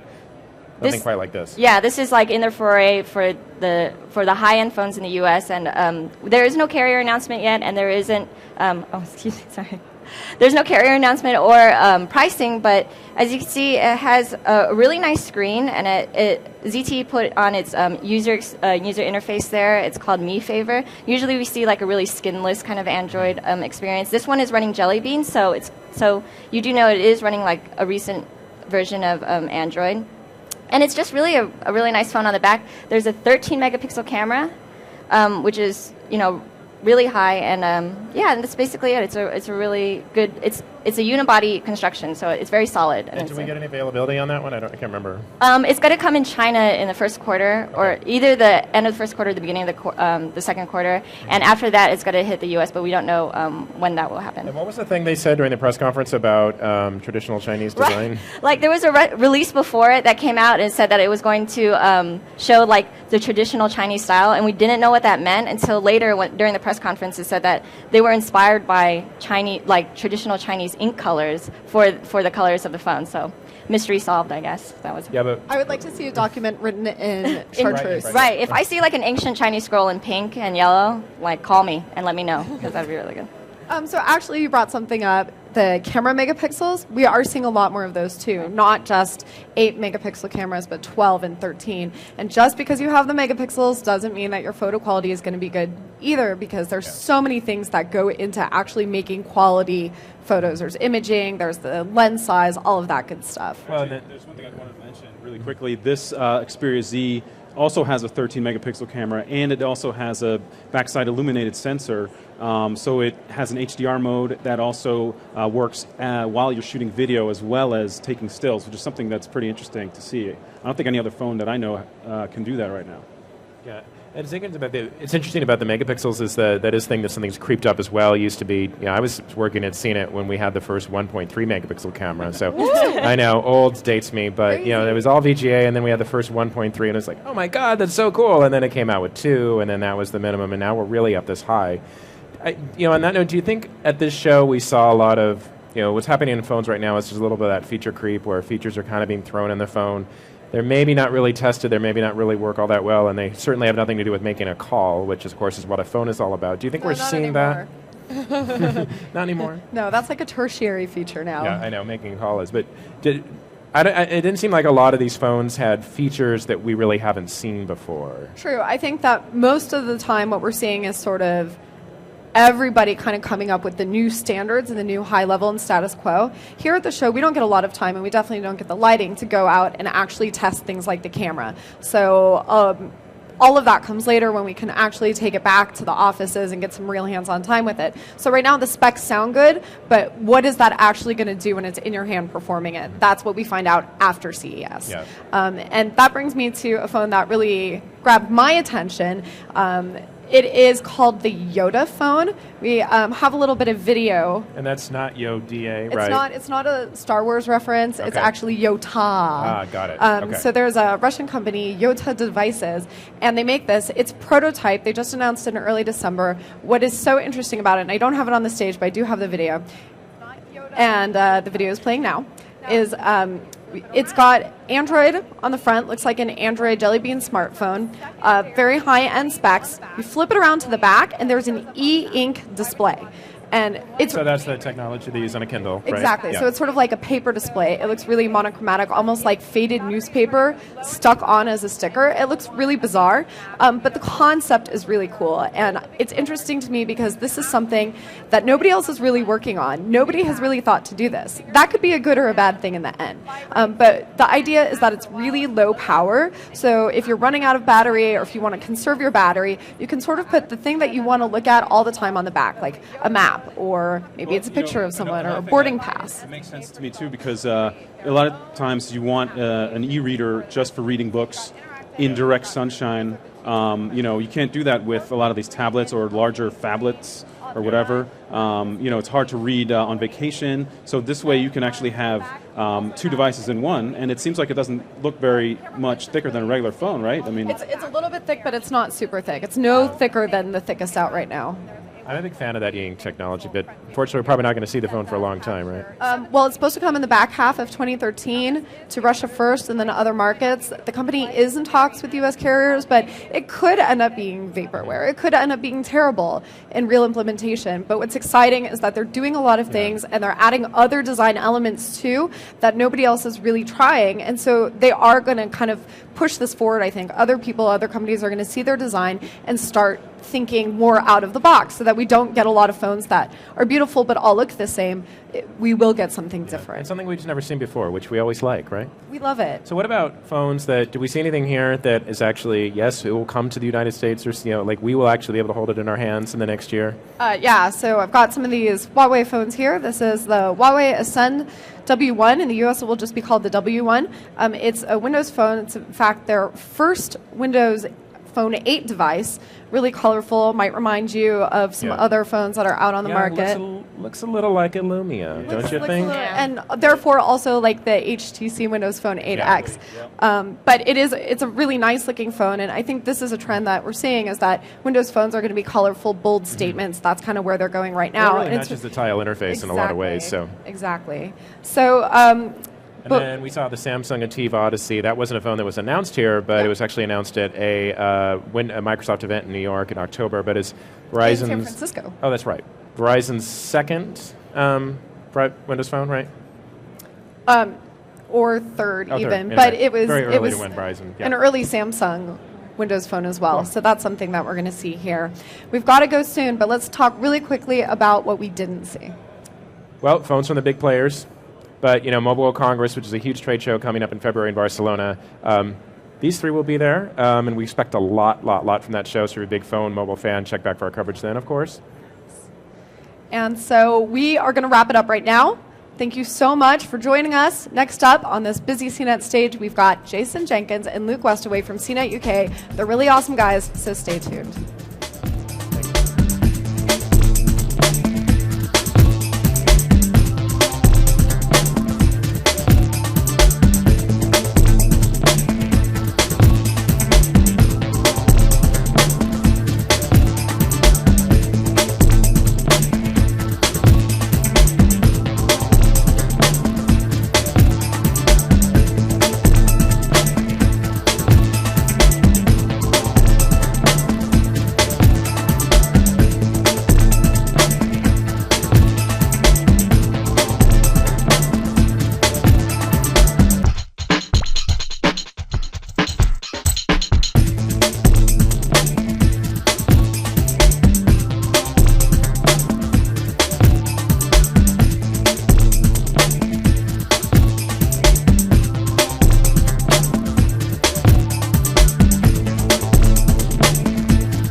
Hi everyone, I'm Jason Jenkins, the editor of CNET UK, welcoming you to the CNET UK podcast, number 321, live from the CNET stage at CES in Las Vegas.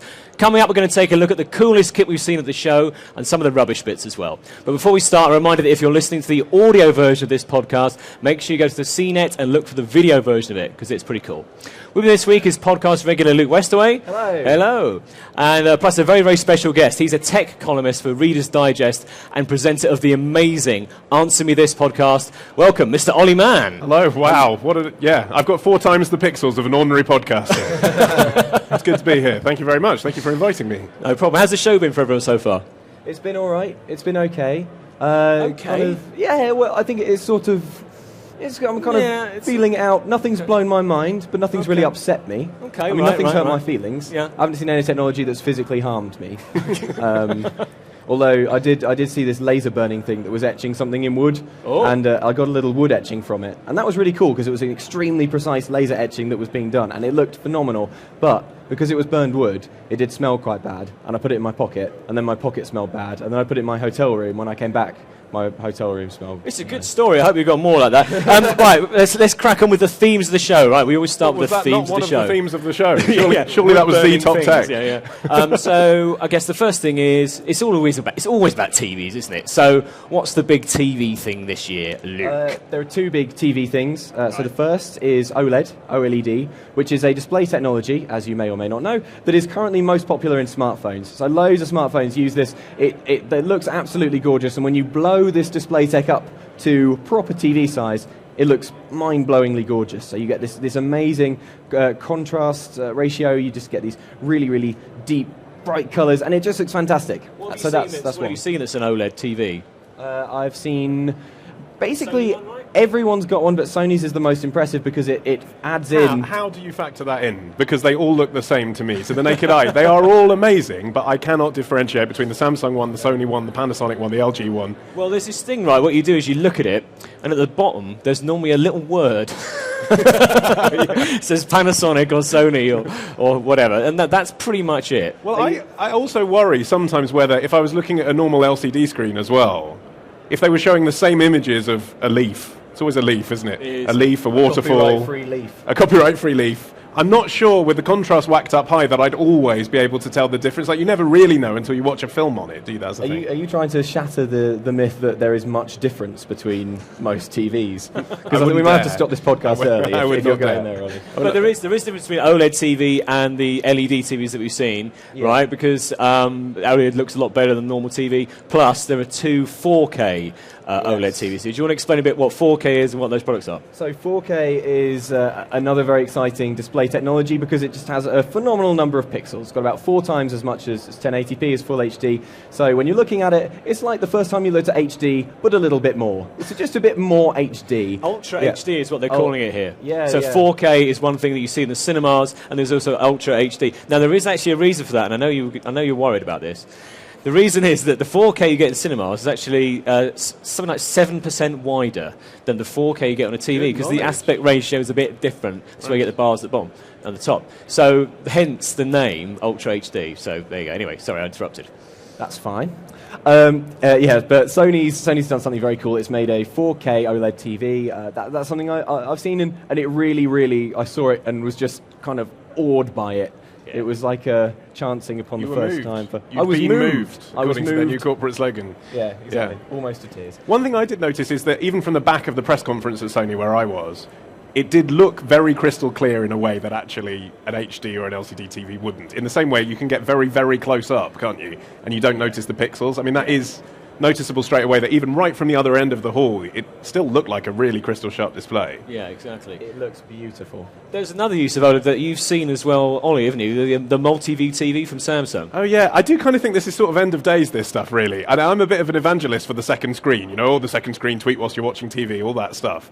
But when you're actually literally putting a second screen in the big screen so that you and your partner can be watching different things or playing different games at the same time, I just think there's something a little bit depressing about that idea for a family, to be honest. So it's one TV and you get what, 2 glasses or something, and how does and you don't get crosstalk. That's a new word that I learned from the Samsung press conference. No crosstalk. At last. Do you know how to measure for crosstalk? This is a little pro tip. You put the glasses on and you go like that.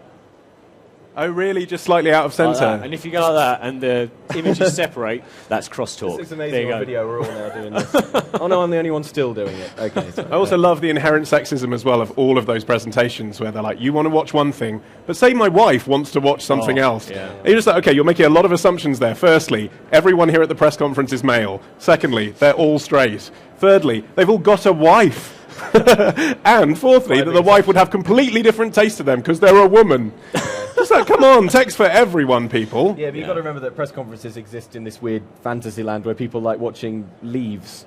Leaves stuff. Leaves or clouds over mountains. I like watching leaves. Yeah. Leaves are beautiful. Am I special for that? Okay, fine. What else has there been? Oh, NFC. That's something I'm quite excited about. Maybe it's just me, but it is exciting. So on the Sony stand, they've got some really interesting uses for NFC, and it's a technology that's been on phones for ages, and there's been loads of NFC phones, and it's supposed to. I thought it was just for paying for things, and that's kind of taking a while to work out. But actually, what it does is it helps one thing talk to another thing that otherwise it wouldn't talk to each other. So they had a TV and a phone, and they've both got something called Miracast on it. Stay with me. You pick up your phone and you tap it on the remote, and then what's on the phone is projected onto the TV, and you can swivel around and do that. And the NFC kind of establishes the pair between those two things, and then Bluetooth takes over and sort of does the file transfer. Also, they've got a little file transfer system, like a box, and you put your phone on top of it, it uses NFC to pair, and then the box sucks off any pictures or video or whatever you've got on your phone and backs it up onto its hard disk. But the thing you probably use it for is playing music. So you play music on your phone, you tap the phone onto boombox. They had a boombox and it was like this big. It was insane. And music comes out of there. You don't need to with Bluetooth you normally have to press pair and then you've got to have a code. And it gets rid of all that. So thumbs up NFC, I think. If NFC becomes really popular in the future, do you think there's a chance that we'll lose the dexterity to handle cables and sockets and we'll just childishly push one piece of technology into another? I think there's every chance that'll happen. Mashing my computer into a television. Like kids who don't know how to read books because they've grown up with tablet computers, so they do that on pages. Oh Be that, but just, speak to me. Slaps forehead, I should say, for the audio people. Yeah. But the Sony one, they're all their one-touch stuff. Yeah. Am I right or wrong in saying that only works with Sony products? You may or may not be. No one really knows, including Sony. It should, to be honest, work with most. It should work. Okay, then that's cool, but isn't it? No one really knows because obviously there's an almost infinite number of products. So until you test them all, who knows really? The TV thing only works if both things have got Miracast, which is a Sony technology, but they are licensing it. But they're kind of just music stuff that should work. Maybe. The problem, what it'll take for NFC to take off is for it to be in everything, really. It should be in taxis, in chairs, airports, restaurants, every room of your house, every surface, the sofa, the cat. Everything should have an NFC chip in it. NFC cat. Yeah, because otherwise it's just not going to be more convenient than reaching for the remote or something. Yes. Yeah. Yes, you are right. Well done. I think that often when you're walking around CES and you see these manufacturers who have developed technologies that really only work if everything in your house is made by that one developer, it can be very frustrating. Yeah. And the most ridiculous example I saw of this was on the Toshiba stand, where they were talking about every member of the family can have a different account on the television, so they can recommend programs that you might want to watch, because that's easier than choosing your own program. I was thinking, what kind of mad parallel universe is this, where everyone has a Toshiba TV, and they genuinely think it's easier to recommend to their dad what to watch using the social interface on their TV than it just, for example, accessing Twitter. So I do or maybe a phone call. Indeed, yes. Or actually, no need to talk to me, son. Use your Toshiba tablet to swipe it. Or the Radio Times, dare I say. Oh my word. Radio Times. Yeah. Or TV Guide for Americans. Sorry. Yeah. Okay, I guess one of the big areas for us is always phones. So has this been a phony show or a show phony? Nice. You're all phonies. No, there's been a Sony show. There's been a Sony phone. There's been a phony Sony phone. We should probably stop now. Yeah, probably. So there's been basically one or two phones of note but they're more notable by their absence. So Samsung's got no new phones really. Well, no new phones. Sorry? I don't think it's got anything, in fact. Yeah. And so lots of manufacturers have basically said, oh, yeah, we are still making phones, but we're not going to show them off here. So not for CES. They're going to wait for Mobile World Congress, which is a mobile phone-centric trade show in February. But what have we seen? What have we seen? We've seen the Sony Xperia Z. That's probably one of the show highlights. So this is... so Sony's stayed away from the making screens enormous fad, which Samsung has embraced wholeheartedly with things like the Galaxy Note and Note 2.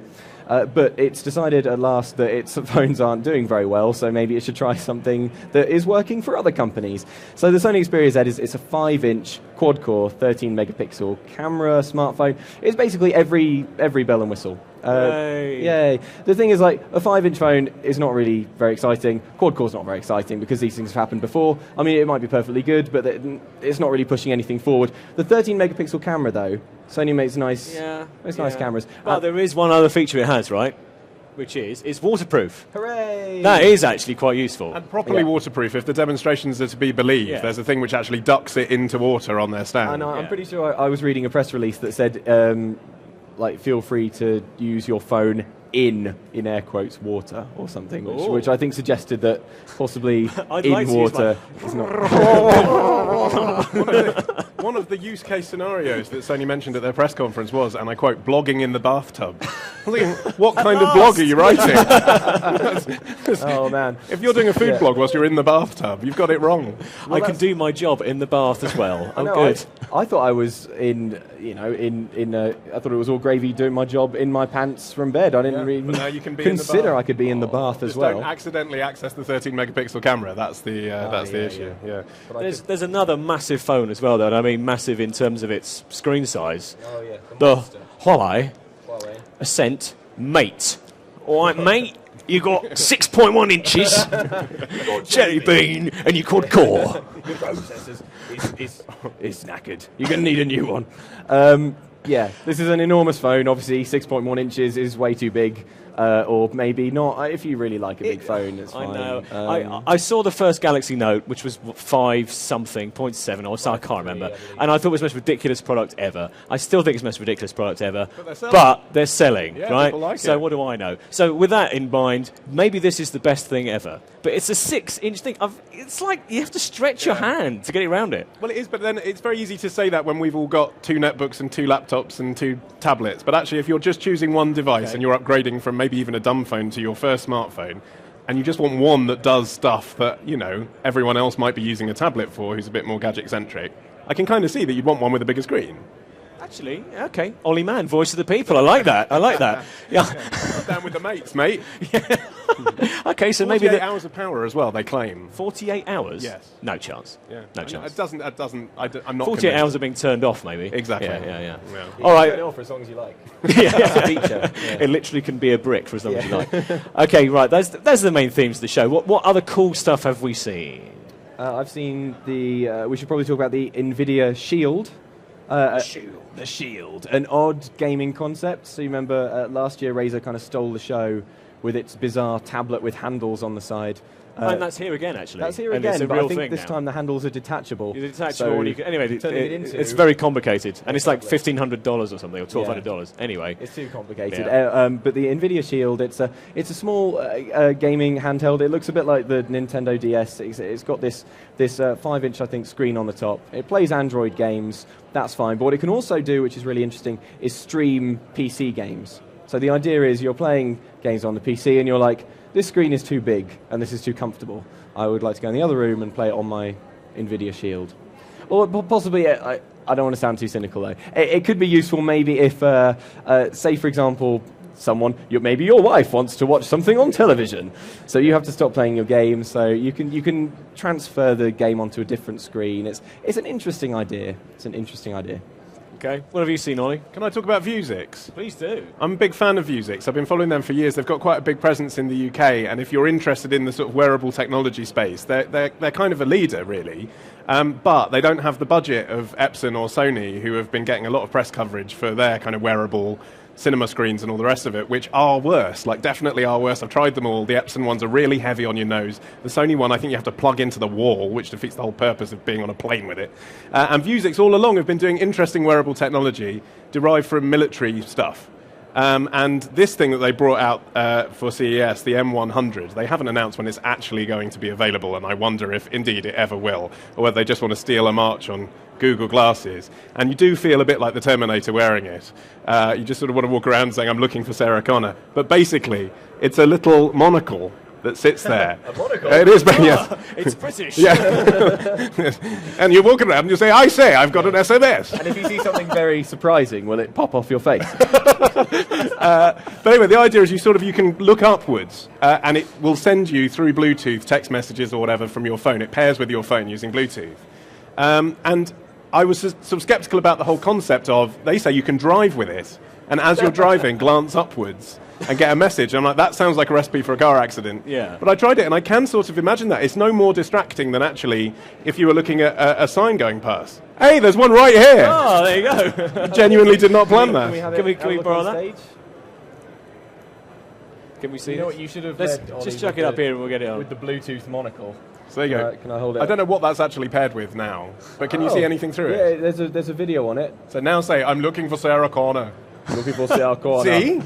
That was good. It's like he's really here. That's how I did it. And it's really interesting to see where they're going with next with this, because realistically, I don't think people are going to be buying these, but I do think that's very scary. But I do think... Well, I'm not listening to you. It looks like I am, but in fact... I think what they're going towards, this sort of Google Glasses type idea, where you've got a camera maybe embedded in the specs, they basically look like Ray-Bans with I guess, a phone on board and not a Bluetooth paired device. It's quite exciting stuff. Okay, apparently this is going to be on the next big... it's going to be on a panel that's coming up anyway. So what else do we see? I'm sorry about that, yeah. Something that I've seen that I really like is it's called the Happy Fork. Now, this thing is... Oh, you don't like this. I'll let you I explain. like the Happy obviously. Fork. It's all about the Happy Fork. We're back. We've just passed that back down. This is a fork that's got that communicates with your smartphone. And if you eat too quickly, it buzzes. The idea being that it helps you lose Telling me weight. how to eat. Yeah, this fork will tell you. And it will send all that data to a smartphone, and you get a little graph, and you can see how quickly you've eaten and does and it all go that in stuff. the dishwasher? No. And is it a bit too heavy? Yes. And am I a child? No. I don't want to be told when 10 seconds has gone by. I'm an independent person living in a free country. I just eat with my hands. I like the Happy Fork. No, I like what it's... I've all about upset the you now, Happy haven't I? I like where it's going. I like the idea of connected devices that used to be not smart. But I just think a fork that tells me when to eat can cutlery off. Connected devices should give you fun stuff to do and not tell you what to stop doing. Especially if that thing is All right, eating. fair enough. What else have we seen then? Can I just say, on the Happy Fork, I do think for kids it would be good. I think for kids learning how not to eat too quickly, then it's a game, isn't it? Because you don't want it to buzz. Okay. I just wanted to get that in. It is all you about know. the Happy Fork, honestly. Yes, yeah. I've seen a blue... All right, okay. If you don't like the Happy Fork, maybe you'll like the parrot Bluetooth thingy prong thing. I can't remember what it's called now, but it's called like plant detector. I can't remember. Oh, yeah. It's a little fork, and you put it in the soil of your plant, and it uses Bluetooth to communicate with an iPad or some such. Yeah. You tell the iPad what your plant is, and it tells you when the Hap Fork. What? Hap Fork. I'm being told in my ear, like by Sarah Connor. It says you've got to water it in 2 days. You move it to better light, that sort of thing. It's pretty cool. I like it. It should give it a voice. It should give the plant a voice. It's like, I'm thirsty. What would your plant say? It would mostly say, I'm thirsty. I'm dying. Yeah. Yeah. I'm dead. I died many years ago. Please throw me away. I think as a first generation idea, it's good. I wouldn't buy one now, but when you get to the stage where that kind of technology is built into a plant pot that you buy at home base, then I can imagine that working. You know, if it's actually free or it costs £1 more to get your Bluetooth-enabled plant that tells you when to water it, then you can imagine it working, can't you? And I guess that sort of thing has to come out so they can filter the technology down. But the idea of buying something that costs anything upwards of £3 to put in your plant pot and tell you when to water it, I just can't Leaf quite... it out. Very good. Very good. Wow. We're coming to the end, unfortunately. So let's just round up by saying what our favourite products of the show are. What about you, Luke? I'm going to go with Sony's 4K OLED. It blew my mind. It blew mine as well, I have to say. What about you, Ollie? This is something that we haven't talked about, but just very briefly. Okay. Martian is a new company of smartwatches. And I'm well into the Dick Tracy idea that one day we're going to properly do this, and it's never quite happened. I know there's Pebble and stuff, and it hasn't got a digital display, it's got an analog one. So it looks like a fun analog watch, bright straps, but you can sync it with your phone and see messages and stuff. It's great. Pretty good. It's all about the Happy Fork for me. I'm sorry, no one is going to convince me I want the Happy Fork. All right, well, on that bombshell, thanks so much for joining us. Next up at the top of the hour, some very, very cool and cutting-edge tech. Brian Cooley will host our next Interfaces U panel, so make sure you don't miss it. That's it from all of us. Thanks to everyone for coming down here, and that's it for this year. See you next time.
CNET stage, everybody, live here at 2013 CES. I'm Brian Cooley.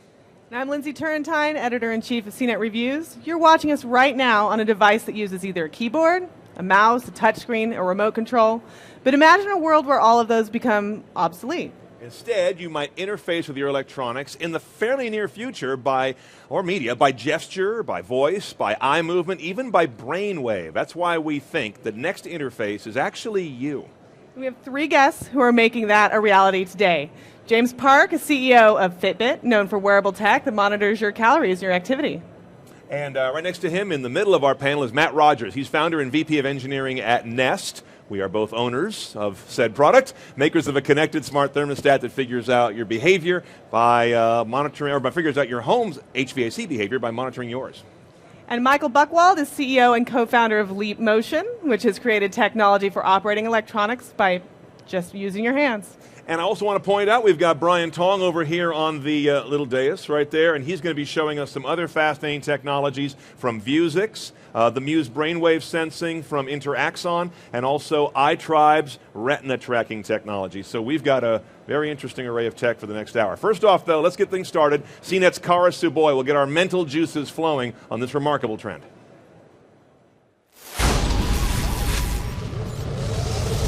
The way we interact with technology is constantly changing, and the next interface is you. Google's Project Glass gave us a bird's eye view of the future of how humans will become one with technology. The glasses are outfitted with a camera and voice navigation to truly augment the wearer's reality.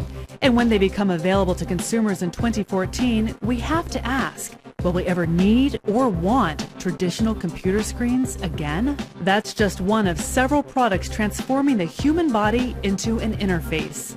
Someday we won't need all those extras like a mouse, keyboard, and screen to operate technology. Our bodies and gestures will do that for us. The video game industry pounced on this trend several years ago.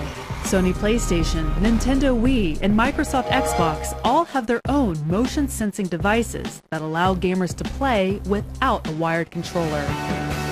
And now you can play games with no controllers and only your eyes, thanks to a company called iTribe out of the Netherlands. A mobile device's camera follows your retina, instinctively knowing when to turn the page of a book or pop a balloon, making touchscreen technology look passé. When Leap Motion's Leap, that can read your finger's motion down to the tiniest wiggle, hits store shelves later this year, will the mouse and keyboard become completely obsolete? It's about interacting with your computer in the same intuitive way you would interact with the real world. And what about gadgets that are so in tune with our biorhythms? Devices like Fitbit that can find out more about our bodies in an hour than we've discovered in a lifetime. Or Nest's smart thermostat that learns your routine and adjusts temperature based on your daily needs. What are the limits of using the body as an interface with technology? And who's going to draw that line? Is wearable technology merely a passing fad? Or can these gadgets and their gamification help change our habits? And how do you protect a wearer's privacy? These gadgets, and more in the pipeline, are all attempting to change the way we interact with technology and travel through the world. But as they become less like props in a science fiction movie and more of a reality, we'll be forced to answer these important questions.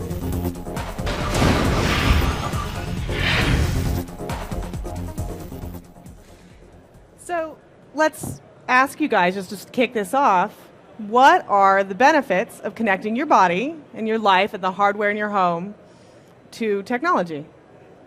So for health and fitness, it's all about removing friction in logging your daily activity. So the first step in understanding and improving your health is knowing where you are and where you want to get to. And when we started Fitbit, a lot of the problems with existing devices is that it was very tedious to track things. You'd wear a device, you'd have to plug it into your computer, you'd have to remember to do a lot of things. With wearable technology that truly disappears into your lifestyle, tracking is something that you don't have to think about. It's just invisible tool or friend that just assists you on your goals. Interesting. How about you, Matt? So with interface design, you want to basically boil it down to its most basic components. What's the easiest way to do something?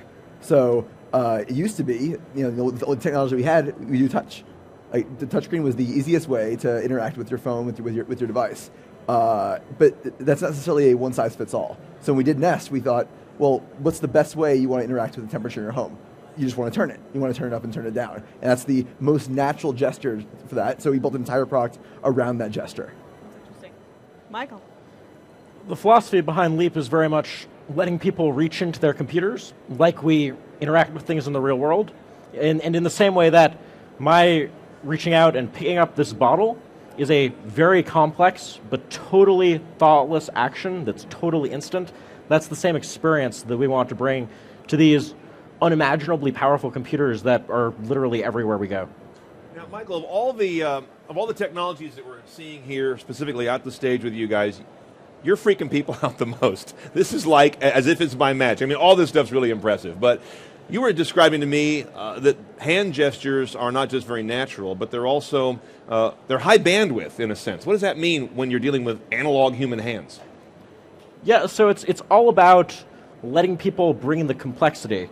Basically, the fact that when I reach out and pick up this object, I am transmitting thousands of data points to my muscles in terms of how far forward I should move, how quickly I should move forward, when I should grab.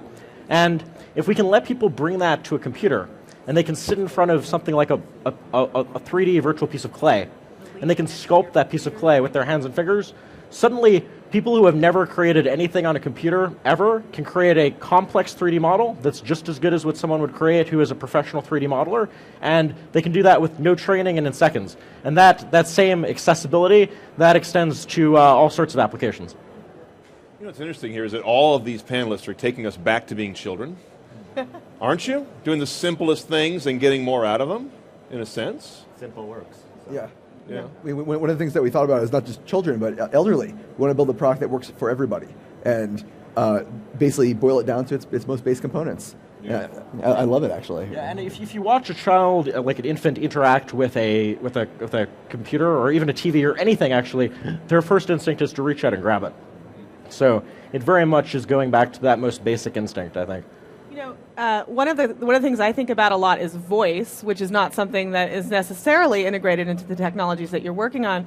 But I have children, and I watch them laboriously learn how to write their thoughts down, how to learn how to type.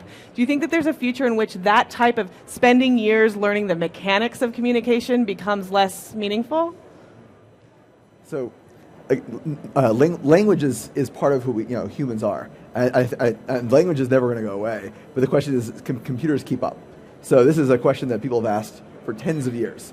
I mean, speech recognition technology is not new. And it's still not great. It's getting better, but it doesn't feel natural yet. You still feel like you're talking to a machine. Yeah. Now, if language is one of these sort of main touch points that we all know how to do, the other one is, visual is such an important part of all human senses. It's called the super sense in many cases. It's the one that we really, like television, we really kind of zero in and relate to and get so much richness out of. Brian Tong has got a visual technology. I want to go to him here. He's got, this is Vuzix smart glasses, the M100 smart glasses that are, they're an augmentation to a smartphone's interface. BT, tell us what these are. We can kind of see how you're wearing them there. Yeah, so this is think of this as a heads-up display that's right in front of my eye, probably a couple inches, and what it does is that it links to an app on your smartphone and enables you to interact with your smartphone through a variety of apps. This is, again, the Vuzix Smart Glass M100. This is going to be different than Google Goggles, though, right? You saw the demos of how it was like a transparent heads-up display, where this is transmitting the video information from your phone, or whether it be email, photos, or movies, and then showing that in here. And I'm going to just take this off really quickly to see if you guys can get a little peek of this, to see if you can even get a peek of the screen. Hold on one second real quick. Now, there's a tiny micro display in there. That's what we're looking at. There it is right there. Very hard to see. But that's replicating the smartphone display, right? Exactly. And we have Matt Hallett over here from Vuzix, and we just wanted to ask, Mike, sorry about that, we just want to ask you really quickly, what do you see the future of this specific technology moving forward? We ultimately see this as going to obviously a binocular technology, see-through, and we see this as replacing a cell phone one day. You don't need to have a cell phone. You don't need that screen that's in your pocket all the time. You have information access in front of your eye. It's going to be a natural ability to have that information on the go, and you can have all that technology right at your fingertips. All right. Yeah, it's different than Google Glasses. It looks like it might be similar, but it's actually a more understandable leap because we already know what we're going to see in it. Augmented reality is like another big jump that's almost the next step in many ways. So I have a question about how the smartphone and mobile technology has made it easier for you guys to work on the innovations that you're working on. And, is that a bridge to devices that have a future interface, or is that how we're going to do it for a long time? So for us at Fitbit, when we think about digital health, we want our devices to really disappear into people's lifestyles. And to do that, we have to make the devices non-intrusive, small, etc. But that runs counter to having an interface directly on the device. So we think of the smartphone as providing a really rich interface on top of tiny sensors. And I think that's a very good combination.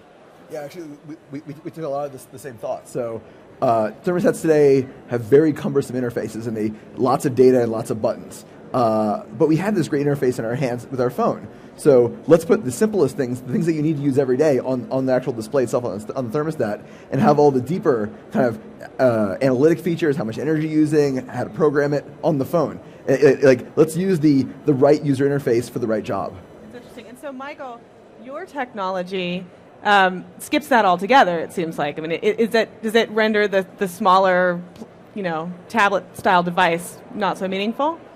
Well, I think there are probably two steps. So immediately, a tablet that has Leap inside it could still have the same screen it has, but suddenly the interaction area can be bigger. Not just bigger, but also three-dimensional. So it's not just about this small 2D interaction surface that is the same size as this small screen. I'm interacting with my phone or tablet in this space between me and it, which opens up a lot of opportunity for new types of interaction, which is exciting. But we're also excited about enabling new form factors that wouldn't have been possible, like perhaps head-mounted displays, where the user's interacting with augmented reality in their field of view, in their vision, without strapping a keyboard or a touchscreen to their arm or something. Let me ask you guys about a little bit toward your longer range plans. Leap Motion, as we've most seen it right now, is a module that works with other devices. The Nest thermostat, see it right there, it's a product into itself. Fitbit products are also products into themselves. They're all discrete. What's the integration plan? Don't all of you want to be out of the hardware business at some point and be licensing your IP? Matt, you're shaking your head no. Never, actually. So the thermostat's always on my wall, 25 years from now. So I think so, actually. Yeah. So there's a natural progression of technology. But there are still some points in our lives where how we expect things to work. And those kind of shifts take a long time. I mean, thermostats have been on people's walls for 100 years. Yeah. We love being in the hardware business, as we can add a lot of value that way. We can build something that's beautiful, something that's a work of art. I love being in the. It's one of our key differentiators. One of our key DNAs is, can we build something that's beautiful and easy to use that you want to have on your wall, as opposed to something that you just want to hide. Right. Matt, are there other Nest products in the pipeline? We're always working on new stuff. With this team, there are many things that we could do. Michael, I got the impression that you were moving toward something much more of an integration with other product strategy, right? Yes, both are going to play a big role in the future. We really like building hardware as well, and we like being able to create markets that didn't exist before, and obviously we can move faster than big OEMs. So we're going to continue to build products and create new markets, but we also don't think that users should have to carry around a peripheral to interact with every device. So the reality is, if we want users to use Leap technology to control their smartphone or tablet, and we don't want them to carry a peripheral around, we have to work with OEMs and we have to work to embed the technology. So both are in our future, and I think we can deliver great experiences. And it would seem to me that the Fitbit almost wants to be part of my mobile device. Isn't it usually on me, and couldn't you build that into every phone, or maybe every phone and media player, because people still don't carry their phone to the gym all the time? Well, I think the notion of interface is tightly linked with the issue of usability and wearability as well. So if you think about the smartphone, there's a lot of times throughout the day that it's not actually on your body. It might be on your coffee table when you go home, when you're sleeping, right. When you're sleeping. Really weird. You don't sleep with your smartphone in your pajamas. A lot of women don't actually in your purse, etc. Oh, right. Yeah. People, women don't have Male blind pockets, spot. etc. Sorry. So when you think deeply about the problem, you'll see that there's actually a subtle but important usability issue. And I think, again, the perfect combination is actually combining the smartphone with tiny sensors, using a smartphone as its rich interface, and using dedicated sensors as, the collection mechanism. So as sensors get smaller and smaller, and probably over time cheaper and cheaper, is there a future in which we could have sensors in our clothes, or in any little thing you might have on your body while you're exercising or walking around? I think that's ultimately where things will end up. I think when you think about embedding things into clothes, there's a lot of additional engineering challenges that you have to think about. But And it'll be challenges. fashion challenges. But I think it'll be exciting for everybody to try to figure all that out in the future. It seems to me there's you all deal to some degree with the issue of signal to noise in the environment, because you're all working with an air gap to some degree, if I can kind of put it that way, with Leap Motion. Here you are making motions that have to be intercepted across space. Things can interfere. The thermostat can, it's got a motion sensor on it. If you folks haven't seen how this works, it detects when people move by to get a gauge on motion in the house. And the Fitbit perhaps could, has to filter out errant movements that aren't actually physical calorie expenditure. How do you deal with signal to noise when you're not hardwired in the traditional, motherboard fashion that everyone else is? So, I mean, a lot of it is just smart algorithms and analytics. With our motion sensor, we collected a lot of data, and over time, basically learned how to build the best algorithm on top of it. So, AutoWay is the feature we use to basically turn down your house when you're not home. We launched with the feature, and over the year, actually honed it in such that we learned your most likely occupancy patterns based on your motion. So in the morning when you leave, chances are you're gone. Either you went to school, you went to work, you went shopping, you're gone for a while. And that morning period is actually the best time to turn down the temperature because it's cold. So by basically collecting lots of data and performing analytics, we could figure out kind of the best patterns for that sensor. Michael, how do you filter out someone next to me? I'm picking up a can of Coke while I'm trying to do my thing on my laptop. Well, it goes back to the core philosophy about interaction. So if Leap was about these binary gestures where I make a sign with my hands and then something that's predetermined happens. And that's kind of what the gesture-controlled TVs are doing, right? Pretty simple. Right. When people think about gestures, that's what they think about. And we don't like that as much. We think that people don't really want to learn sign language to control their computer. So what we're pushing with Leap is the idea of interacting with something that is where there's context. There's an object, and you're interacting with it in this physical way. So we can ignore any noise that isn't related to some context. So if someone is sitting here and they're playing a harp in the air with their fingers, and you're moving your hand behind me and it's not anywhere near the harp, we can ignore you very easily. Oh, interesting. So because the motions that you're reading and the way that you're doing it is so rich, it's easier to reject things that don't matter, right? I mean, if I'm doing a simple motion on a gesture TV to turn the volume up and down or something, and the cat jumps down from a bookshelf, that could be mistaken. It's the same thing, right? Exactly. A gesture. What you're doing is much richer and easier to distinguish. Absolutely. A gesture TV is looking for, is there an up or down movement? Yes or no? We're looking for, how are you interacting with this specific contextual situation? And it's actually counterintuitive, but because we have so much more data and more accuracy, we're actually much more resistant to noise. Interesting. Let's go back to Brian Tong. I think you are going to give us a look into your brain. This terrifies me, but let's do this. We'll see how much activity we have there. I think it's a lot. More than I want to know. All right, so I'm here with Ariel. She's from Muse with the brain sensing headband. And tell us a little bit about this headband. So this headband has sensors on my forehead and behind the ears, and it allows me to interact with content on my smartphone or tablet. So this is an app right here, right, that you have, and when there is brain activity, you'll start seeing the peaks from that activity. Is that correct? Yep. So what you're seeing here is actually my brainwaves. This is what it looks like inside my head. I'll blink for you. Blink, blink, blink. So you see that it's live and it's me. I tried that demo and it didn't work for apparent reasons. So where do you also see the future of this technology moving for you? So brain sensing technology has lots of advantages. The first one is that you can actually see what's going on in your own head and then do exercises to improve your cognitive functioning and reduce stress. So this is the first time we've been able to, on a personal level, see inside our own mind and use that information in some way to make our lives better. Ultimately, this is going to be another control interface, a way to control your home electronic systems, your devices, etc. That's in the future, but right now it's about being able to understand and improve the self. And also, it is a fashion statement. You guys were talking about wearable tech, right? Well, that's how I roll. Of course. Yeah, you're not getting. You like that eyebrow action for all you tech lovers out Yeah. there? Not Okay. getting any brain waves, but getting some great I temple should probably waves. stop that, shouldn't I, Cooley? Yeah, you're making me nuts.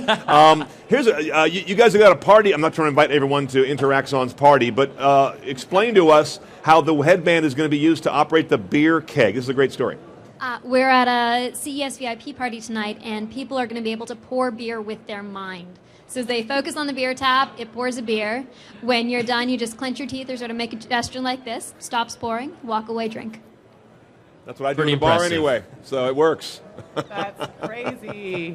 I love that. I was kind of wondering if any of you have ideas about really unique uses that you've heard from your users, stories you've heard of wild things that people have done using your products. Yeah, we had a user last summer, I think it was in Arizona, who sent us an email about this, but there was a big forest fire in his region, and he didn't know if his house was okay, if it burnt down, or what was going on inside, but he was able to open up his app and see, that my house is fine, it's not too hot inside, my house didn't light on fire, everything's okay. Interesting, yeah. He'd have seen like 134 degrees or something exactly. if there was a fire nearby. Or Yeah, his internet would have been down, or something, something would have been different. Yeah, interesting. James? For us, our device allows people to track their sleep activity, and we had one family where the parents actually used that, gave the Fitbits to their kids, and used the sleep tracking as a mode of competition. So the kids would compete to see who would get to sleep the quickest, and who would wake up the fewest number of times throughout the night. That is, I can say as a parent, that is genius. Yeah. That's Lindsay's amazing. gonna go buy I was a like, I six-pack, gotta. That's really great. Michael, what have people done with Leap Motion that made you go, never thought of that? Well, I don't want to spoil any of our developers' activities, but there's a ton of things that people have expressed interest in doing, and it's been really amazing to see the diversity. And I think the thing that's most exciting and surprising to me is just how every person is passionate about using this for something else. I think there is something that people feel they have been missing from their experiences with computers, and it's just very different from person to person. So some people are saying, I'm really excited that I will be able to, for the first time, edit video, edit audio. Others are saying, I'm really excited that for the first time I am going to be able to interact with all of the complexity of my social networking data in this really intuitive, powerful way. And then, of course, there's tons of great gaming things in the works. And I'd like you also to explain a little bit or illustrate for us a little bit about the resolution of what you're capturing, because we're all used to touchscreens where the resolution is not great. Trying to type on a touchscreen frustrates everyone. If you're a little bit off, it's too stupid to figure it out. And we're talking about coarse versus fine gestures. How highly resolved is your ability to know, okay, if I can move my finger just as tiny as bit, you can hardly see it. Can you pick that up?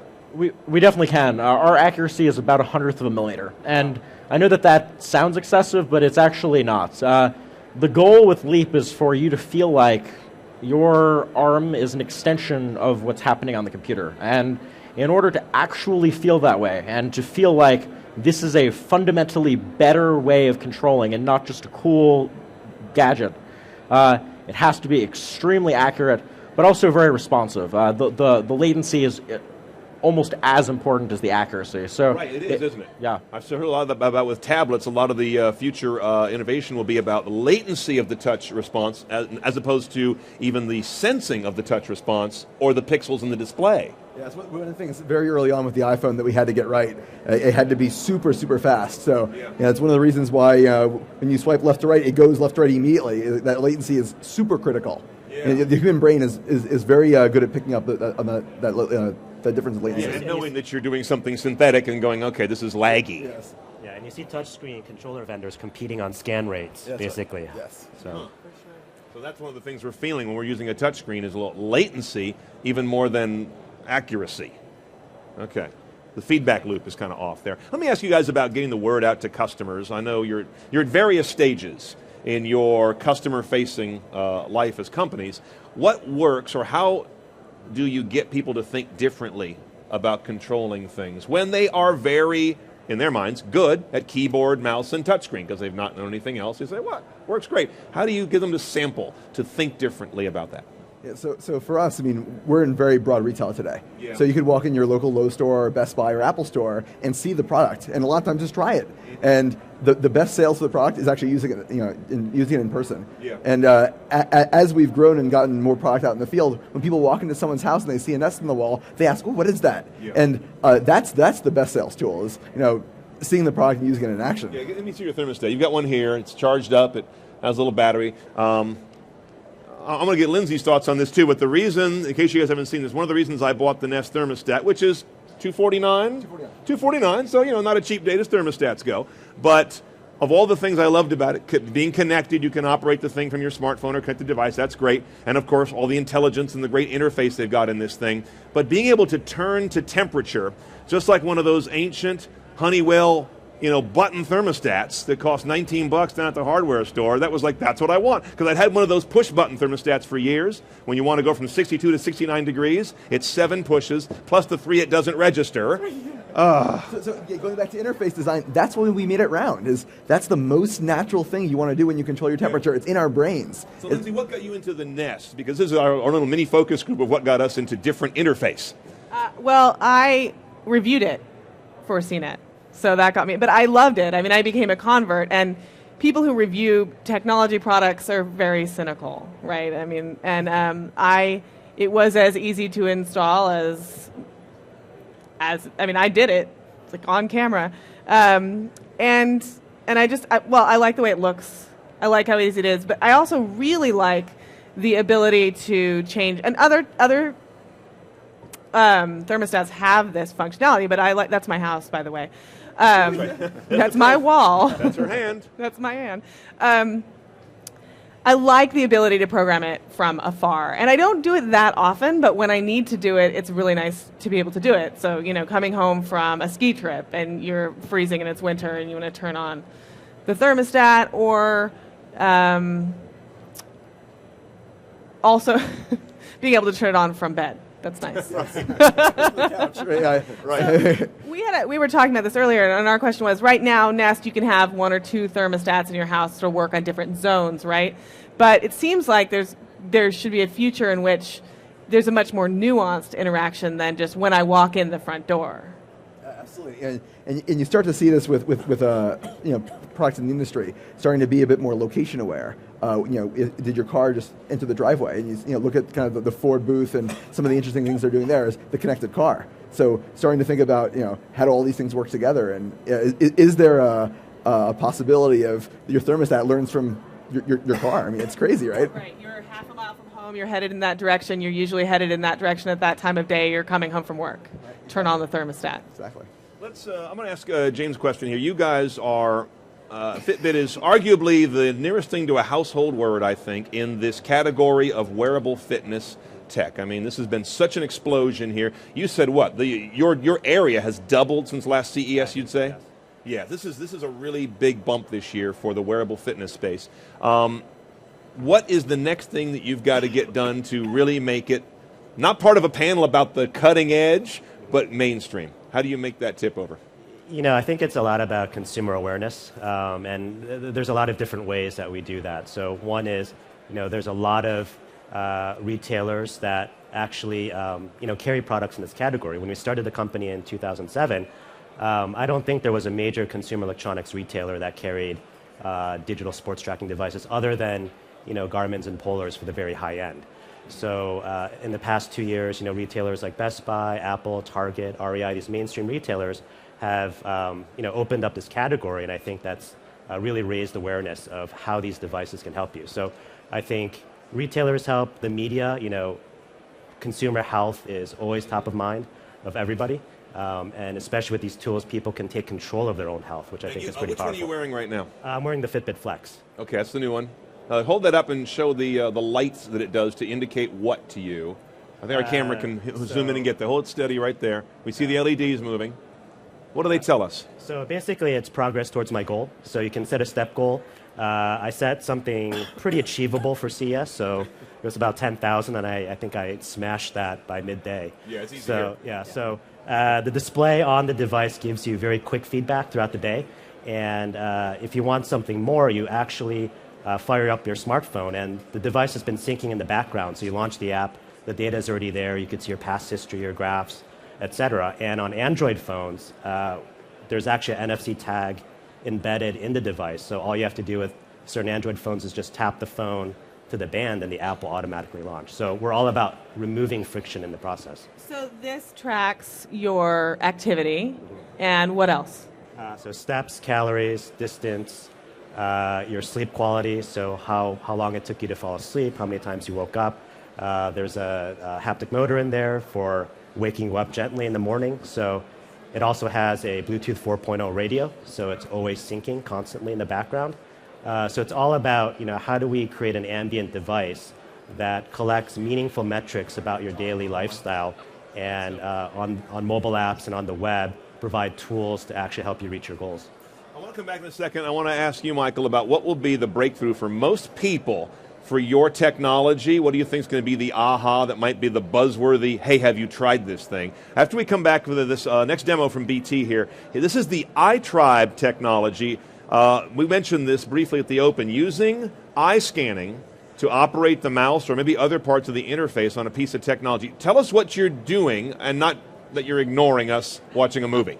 I'm not at all, Brian. So what this is this is the iTribe tech demo, and what it has here is initially you kind of calibrate. There's a camera on the bottom with LEDs on the bottom that detect where my eyes are. We're going to show you this, just an image of the screen right now in a second, just so you can see what it looks like, okay? So this is where you can see my two eyeballs on the right-hand side. Yeah. Okay, so what I'm going to do is I'm going to swipe into an app. Once it calibrates that and knows where my eyes are, I'm going to jump in a game like Fruit Ninja because, I'm a ninja.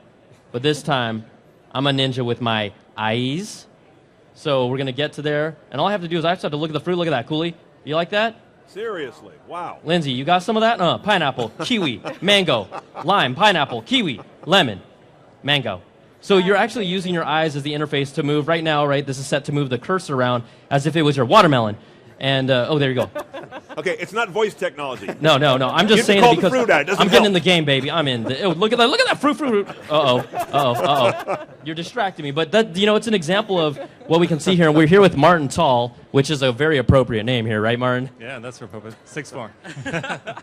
And Martin, just tell us about the technology and where you guys see it going.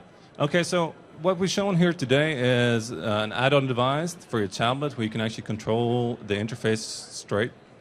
It's sort of replacing a touch or a mouse or something like that, but we see it being used all across the board, so just making the device a lot more aware of what your brain is actually focusing on. A lot of the cortex is actually dedicated to the visual system. It gives away a lot of your attention, what your motives are, what your interest lies. And I think this technology is enabling much more intelligent computers. They're just not sitting around and waiting for input anymore. They will know before you even know. And then where do you expect to see this, this technology integrated? You're hoping to put it in other products in the future, right? Right. So it's going to be desktop, laptop, tablets, smartphones, in cars, to see if you're falling asleep, if you're paying attention, and all that sort of stuff. So it's going to come into a range of products, and it's going to happen soon, too. All right, excellent. All right, back to you guys. All right, now, BT, I have a question. When you were doing that, you were simply moving cursor with your eyes, and because of the way Fruit Ninja works, you didn't need to have any click command through your eyes, right? There's no click enabled at this point. That's correct. I mean, if you look at it, where my eyes were pointing, it was kind of set with this game demo to kind of have a little a movement of a swipe already. So it was doing little baby cuts. Yeah. So whenever my eyes moved to that point, it was chopping up all those fruit. Huh. All right. You're jealous, aren't you? We're always jealous of you. Michael, where we left off was, what do you think? Can you envision a time in the fairly near future where people are going to find one thing they kind of congeal around first and start to buzz about around technology like what you're doing and saying, okay, now I get it because I've tried X through it? So I think there are two things, and I know that violates the spirit of the question, but one is that the moment someone gets a Leap and they connect it to their computer, they can use it to control Windows 8 or Mac OS 10 like it was a touchscreen. And even for legacy 2D interfaces, Leap can be a better way of controlling them than a touchscreen because you don't have to move one-to-one like you do with the touchscreen. If I want to move from this corner to that corner, I don't have to drag, and I don't have to lean forward, which is tiring. So I can sit back comfortably, move my finger a small distance to cover the entire screen. but it's still a directed experience. So we think that will have a lot of mass market appeal, but it's also about the developers. So the developer community is the single most important thing for us. We have over 40,000 developers from 150 countries that have applied to be part of the Leap Developer Program, and the things they create, which a lot of which have a lot of mass market appeal. Those are things that are built to work great with Leap, and those are the first things where people are going to use it and say, "Wow, this is something that I never could have imagined doing before." Yeah, Lindsay, I'm getting this vision of your army of editors, how they spend so much time hunched over, reaching, like Michael says, for a device they've got to pull, and we're dealing with ergo all the time, like every company, getting in the right position so your neck's not stiff and all that. If we could just kind of sit back, I'm not making a pitch that you go, install 2,000 of these tomorrow. Theoretically, I'm going to join the developer program. That's it. Surprised you haven't already. It's a huge ergo breakthrough, it would seem, just for a way to get your body in the right position and not worry about, am I also in the right position to access the interface? It's just solved for one thing. It's a potentially great replacement for something like a remote control, where you have to have a small but kind of not interesting device that sits around your living room. Instead of sitting, across the room and interacting with something on the other side of the room. Yeah, definitely. We obviously you can use a Leap near a computer to control that computer, but you can also use it to control something that's far away. So we imagine use cases like a conference room where everyone has a Leap in front of them and everyone is interacting with the same screen. So there's potential collaboration as well. Absolutely. Now, let's talk about the data that comes out of what all your companies are doing. We've got so much data from the way people interact with digital media today. It's an amazing groundswell in the last, let's say, 15 years generously. But if we look at any frontiers that are still untilled in user data that we have in the digital media, it's this stuff. It's body and gesture. We have no insight into that. All the data we have about users on the web, we don't know anything about where their arm was or what their body position was or what their sort of biorhythm state was when they saw something. This is like unlocking a new area of data, isn't it? Absolutely. I look forward to the day where I don't need to go to the doctor anymore, but instead I'm told by my iPhone or by my computer, hey, we noticed something wrong, you're walking differently than before, you might want to go see somebody, and here's what you should tell them it is. And here's something you give them with all the data for the last 3 months that gives them a history. Yeah, you could say you're putting an extra 8 pounds of pressure on your left hip. What's wrong? See, I am afraid of being nagged. Did you guys hear about the haptic feedback fork that yes. on it vibrates when you're eating too quickly? I think I would just be like, you know what? I'm putting you in the dishwasher.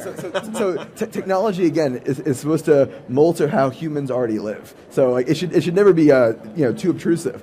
But and instead of having diagnostic medicine as is today, where they just do a bunch of tests when you aren't feeling well, to have that diagnostic medicine happening through your entire life.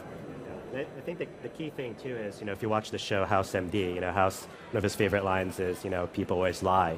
But if you are collecting this data and you do present it to your doctor, I mean, it's I think quite informative for the doctor to see how you have actually been living your life between doctor visits. I mean, what he's doing today is trying to make a quick judgment based on observing you for maybe 10, 15 minutes, asking you questions. But if he was supplemented by this data and possibly automated intelligence on top of that data, I think that would be a huge breakthrough. And we all have such huge bias anyway about what we think we've done that led to ouch or whatever. We don't really know how we are. I mean, a question for you, James, about the Fitbit fits into a space, I think.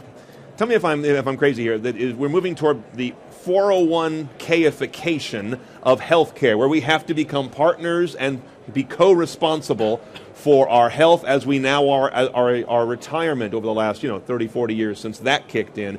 Is that a trend you think is happening? I think so. I mean, we sell a lot of devices to employers as part of their corporate wellness programs, and I think I hate to call it a partnership, but I think it's good for both the employee. Yeah, it's good for both the employee and the company for you to be healthy. So I would hate to see punitive measures ever taken, but I think right now it's all everyone working together, opt in, and let's get healthy. Cool. All right.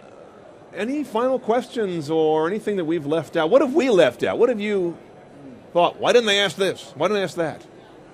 So we get asked this a lot. Like, why don't you add this feature? Why doesn't it have a clock? All those kind of things. And part of what makes building a great device and building a great interface tough is dealing with all the noise and actually the discipline to keep it simple. And that's something to keep in mind, for all of us when looking at these next generation attribute that serves you well. Yes, yeah. When looking at all this next generation technology, keeping it really simple is hard to do, and that's something we need to do in order to really drive it to the mass market. Yeah, Michael, final thoughts. Well, I think in our case, it goes back to the importance of the developer community. We are very actively seeking new applications from developers of all kinds, and we will be continuing to send out thousands of Leap devices between now and when we actually start shipping the product. Okay. James, last thoughts to leave us with. For us, I think what we're going to see in digital health is, smaller and smaller devices collecting more and more meaningful data types, and I think it's a really exciting time because it's really in the past few years that technology has gotten to the point where devices like the Fitbit have been possible. So I'm really excited. Mm-hmm. Yeah. Okay. Good stuff. I want to thank everybody for joining us for this panel. This has been. I know we like to think as an editorial organization, all of our children are beautiful, all of our projects and panels and pieces. This is my favorite so far at this show. So thanks everyone for being here. Please join me in thanking our guests, if you will, James Park from Fitbit, Matt Rogers from Nest, and Michael Buchwald from Leap Motion. Great future thinkers. Thank you so much for coming. And of course, thanks to BT and the companies that joined him there, Vuzix, Interaxon with the Muse brainwave sensing technology, and iTribe, the eye tracking and scanning technology. More great stuff there. How about a hand for them? Great innovators. Great innovators.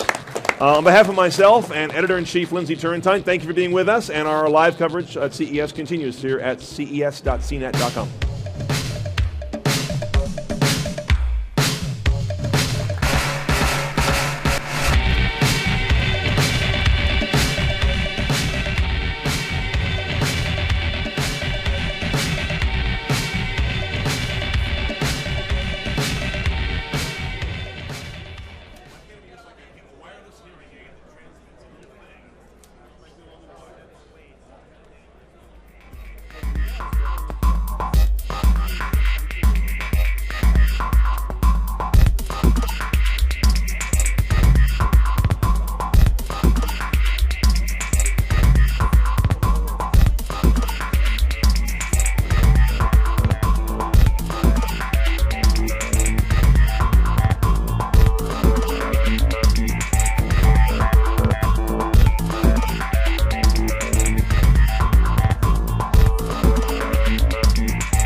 Hello, everybody. Welcome to the CNET stage at CES. I'm Seamus Byrne, the editor of CNET in Australia, thus the accent. And today we're having a chat about building the future. And basically talking to a couple of great companies who are innovating today. I'm trying to look at what it takes to break out of a standard tech cycle of just sort of basic iteration and building on simple ideas to actually bringing a big idea to life. So here with me today we have Jenny Lawton, the Chief Strategy Officer at MakerBot, and we have Brendan Iribe, the CEO and co-founder at Oculus VR. I think we've hopefully heard a lot about these companies so far in this show. They've always got great things to show us. So we're going to have a little chat about what it takes to bring this stuff to life and the journey so far. I think the best place to start really, and Brendan, maybe we start with you, is tell us about that idea of actually, where Oculus has started as a Kickstarter project in this past year, but where did it take from getting it out of just a hacker space, in someone's bedroom to actually turning into a real business? Sure. So it actually started, Palmer Luckey is the original founder and inventor of the Rift, and he's been tinkering with VR for years. He was talking about it on a forum on the edge of the internet somewhere, where John Carmack actually ended up stumbling onto that same forum, reached out to him and said, hey, your Rift sounds just like something that I'm interested in playing with. Could I buy one? And of course, when Carmack shows up, if you're the John Carmack, you don't need to buy one. I'll just send you one. So Palmer sent him a Rift. A few days later, he said, hey, do you mind if I show some people what I've come up with? I've integrated Doom 3 in it. I don't think Palmer really knew that showing people meant going to E3 and showing it off to the top press there. Of course, we're happy that he did, and that really changed things, and which is when I got involved. Can you give us a little look at the device as it stands today? So this is the Oculus Rift. This is actually the first early version of an SLA from China. So it is still early.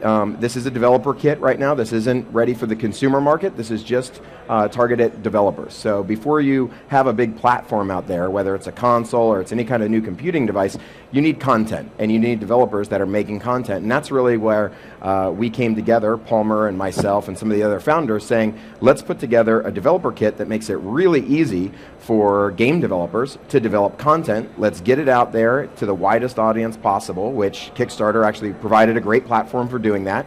And let's be open about it. Let's be as open as Carmack was talking about the ideas. Let's be open about it. And if we are, hopefully Carmack stays involved, and hopefully a lot more great developers get involved. And that's where we launched it, and it's almost ready to go. Awesome.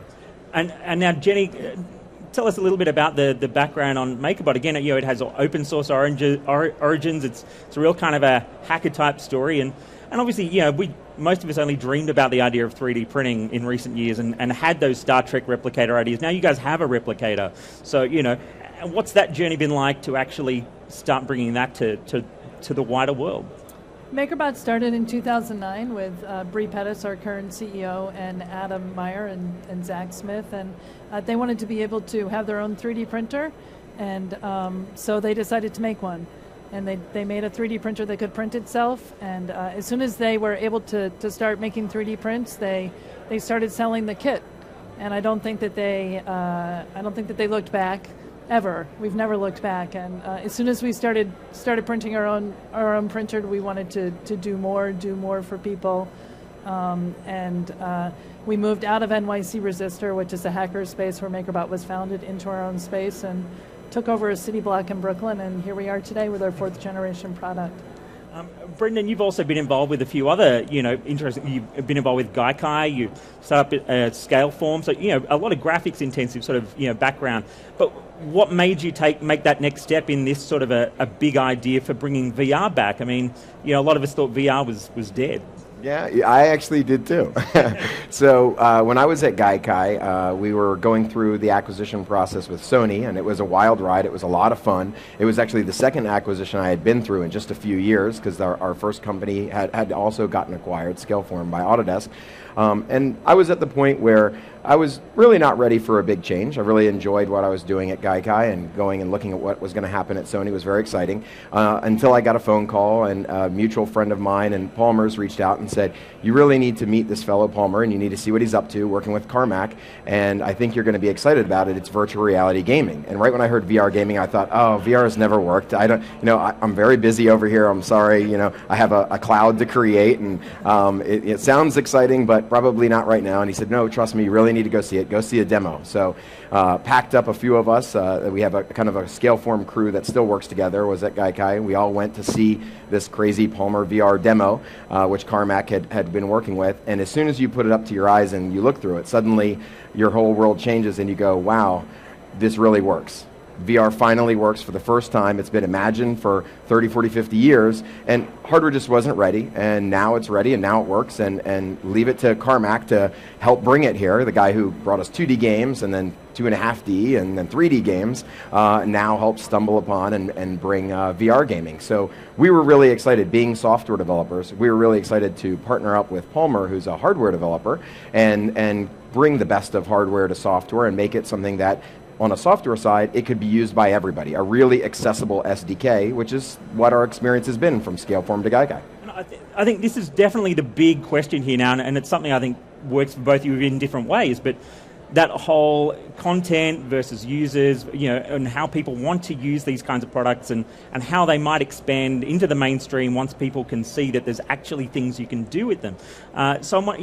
Content is sort of a different question for you guys at MakerBot, but it's still things like Thingiverse. How important are these sorts of elements to actually encouraging people to adopt it when they're not quite sure what to do with it? So content and community are critical to us. I mean, MakerBot is leading the next industrial revolution. You can't do that without people.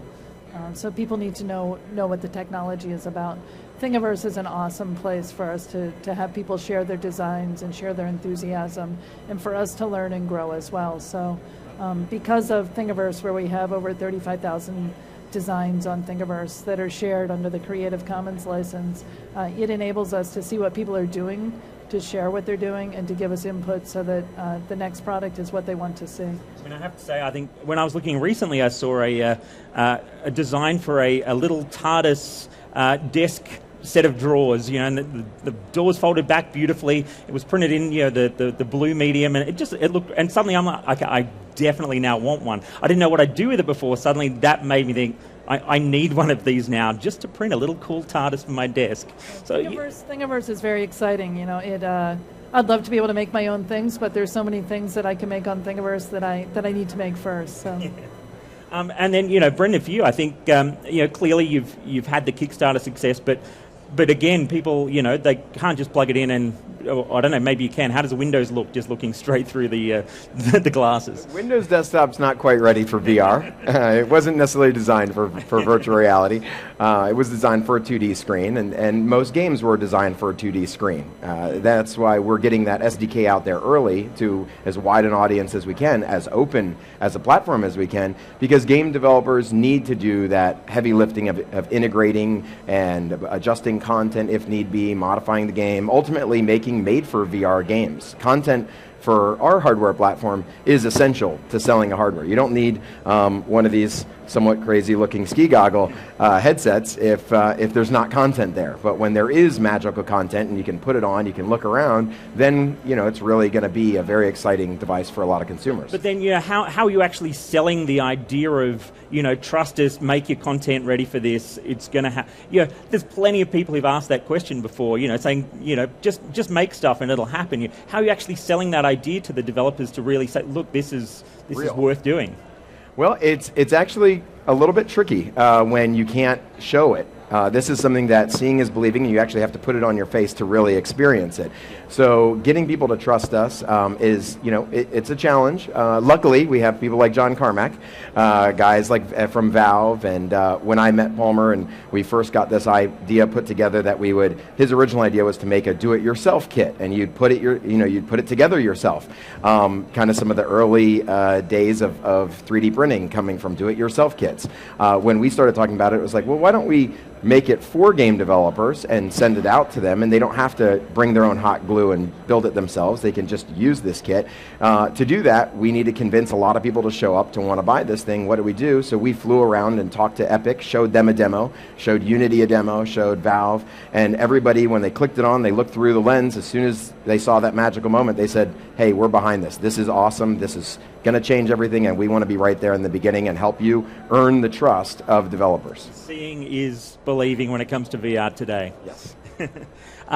Now, how do you feel, Jenny, about the idea of, what is it that is actually drawing a loyal fan base to these sorts of tools? I mean, there are a few options out there now, but, again, is it partly through having that community website in place? What are the elements that actually makes people feel like they're not only, I guess, into the idea of 3D printing, but that they're now buying into a loyalty to, to one of the companies that gives it to them? Right. So, I think that this is our 4th generation product, and we are one of the few people who have a product that's not the first time around. So people have watched MakerBot grow up, and we've grown up from our DIY hacker roots up into a prosumer space.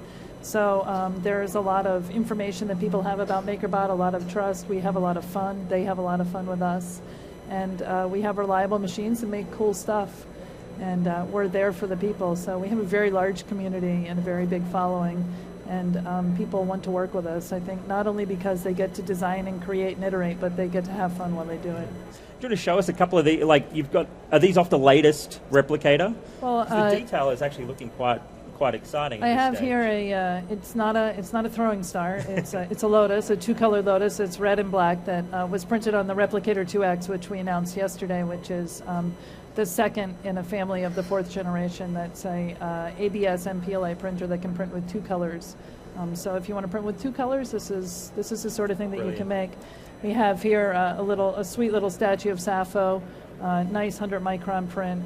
She just came right off the printer, and if you get up close, it's a really beautiful little statue. Yeah, that looks quite amazing. And if you're an architect, this is no more foam and tape all night long. You just take your print and you can print 10 of them, one for everyone.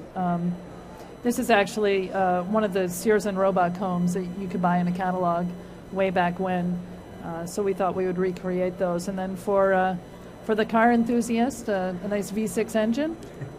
This is probably about a 25 hours worth of print, but I guess if you're a car enthusiast, this is something that you take home and sleep with at night. Now, Brendan, one of the other things I think about on this community story as well is how important is it for you now, or what's the pressure like when you literally have an invested community who are out there? They said we'll back you. Now, where's this future you promised us? Yeah, they've already given us their money, and they want their product. Well, we want to deliver it to them, and we're working as hard as we can. We're actually big fans of 3D printing, of MakerBot and other 3D printers. We use them regularly in our office. Very excited for your new printer coming out. We use it to make parts of this and to prototype. And at this point, getting it out to the customers as soon as we can is the goal. We're going to be shipping in March, so we have a lot of pressure, but so far our schedule looks pretty good. Going into Kickstarter, you never know quite how many people are going to show up. You just don't know until you launch. Within about 24 hours, you usually figure it out. We actually had a pretty overwhelming response. It was much larger than we thought, so that did represent a few challenges. And we came out publicly and said, hey, Palmer originally expected to sell 100 to 200 of these. We even had a little bit of an argument internally on what our minimum should be, and I was saying maybe $500,000, and Palmer was saying, nobody's ever sold that many VR headsets. It should be $50,000, and we reached a happy compromise at $250,000, which was still not that many units. It was going to be somewhere around 1,000 units or less, and to come out and end up selling 2.5 million and 10,000 of these. Ultimately, that's where we are now. Is we've sold 10,000 pre-orders. It's a lot to deliver, and it did change the game. And but we're on schedule now to get these out to everybody in March. Awesome. Now, on that wider funding question, of course, obviously as you need to scale or you're looking to move forward, other bigger funding questions come into play. MakerBot has had funding. I'm just wondering if, as we sort of move across out of that community discussion, is having that loyal community out there and, having the Kickstarter success out there, Does that actually? Do you think that gives confidence to then other potential investors or people who want to get involved with the company that that you've got that fan base out there, even if you're still talking about some very long-term ideas? Who are you talking to? So I think if I could rephrase your question, does the fact that you're funded and have some street cred help? Yeah, that's a good way to put it. Yeah, absolutely. I mean, we're a real company and we're funded, but one of the things that I really love about MakerBot is that from the day we started, we've been a company that is selling product and making money. And so we're not a company that came out and said we were going to do something and a year later came out with it. So from the start, we've had product, we've been selling it, we've been making it.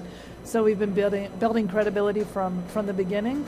Having funding has enabled us to grow a lot quicker than we might have and really drive into the market and be a leader in the next industrial revolution.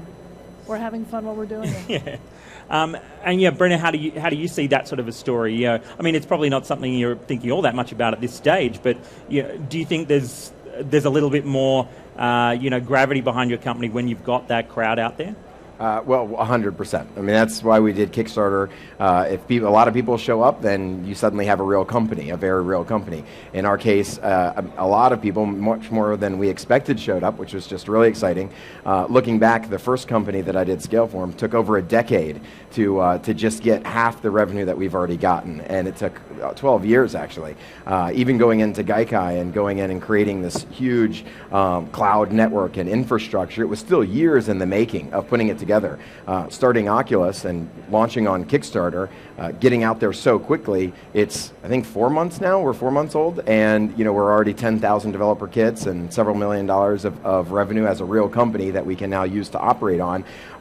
It would be harder. I think it would be very hard to grow faster than we've already grown or launch faster than we've been able to launch. So there's a lot of pressure, but we're definitely in a good spot because of Kickstarter. It really helps.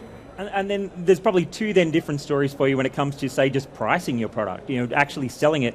And again, we're talking about a big idea, and it's, you're trying to encourage people to adopt at different rates. Now, with MakerBot, I know it's sort of been said that, you're sort of happy to stick with a quality price point, and aiming for continuing to evolve. And it's not necessarily coming down as fast in price as some people wish it would, but you think there's certain objectives you want to meet first. Is that right? So it's important to us that we continue to sell a product that people are able to afford and buy so that they can design and create and innovate and iterate. And at the same time, our first two or three machines were really kits. So you could buy the machine and you could get it, maybe a month later you would have assembled it and felt very, very proud of yourself, and then you could start doing something with it. The machines that we're selling now are machines that we can ship to you, take them out of the box. It takes about 10 minutes to go through the setup process, plug it in, and within a half an hour you're printing and making. I have had a few sort of hardcore hackers pull me aside and say, thank you, I know we protested, but it's so cool to be able to take it out and print with it. Some of what's happened over time is we've put a lot of time and development into our hardware and our software, and our machine is no longer a wooden kit. It's one that has a powder-coated steel frame and sophisticated software so that you can do work. And we support a lot of people in the economy, and it requires that we price our product accordingly. But we're still very, very committed to making sure that we have an affordable product. I have people fall over in the store when I tell them it's $21.99, and they're like, "You're sure? Is that $21.99.00 or is it $21.99?" So it's really a matter of perspective. Yeah. It's a good deal. And techies always want things for less. Always. Even always. Oculus can afford it. And our plastic is incredibly affordable. It's around $48 a spool, and you can just make hundreds of chess pieces with it. You can make 28 statues with it, and that's Christmas, birthday, and little hostess gifts all rolled up in one. So it's a good deal. We need to wrap it up at this stage. So, but one last sort of question for each of you. I want each of you to sort of tell, what's the real long-term objective for you as a company, and where are you hoping to go? I guess, Jenny, you've sort of flagged that already. Well, nothing short of industrial revolution. We're going to continue leading that next industrial revolution, and 5 years from now, I expect that everyone's going to have a 3D printer in their home, or if not, they're going to wonder why they don't. There was a time in my life where I had to really question whether I buy a 2D printer, And now when I go to buy a printer, now when I go to buy a computer, I can't avoid being given a printer. So that was not a long adoption cycle when you look at it. So I don't think that 5 years out is too extreme to think that my kid's going to be playing a video game and printing out the badges as well. And Brendan, the long view? Revolutionized the way that everybody plays and experiences video games. Really reached that holy grail of virtual reality. That's why most game developers actually even got into gaming. You'd be surprised how many times we've heard, you wouldn't believe it. This is why I got into video games, was to make VR games one day. It's like, really? I've never heard that before. Well, finally, the day is now, and that's what we're all about, is that new experience. Now, thank you so much. So thank you very much both to Jenny Lawton from MakerBot and to Brendan Iribe. Sorry, I almost got that wrong again. Brendan Iribe from Oculus VR. Now, we've got Donald Bell up next with a high-tech pinball machine. I really think that guy actually just loves toys. So stick with us and we'll be back shortly. Thank you.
We have started off the day with 4K televisions, ultra high definition, everything, Bluetooth connected forks. I think I actually did one of those the other day.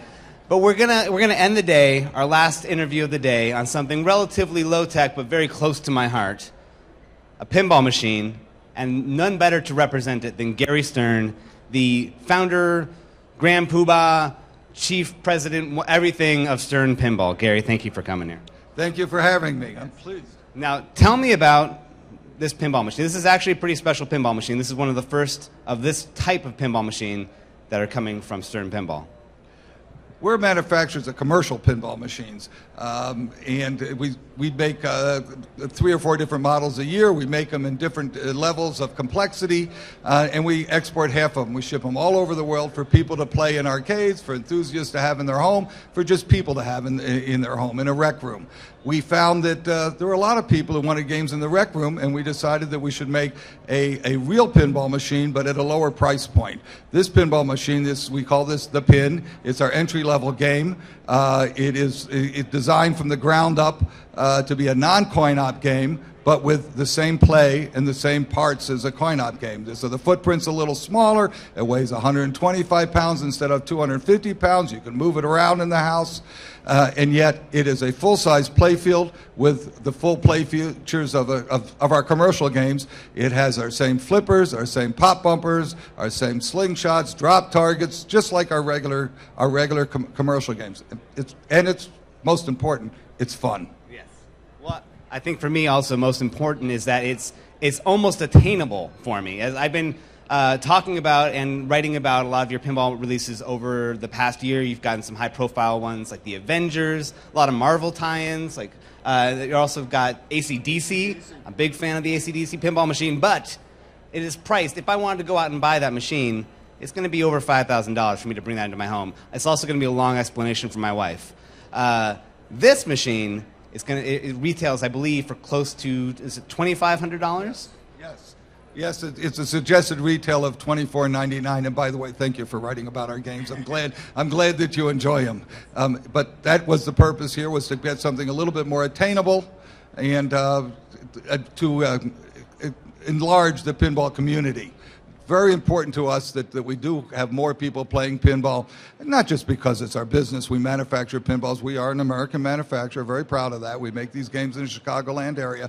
But also, all of us have been in the pinball industry I've been in it 65 years. I'm 67. So it's very important that pinball continues to flourish and grow. Right. Well, now, I know that there's also been a lot of interest in pinball growing because of apps. I've seen like all the different iPad apps for pinball that are out there. You can play virtual pinball on your iPhone. Has that been something that's helped maybe bring a resurgence of interest to the pinball world? I think it has helped bring the resurgence, and there has been a resurgence. In fact, our commercial sales in 2012 were 30% higher than they were in 2011, and all over the world is a resurgence. I believe that the different apps are helpful. We actually participate and license some of our titles to Farsight, which is a company that does apps for smartphones and for consoles. We licensed one of the games they built for us, Roller Coaster Tycoon. It has been very successful as an app, but the used value of the game has increased. The real game has increased, and all of these games have a value. A lot of them, almost all of them, appreciate over time as you own them. So it's not like buying a television where there's a brand new one a year later that outdates it. They do increase in value. All right, now I'm getting some direction from our stage director here. She says we've been talking about this pinball machine a lot, but we have not been playing it at all. So would you do me the honor of playing your own pinball machine? I'd love to. Unfortunately, we don't have any beer here to play for. That was the other request for this pinball machine, is beer holders on the sides of them. I think if it's really going to have a place in a man cave, it needs to have like a kegerator version. There are accessories that you can buy on pinball to screw onto the side of them. For you, when you buy your game, I'll make sure that you get a case of beer and some cup holders for it. Thank you. Red cups will match this perfectly. Oh, yeah, I think you're right. Yeah. So we have to start the game. And no coins needed.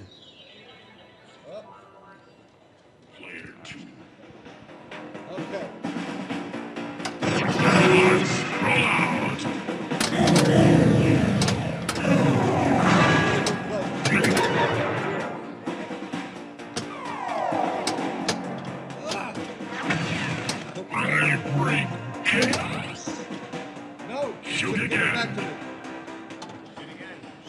again, I'm still up. Ball saves.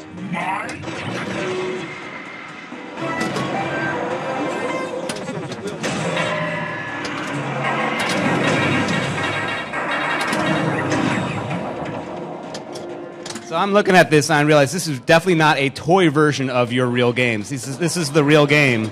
It's a slightly different play field than I know the full-size Transformers that you've done. It's a real wood play field, just like the commercial games have.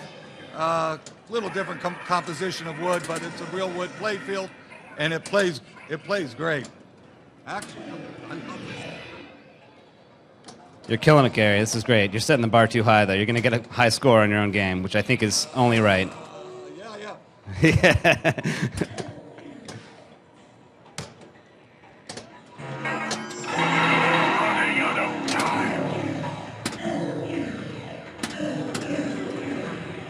All right. Oh, Gary, don't worry. There's no shame in this. You can play all the pinball you want, right? You've got pinball all. You're going back into the business. Part of the job at our company is you must play. During part of the design process, everybody has to play for 15 minutes. I hope our manager hears that. So thank you, Gary, for that. And thank you for joining us here. We're going to wrap things up. Oh, no, I'm sorry. We can't do two-player or after the camera's played out. Yes, absolutely. You got it. So good night. We are signing off here at the CNET booth at CES 2013. Come back tomorrow for my show at 9 a.m. Inside Scoop. And stay tuned for our Best of CES award winners. The whole award show kicks off at 11 a.m. Thank you for joining us here. For CNET.com, I'm Donald Bell. And for Donald Bell, I'm here at CNET.com. Goodbye.